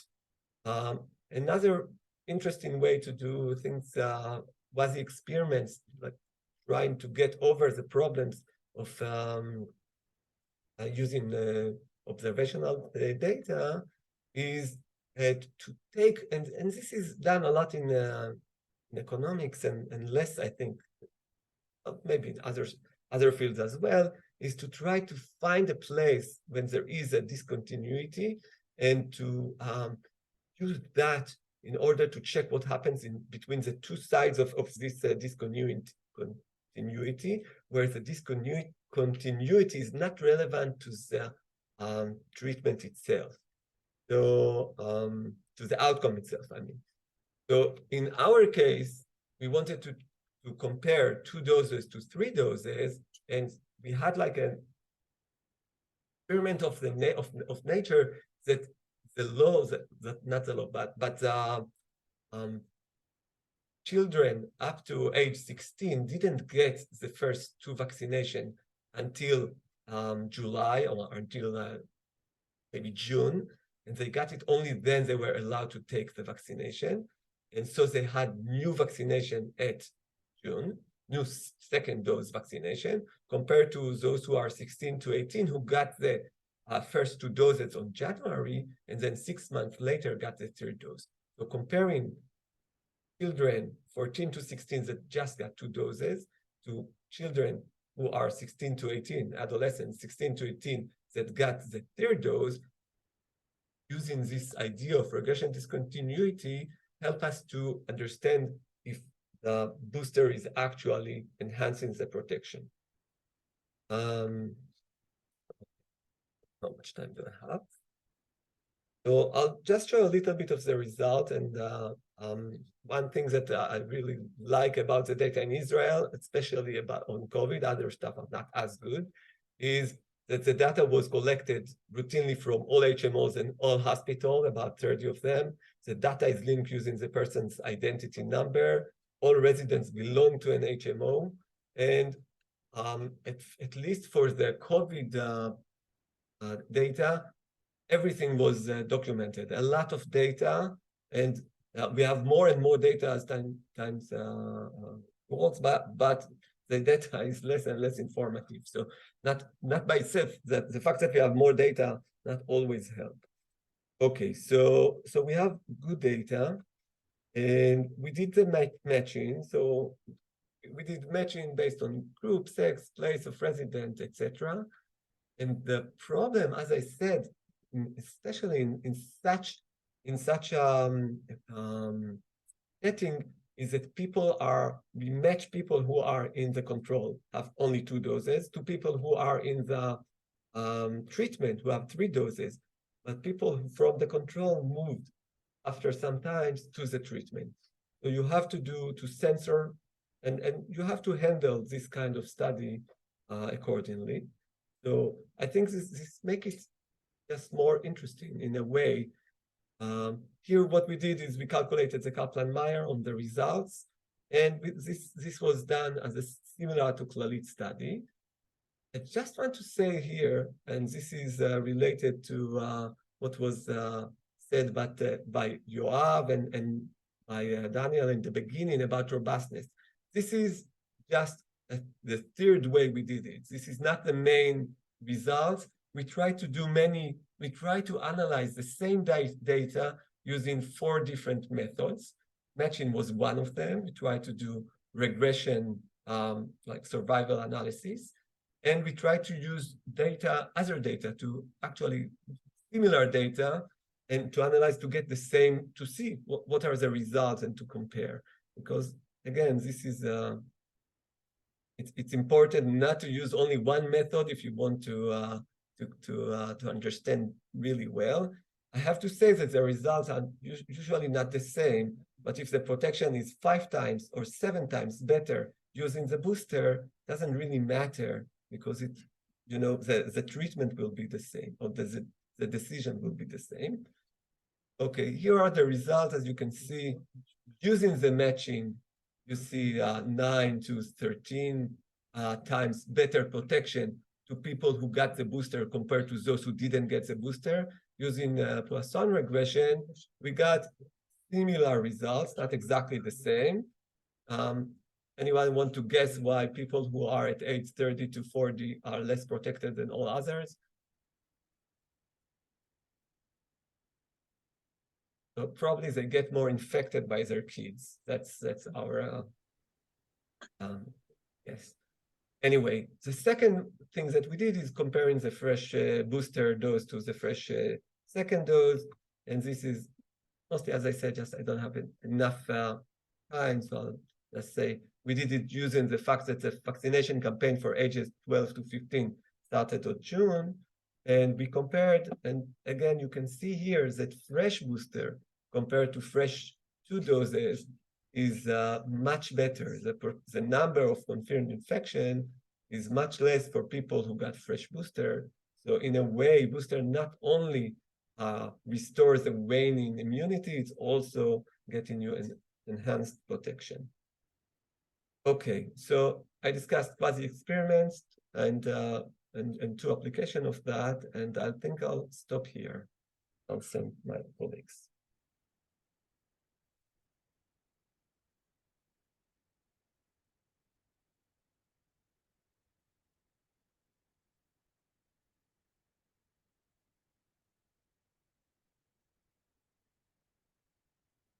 Okay, so we move on to Israel Parmet.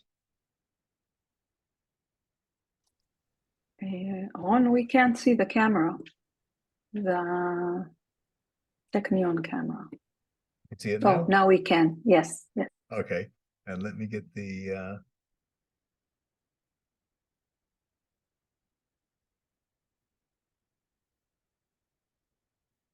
I don't know.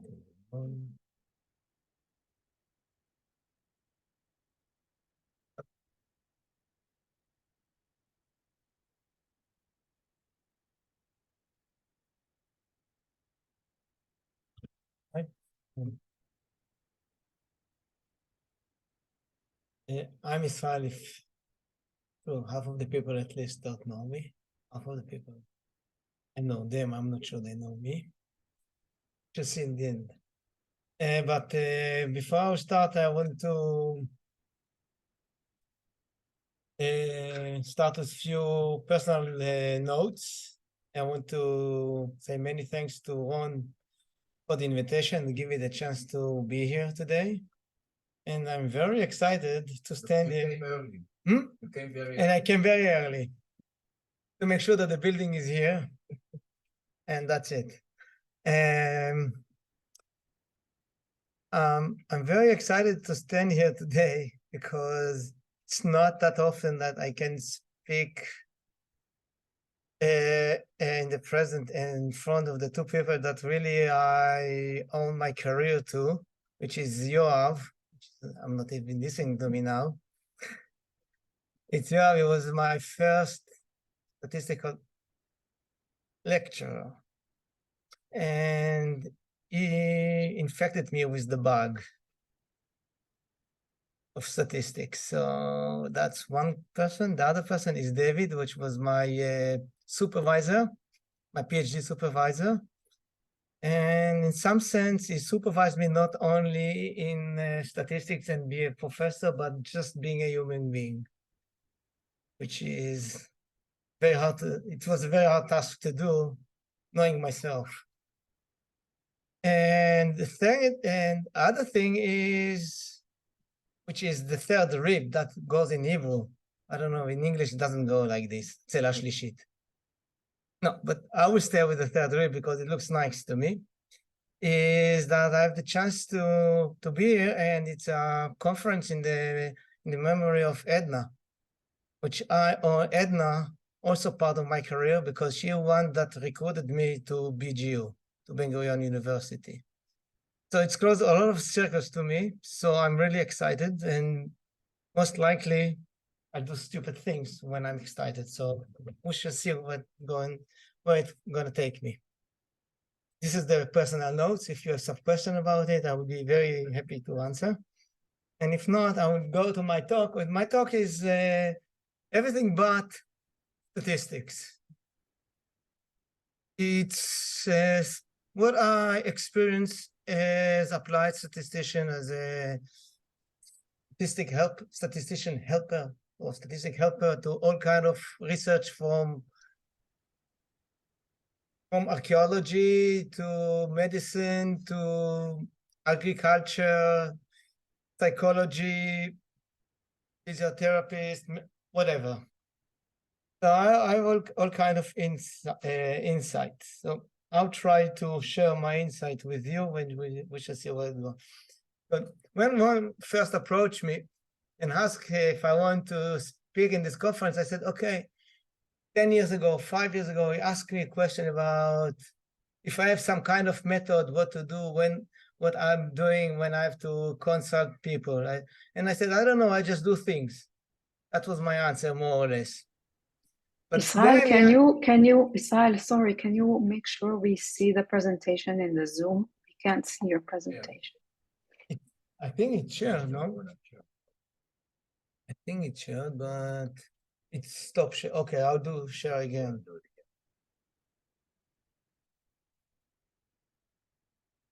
Now? Yes, thank you. You're welcome. So I said, okay, no problem. I will talk about Ron was asking 10 years ago, 5 years ago, I don't know, And he said, no problem, I have 30 years of experience doing so, no problem. But of course, I start thinking about what I have to say, what I want to say, how I want to say it. And then a lot of things just pop up here, there, very chaotic manners. And I said, and of course, it took me much more time than I thought it's going to take. But I hope I would. Okay. So, to be an applied statistician meets many researchers from many fields and must know how to quickly switch from research field to another research field, from one research question to another research questions, and to stay alive and to contribute. Yeah, you go in the morning and you meet some psychologist, and then you go in the afternoon, you go with some physiotherapist, and you have to understand him, and you have to understand him, and you know how to talk to him and how to talk to her. And you have to contribute and you be useful. So to be a human chameleon, it's not an easy task, but it's possible. As part of, as I said, as part of trying to sort of the chaos, you see, even when I was young, I didn't have that much hair. But to sort the chaos that had formed in my mind, I came to some insight, and which I will present immediately. And what is wrong with you?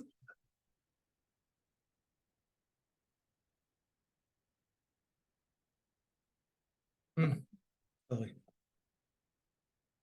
Thank you.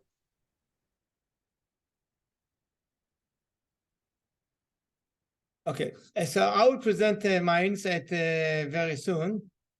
In the order that makes sense to me when I wrote the presentation. Maybe in the end of the presentation, I was thinking about different order, and we can discuss it, and you can say I'm talking nonsense or I'm saying important things, I don't know. So the key point I had in mind to begin with was that what we have to do, we have to listen, we have to do some abstractions, and simplicity. That's the three things that I have in mind when I'm going to meet people. So I will start with listening. Also, listening, I have several points. Listening, ask questions to understand and to clarify, to learn.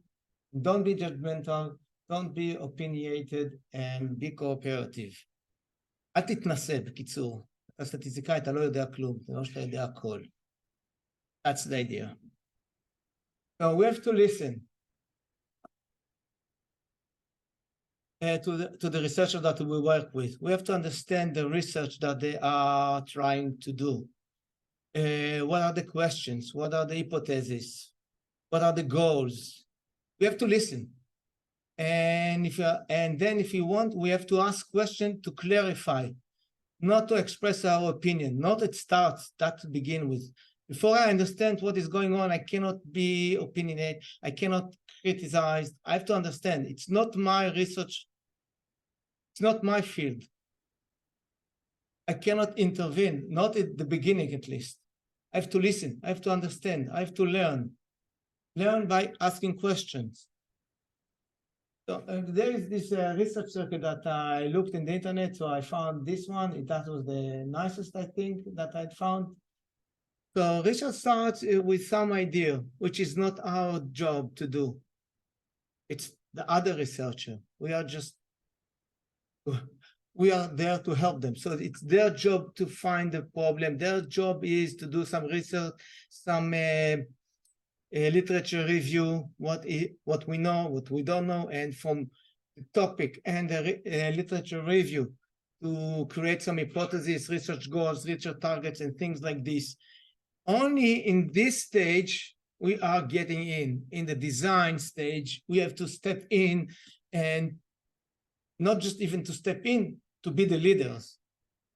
Because how to collect, what to collect, what kind of experiment to do within subject, between subjects, this, that, all of these things, we have to, that's our profession. This is the place that we have to get in. And then to add everything, and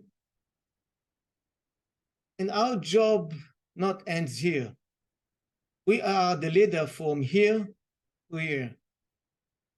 Here we are not doing anything, just listening and learning. Here we are leading everything up to here. And here we have to be part of it, because it's what we know from here and what was the question here. We have to put something in here. So we have to participate and be active here, but this is the place that we have to lead everything. And I put these two arrows because in a good day, the researcher will approach me here and ask me, this is the research that I want to do. Help me to design it, help me to do something. But in more or half of the cases that I help, they are coming here, SOS. I did something, I have no idea what I have to do from now. Help me to save something. Rescue me. So, and then you have to give a lecture. Why didn't you come and you approach me in this? So your situation here will be much better. Yes, yes, yes, next time, next time, next time. And next time they're coming here even. That's how it goes. So, because we have to understand that we are sitting in the seam between the questions and the data analysis. This is our area. So here we have to listen and learn, and not try to be smart and say, oh, what you're doing is bullshit. It's not interesting. It's obvious. Everybody knows it. It's not our job. Abstraction. What I mean by abstraction is that abstraction is a process translating the story told to me by my colleague into my language, my imagination, my world. Trying to peel the complicated words into layman, to idiotic people like me. Simpler terms with the help of the researchers. It's part of the, as I said, it's not mutually exclusive points, because how I can do that by asking questions and try to understand, because they will come with all kinds of words that I cannot even pronounce. I have problems with Massachusetts, so to pronounce Massachusetts I have a problem. So all kinds of Latin words that I cannot pronounce, all kinds of acronyms that I cannot remember. So I have to translate it to my little world, so I can be cooperative. That's what I do. So I can be cooperative, so I can learn, so I can do things. And by doing that, I again better understanding the research goals, its questions and its hypothesis, understanding what the dependence variable, מה שדיברנו, what are the independence variables, what are the targets, the hypothesis, and all of this. If I do good in 1 and 2, I can choose the right statistical method, statistical analysis, what to do that will somehow give answers to the researcher that I'm working with. And last but not least, important that that translate the results from statistical analysis into the story. If I understand 1 and 2, and I choose the right statistical method, I can do the other way around and try to translate or to explain what I can learn from the statistical analysis on the research questions. I can somehow, at least in my language, can do closure. And then they can take my language and translate it to all of these very awkward words that I cannot even pronounce. That's what works for me. The third things that came to my mind is always choose the simplest possible statistical analysis method. The simplest method doesn't mean simple. The simplest you can do. If something can be done by using t-test, don't do anything more. It will not make you any clever or any smarter or anything else. So I can use this keep it these kiss things that I don't like because it's keep it simple and stupid, but I don't like the stupid because I don't think simple is stupid. So it's still kiss, but keep it simple and smart. It's still kiss, but I think it's better. At least it works better for me. Because being simple, I think it's sometimes even more smarter than be just complicate.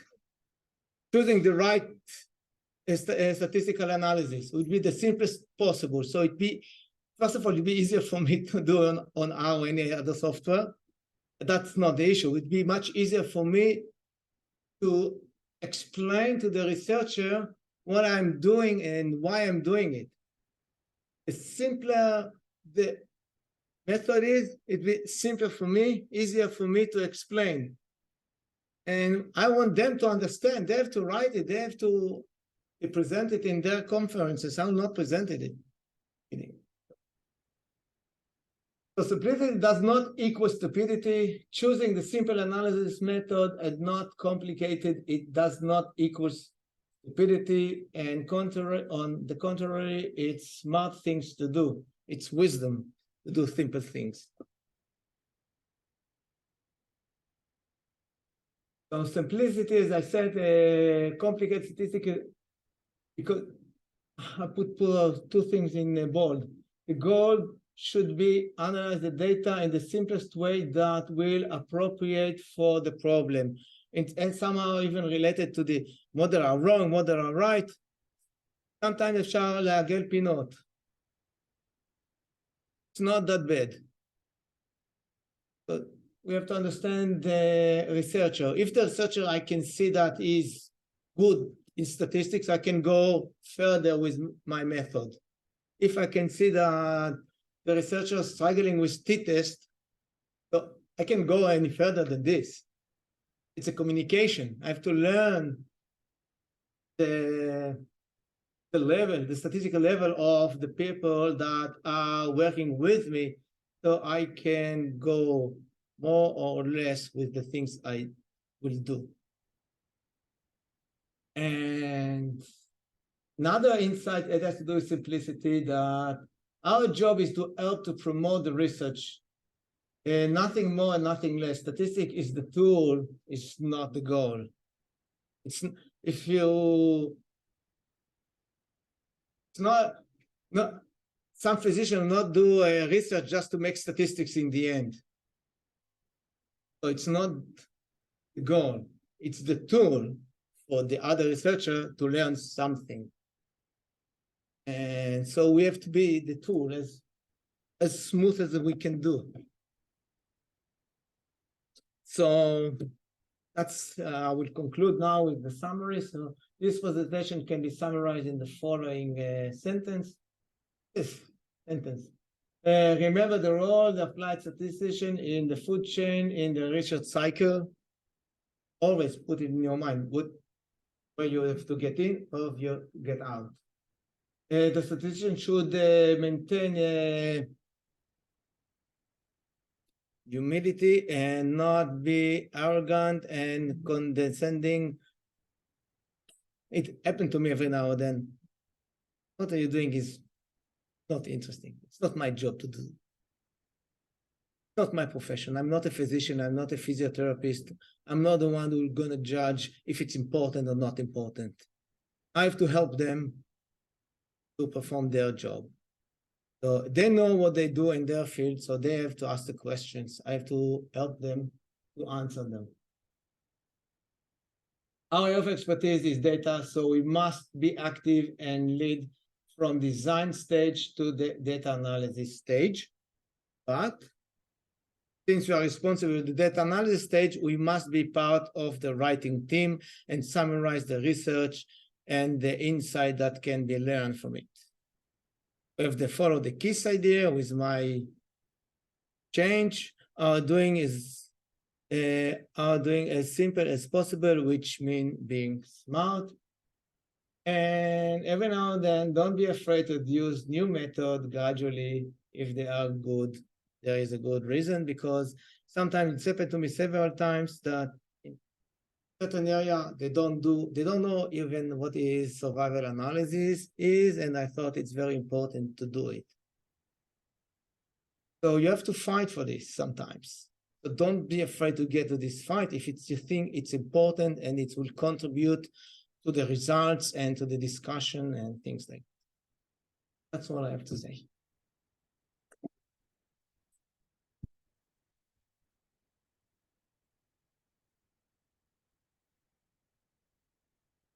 Okay, thanks very much. That's interesting. One of the questions I was going to ask attempted to ask this morning had there been time, was related exactly to communication.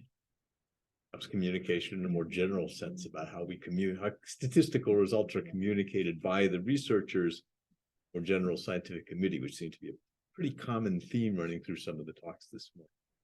Anyway, let's go on to the plan discussant. Tal. Thank you. And you're going to be joining on Zoom and sharing slides. No, I don't have slides. I have just a few questions to ask both our speakers, and a few words that I would like. Yeah, good. Bring them up here so they can answer. Yes, maybe we start with Yoav, because let me just introduce myself. So I am from the Department of Industrial Engineering and Management. I have 2 degrees from the Technion, but that's where my statistical education ends, because I'm a human factors person. So you can say I have some education in statistics, but I see myself here more as that client that Israel talked about. And what I would really like to ask Yoav first is whether, and that's also because I'm a human factors or human system integration person, I was wondering if you think that because COVID was a crisis, that people were more receptive to, even in the research community, to new techniques in how you are conducting research or analysis in compared to other times. You probably mean Yair, right? Oh, I'm sorry. Yes, sorry. Why did I say Yoav? I don't, because of Yoav. Sorry, Yair. No worries, no worries. Thank you for the question. That's true. I think that because the time was a factor, results were accepted much, I think, easier by public policy makers, because they wanted results and they wanted them fast. And we try to do it, I think, both fast and as good as we can using the data we had. But the decision had to be made in very short time. So I don't think the public health professionals made that wasn't their main concern. How was the statistical methodology was done? I wonder if this, do you think this type of, ecological on the go study, if it is going to change something about the way maybe clinical trial or case studies or intervention studies are going to be analyzed from now on? I don't think so. I think that this, such times called for such measures, but in general, I think as a statistician, I didn't feel, too confident to say some of the results. That's why, as I said, we try to repeat the results in different ways, to analyze the data more than one way, and to get some more confidence in our results. But in general, it's really much better if there is no hurry to do it much more in a more structural way.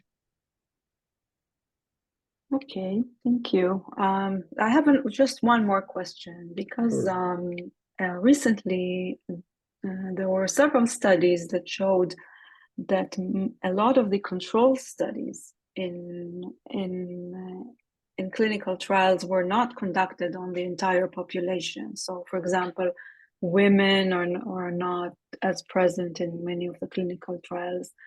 So I wonder if you're seeing any of that kind of demand for increasing population and addressing those differences in the statistical analysis as well. Yes, I think this is something that changes over time, that people understand that you have to take a population that is more, has much more variety than it used to be. In general, I think that what we did is using observational studies in which all the population is in a way in the trial, and this in a way gives some interesting results that you may won't get just out of clinical trial. Especially that we looked at the whole population of Israel, going back to what David Zucker said in the morning. In a way, sometimes it's not that you are trying to do, there is a model and you try to estimate a parameter of a model. We really try to estimate what's going on in the population of Israel. So this is really different than a clinical trial, that you really have a sample and you try to understand what's going on in general population. So I think really two different questions, and in a way. Okay, thank you. So now I think I have a few more questions for Israel, and then I'll open it for whoever has more questions. So first of all, Israel, I want to thank you for raising this topic of explaining statistics to others and making other people's research better. I want to point out that I think Edna was very good at this. I think the model of Edna working with various researchers is something that I have in mind since I started my PhD, and she was the statistical buddy of my advisor, David Chenal, and they were inseparable in that sense. And I think I learned a lot about the importance of having a partner, a statistical partner to your research from the very, very early stages of experimental design through Edna and her collaboration in Weizmann Institute and in Ben Gurion. What I wanted to ask you, Israel, is actually about when do you decide that you have to promote innovation or break a convention? I mean, we have seen it together with the survival analysis and analysis of response times, as you said, also with this traditional way of analysis of in psychology, where they don't want to address the non-normality of the data and they divide it into small bins, and we were trying to fight that for a very long time. So I wonder how do you promote the innovation, or when do you decide to fight the fight? Well, I think not to would be really stupid things to do. For instance, if we go to take the survival analysis part, it's going to experiment that people can, that's why it was all started. People had to see pictures and to react for something that they see in the picture. First time they're going to see it in the picture, they have to react and pass the button. And they're like 10 seconds or 15 seconds, doesn't matter. They have a limited period of time that they can press the button. And if they press the button, bye-bye to the picture, and new picture is arrived. So in a lot of papers, they have all kind of stupid solution how to deal with the non-responsive. So far, so non-responsive, take them out. So it is stupid things to do because you take out the worst cases because you want people to react fast. So another solution is, okay, if did not react, we're going to put the average time of the people who did react. It's almost as stupid as because it's for sure that they did not react within 10 seconds, and the average reaction time of the people who do react is less than 10 seconds. So obviously you put underestimate. So it's as stupid as. And all of the solution is from the same family. So I said, if they did not react, if I would give them infinite option of time, they will react eventually. So it's like a survival time, but the opposite. Here we want the people to die fast, but that's different story because we want the people to react as fast as possible. So I think if it's that stupid, so I have to make the fight. So that's my decision. I have to see how stupid is the common practice is, and if I can live with it, I will live with it. כמו שאמרתי, sometimes אפשר לעגל פינות. And if I think it's really stupid, so I'll go to the fight. ואז יגידו לי שאני שחצן ואני... Yeah. Well, it's I think it's very difficult to change many of these. It's very difficult to change many of these conventions, and yeah, it's okay. easy, but you have to do your fights, and it's funny, you know. So sometimes I get to do review on these papers, and I said no, it's a stupid thing to do. No. Do the statistics all over again. So then the reaction of the researcher, of the author said, yeah, but we did the same analysis 2 years ago, 3 years ago, 4 years ago, 5 years ago, and it was okay. So why this analysis is not okay now, and the paper has been accepted? Because it's evidence-based medicine.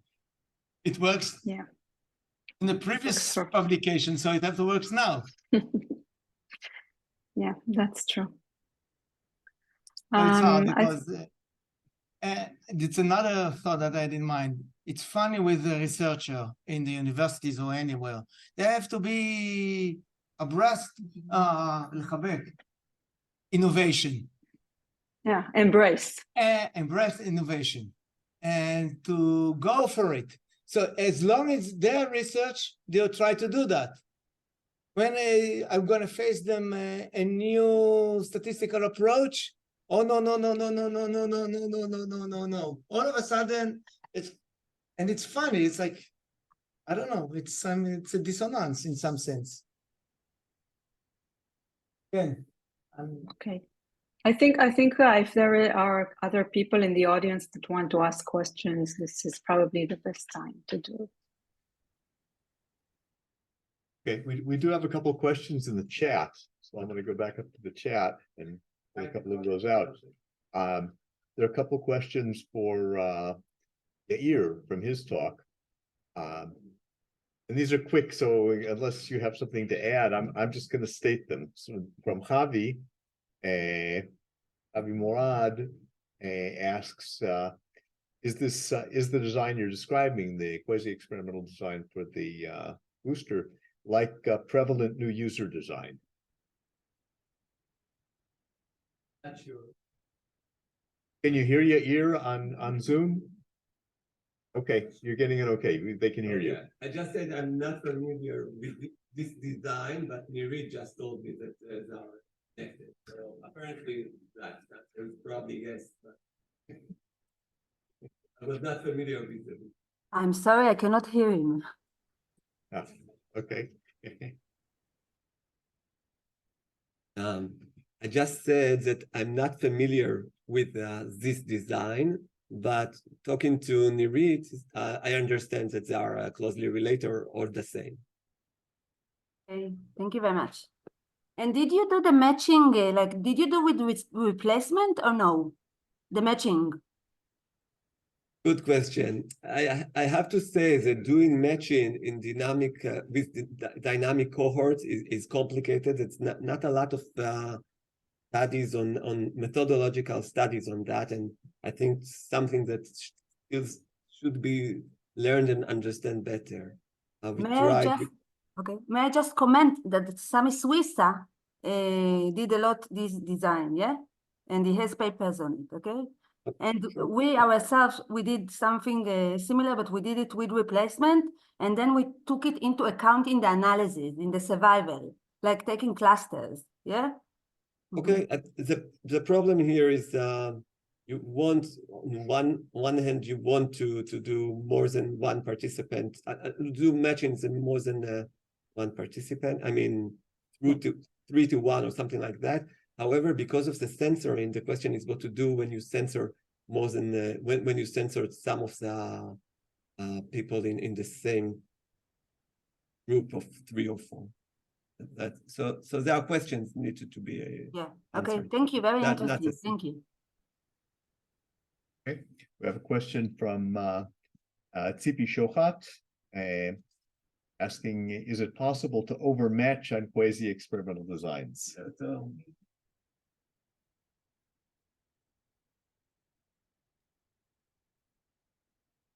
I'm not sure what it means to overmatch here. But again, I think oh, so the same to do overmatch. That's exactly the problem is in the dynamic cohorts. That if you do that, you can lose a lot of people when one of them is moving into from one cohort to the other cohort. So how to do it correctly is methodological questions that we really try to address ourselves. Okay, and we have a question from Stephen. Stephen, do you want a bit longer? So perhaps do you want to jump in, go off mute and... Okay, thanks. Just a general comment I was making in view of some of the discussions during the afternoon. Stephen, if you can move closer to your microphone, at least here in our room, you're not coming through that clearly. Can you hear me now? Yes. Yeah. So I was just saying that as a general comment on some of the discussions that we've had, that one should distinguish between applying results to different populations and studying different populations. It's not always the case that you have to do the latter in order to do the former.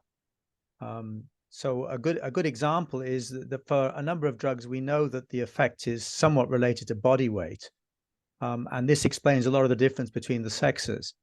And so that means that one could actually do much more to treat women better if one was dosing by body weight than one does. It doesn't necessarily require one to have lots more clinical trials in women in order to do this. And this, another example is bioequivalence studies where we use healthy male volunteers frequently, but nevertheless, the results are useful in treating women. This is a point that's often misunderstood, I think. Okay.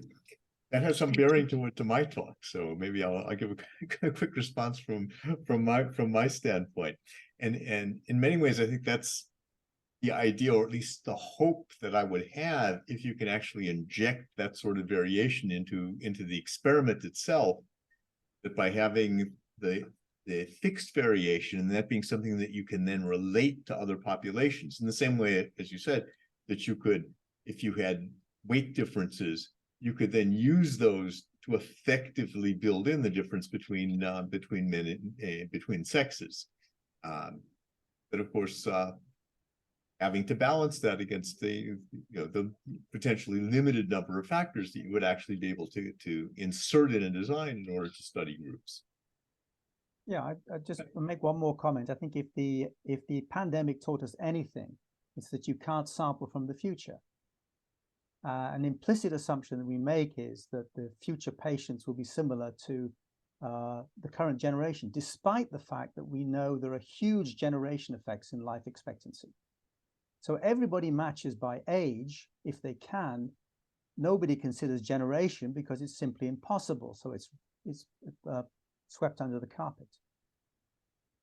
The people we'll be treating tomorrow were born in a different generation to the people we treat today. And we know there are generation effects, like the Dutch hunger winter, all sorts of things like that, which we just completely ignore. So I would maintain that theory is necessary in order to generalize.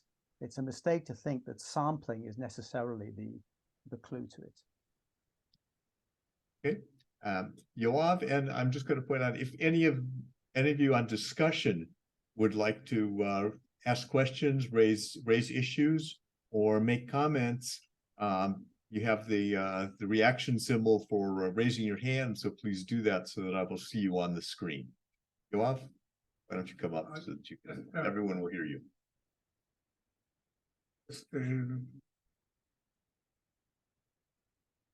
One of the problems is the things that you, or the factors that you don't know that affect the differences between the groups. As was demonstrated in Krabb's experiment, where they tried to control everything that they knew would affect the results, and still they had interaction from the things that they weren't aware of. That's one of the biggest limitations that we face when we're trying either to use some surrogate measures for this possible effect or the design. So the challenge is not, the challenge is still there. Anyone else on the chat, on the Zoom, or here in the room? Moshe? And please come up to make sure everyone can hear you.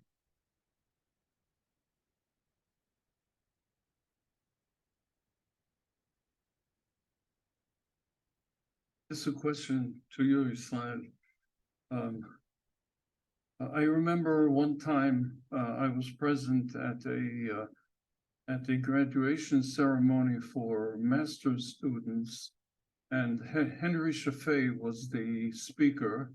And instead of talking highfalutin about statistics and what they do, he gave his perspective on how to charge for consultation.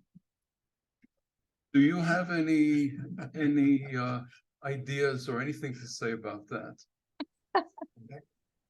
I'm talking about the iPhone. They're not talking about the iPhone. No. Charge money. Even more. Real money. Okay, please come up. So about I tell you up so everyone will hear on the Zoom. Okay, so about pricing, I just a story when my mentor at Tzvi Gilula advised me, charge whatever you like, but if they say they don't give any discount, just tell them, I can find somebody who do it for you cheaper. And that's it. Yeah, that.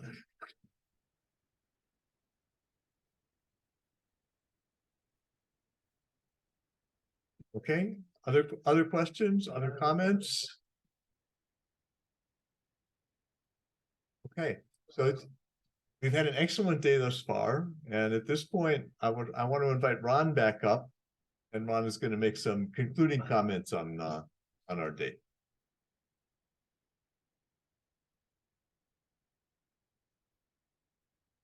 Okay, so when we're talking about generalizability, and Tal, this relates to your question, there's a whole approach which is based on graphical models. Pearl calls it transportability. So it's I would say halfway between the empirical data and theory, because the graph needs to be set up.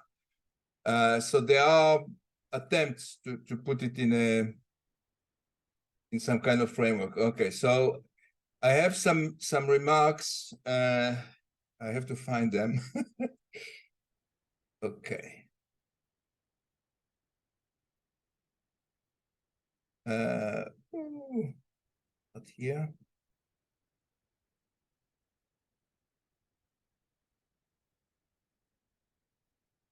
Maybe it's here. Yeah. Okay.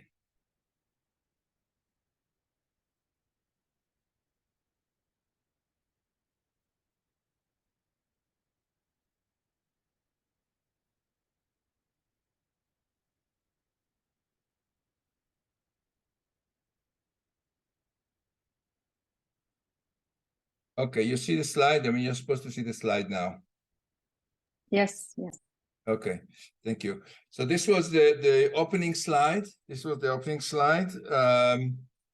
We dedicated this to Edna, and she would have, I think, enjoyed this meeting. And I thank you all for taking the time to prepare a dedication. I did a prompt to ChatGPT on the theme, what is the foundation of applied statistics?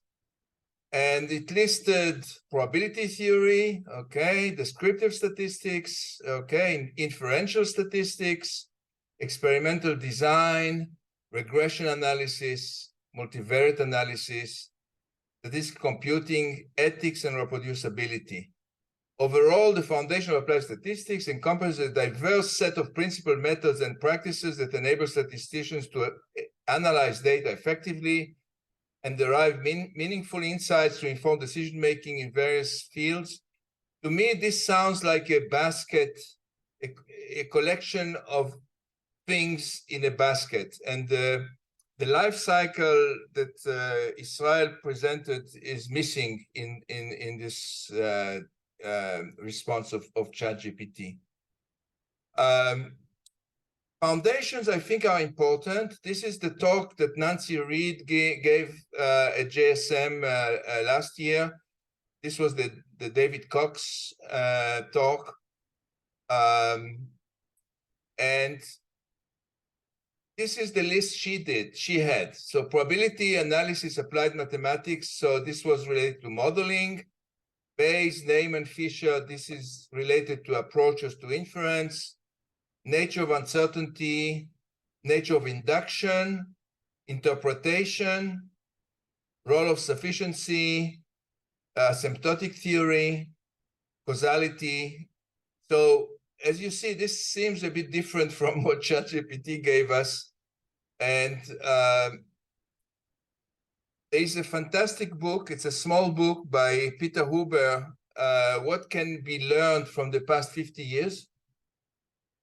Sorry? Hide this. You want to move it? I can hide it, actually. How do you hide it? I learned something. Never learned. Oh, fantastic. Okay. Oh, I don't know what I did. Okay, fine. Okay. This is, I don't know if you've seen this book. It's a bit of a retrospective view on what Peter Huber has learned as a data analyst. The slides, by the way, are all available on the website where you registered for the conference. So you can go there.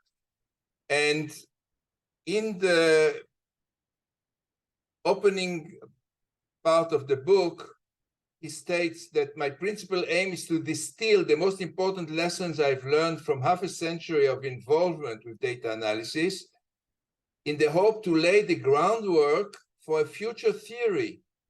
Indeed, originally I had been tempted to give this book the ambitious programmatic title, Prolegomena to the Theory of Practice of Statistics. This is after Kant. This is the book this is again a small book by Kant. So Peter Huber was pushing for some foundations of applied statistics. He called this data analysis, applied statistics. A decade ago, I floated a note on the theory of applied statistics. It more or less parallels what Israel presented to us. Asking the question, okay, you're an applied statistician, what is needed? And if you think of academia as where things can be handled in terms of research, academia is interested in theory. So the conclusion was what is needed is a theory of applied statistics. I think today we touched on several topics that can be bundled under this title of a theory of applied statistics. This note got to 18 versions. it got to 18 versions because a lot of people had comments on. So this is how it got to 18 versions.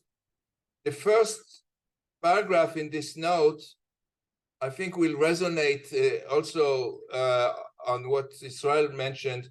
It's a quote by David Cox, which I like a lot. Much fine work in statistics involves minimal mathematics. Some bad work in statistics gets by because of its apparent mathematical content.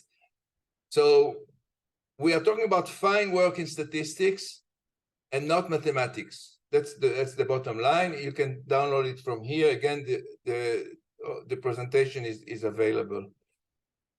Christian, I met at a conference called, you're still here, Christian? I saw Daniel and Stephen. I don't know if you are still here. So we met at the conference called Carmi, and I very much liked his efforts to enhance what is called data analytic understanding of statistics, something along the lines of Peter Huber, and there's also a connection between Christian and Peter Huber. So maybe that's why. But I think there is an effort here that is required by academic researchers to push forward. Edna was part of this effort we had here during the Corona pandemic, focused on identifying the role of statisticians in response to COVID in Israel. So Yair is here. David is here. Yes, Oli is here by Zoom. Clelia was here in the morning. Edna was here, and we tried to formulate. Yoav, you're not here? I thought you were here.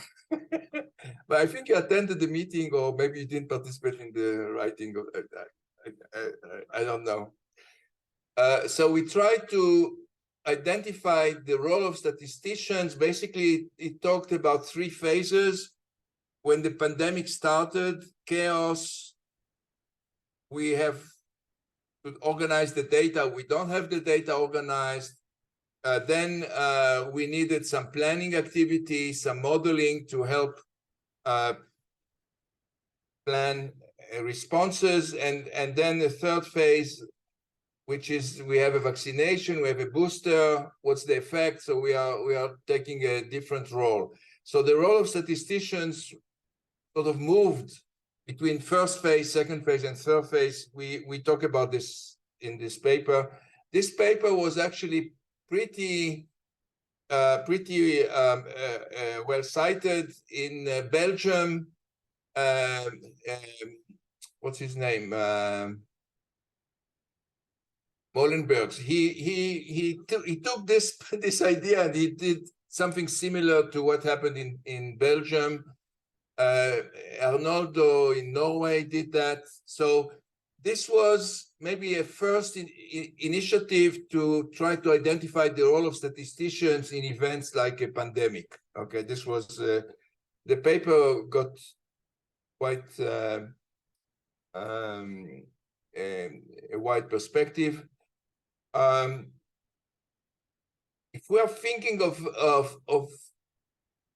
structuring the efforts, the type of things we talked about today, Daniel Kahneman, in his book, Thinking Fast and Slow, he identifies system 1 and system 2. I don't know if you know about this. System 1, I never know which is which. One system is the intuitive one. We respond very quickly. And the system 2 is where we work in a more systematic way. And in that context, Kahneman encouraged us to use checklists. So this is a paper with Bernard Frank that you heard this morning, which includes checklists for reviewers who assess statistical analysis. So if we want to structure this, Daniel talked about we need to identify the goal. Okay, so let's pose a question. What was your goal? When I was in Madison, my next door neighbor was Bill Hunter. And he used to say when we were taking coffee, waiting for the coffee machine of two chemists who came, two chemical engineers who you probably heard this 25 times, who came for consulting advice. So they came, they sat down. He asked them, what's the problem? And then they discussed this for 1 hour. He didn't say anything. And then they stood up and says, thank you very much. You helped us a lot. An area I've been involved with, which was mentioned inadvertently in some of the talks, is what happens in industry. We talked about healthcare. Industry is another domain of application, and how is data used in industry is a big challenge. Here's something related to what is called Industry 4.0. We now have Industry 4.0, Health 4.0, Education 4.0. You know about that? No. Try Google, you'll see. My final comment is just to raise an issue. We are dealing with mathematical models. We are dealing with estimates. We want to assess the effects. We get numerical answers. The comment is that a lot of times people present results verbally, not meaning talking about it, but verbally writing about it or talking about it. And we need some link. This is again the issue of communication that takes us from the statistical analysis, the way we've talked about it, to the verbal ecosystem where people talk about things. For example, this is work with a group of pediatric allergy experts. They have to explain to the parents of kids what to do when their kids have an allergy. Okay, so we did a study, we collected data, all sorts of things. Eventually, they are coming up with results. They need a method to present the results. So the method that we talk about is pretty simple. I think it will meet the KISS standard that Israel talked about. It's listing the findings from the study, which is quantitative. It's translating it to sentences, which is how things would be described verbally. And to make sure that people understand what you're talking about, we are using a trick, if you want, which is to present the findings in a different way, which is called surface similarity, which means they look the same, but they mean something different. The difference between the list of alternatives with the same meaning to the findings and the list of alternatives which look the same but have a different meaning is called a boundary of meaning. One of the things that help doing that is direction of effects. And this is related to the sign type error of Andrew Gelman that was mentioned already 5-10 times today. So I don't know if you're interested. I think this is a challenge for statistics to move to a verbal description of findings. The best book I find, which talks about the things we talked about, is the Efron Hasty book, Computer-Aided Statistical Inference. In that book, they provide a simplex with applications, mathematics, and computations on the corners. If we think of statistics as a discipline which started with applications, Gauss, this was listed, and actually Stephen's talk was fantastic in that regard. It moved to a discipline which is driven by mathematics, and with the bootstrap and other computer-intensive methods, it moved back, and there is a crossroad here. Some are developments are more towards applications, some are worse to computations. So something is happening. And I think that's the opportunity to revise, reinforce, research, develop the foundations of applied statistics. We are having, we meaning David and myself, a special issue in Assembly, the Applied Stochastic Model in Business and Industry Journal. This is the official ISBIS journal on the foundation of applied statistics. We invite people to submit papers. The deadline is end of January 2025.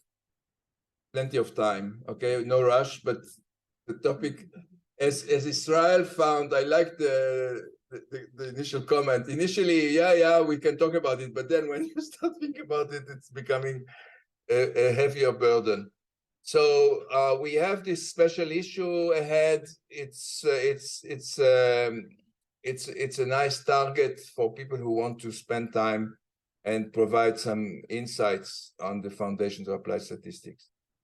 And I think we are finished almost on time, even 6 minutes before. So that's good, right? It's better 6 before than 6 after. Thank you very much.